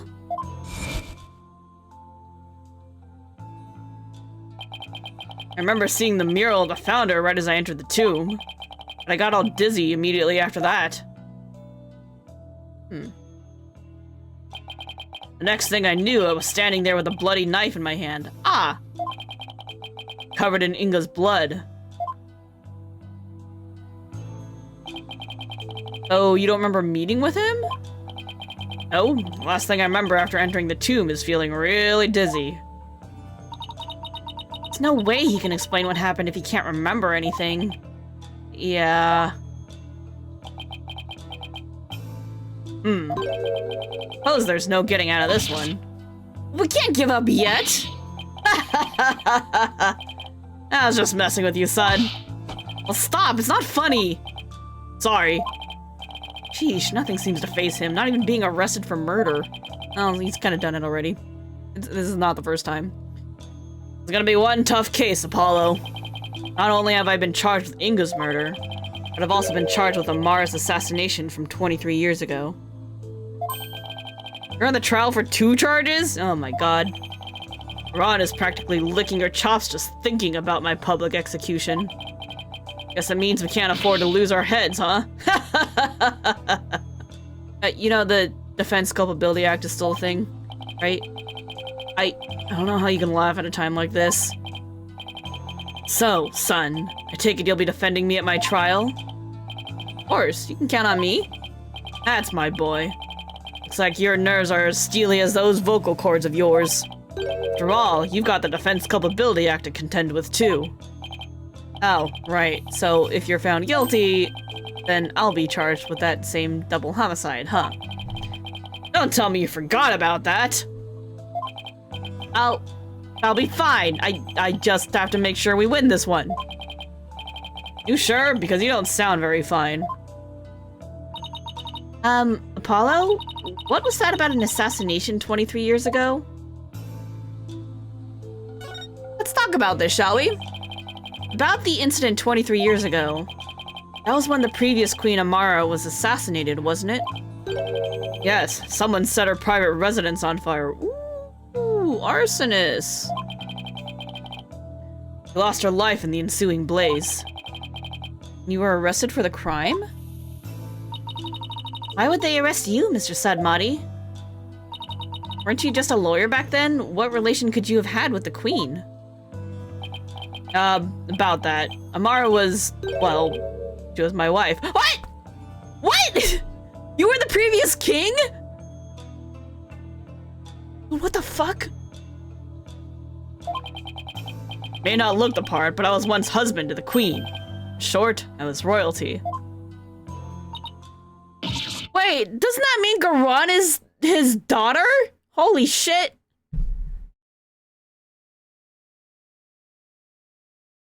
What? No way! Are you saying that you won the heart of the reigning queen?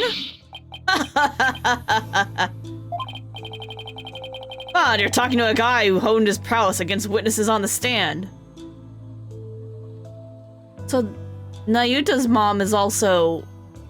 And he is brother to Garan, right? Ooh, this is an interesting family relation. Even a queen is no match for this dragon's glare. Wow, you're really something else. So, was a verdict ever reached, Dirk? I acted as my own defense attorney and won. Until I was accused for fabricating evidence, that is. And it all went south. Where have I heard a story like that before? What happened after that? I, made a run for it. You ran? But why? I didn't kill Amara, and I didn't fabricate any evidence. If I'd stuck around for a retrial, I'd have been found guilty for sure. Couldn't allow that to happen. Amara's true killer would never face justice if I did. I left my law practice behind and went underground. That was 23 years ago. Are you telling me that after all these years, you still haven't discovered the truth? Yeah, the fact that it was an arson means that the crime scene was reduced to ashes. There's little in the way of evidence left. It's just been brick wall after brick wall. Guess that means it's all up to me to figure it out, huh? Along with Minister Inga's murder, of course. I definitely thought he was gonna be the big bad, so little confused here. I'm gonna be sick. Come on, son, don't look so down. With you in the case, it'll work out somehow. I hope he's right. Say, son, do you remember my office? Sure, I remember that messy, dimly lit room. File of amassed on Amara's assassination is kept there. I think I might help you on this case. Remember how to get there? Let me think. I recall going in through a manhole. How could I not, Dirk? I hated how I always got so dirty getting there. That stench. That old case is important too, but I should probably focus on the minister's murder first.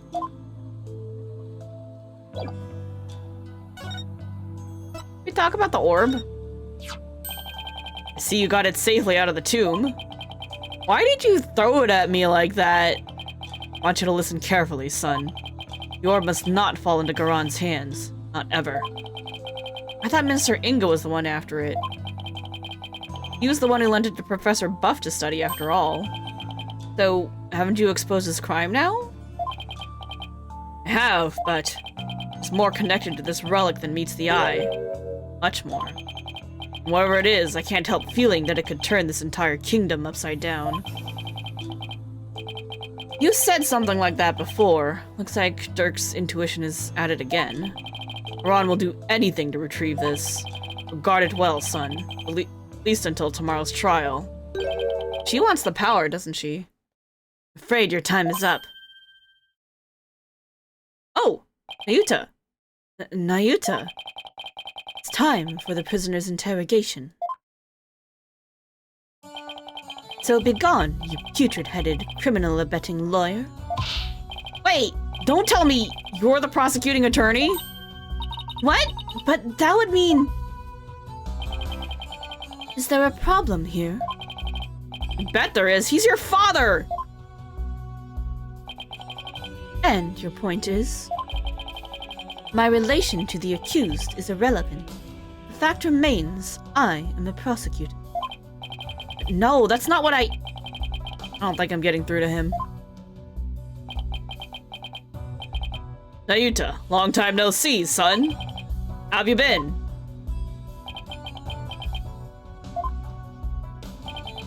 Look, here you've been serving Garon, rather faithfully, in fact. Whatever happened to our dream of taking her down and changing this country, son?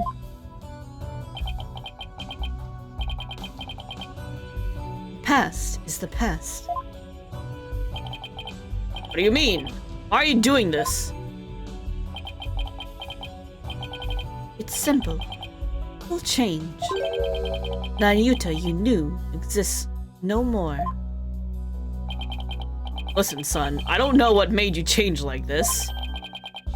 You're still my boy, even if you prosecute my case. The rest of the Defiant Dragons and I eagerly await your return. Whenever you're ready, we'll welcome you back with open arms. As I said, I've moved on. Now, let us waste no more time or Flowers do not blossom simply from talk of the past. Yuta. Why do I get the feeling there's something he wants to say, but can't? You're definitely under someone's thumb. Guard, remove the accused to the interrogation room. Yes, sir! This way, you rebel scum! Ow, watch it! Not so rough, will you? Yuta. Is he seriously gonna prosecute his own father?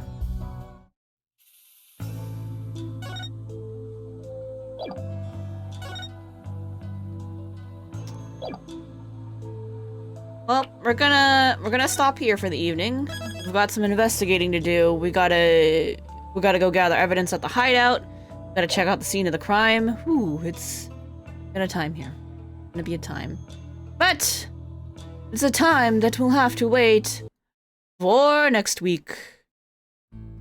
So, thanks y'all for watching. I hope you guys enjoyed, had lots of fun. I sure did. This was a wild ride. This case is going some crazy places. And I am super, super excited for it. I can't wait to do more. I believe we will finish this case at least before the end of the year. But apparently there's DLC, so, you know, that'll be our bonus for 2023. So for now, thanks all for watching. I hope you guys enjoyed. You know, if you want to see when we go live to pick up where we left off next week, go ahead and hit that follow button, and, you know, that way you'll get the notification. You'll see when we're up and doing this, and you can have your notifications on to see exactly when. Or you can also just keep an eye on Twitter, which link is down below in the bio. So appreciate everyone who stopped by, said hello, lurked, everyone who came by to you know, watch this amazing craziness. This is a really good story. I'm much enjoying it. So appreciate you all, lurkers, VoD watchers, and everybody. I will see you guys next week for more Ace Attorney goodness. Tomorrow will be Final Fantasy, Heaven on High. Maybe some Palace if we die. I don't know. I've been wanting to do Palace also. I got the itch after watching some people, but we gotta get our Heaven on High done first. That one's first, and then Palace afterward. Then eventually Criterion, or not Criterion. The new one, whatever the new Deep Dungeon's gonna be. I don't know why I said Criterion. I was thinking about because I would need to do that eventually. Anyway, thanks y'all. See you guys next week. Have a great rest of your week, and, you know, see you next stream. Bye, everybody!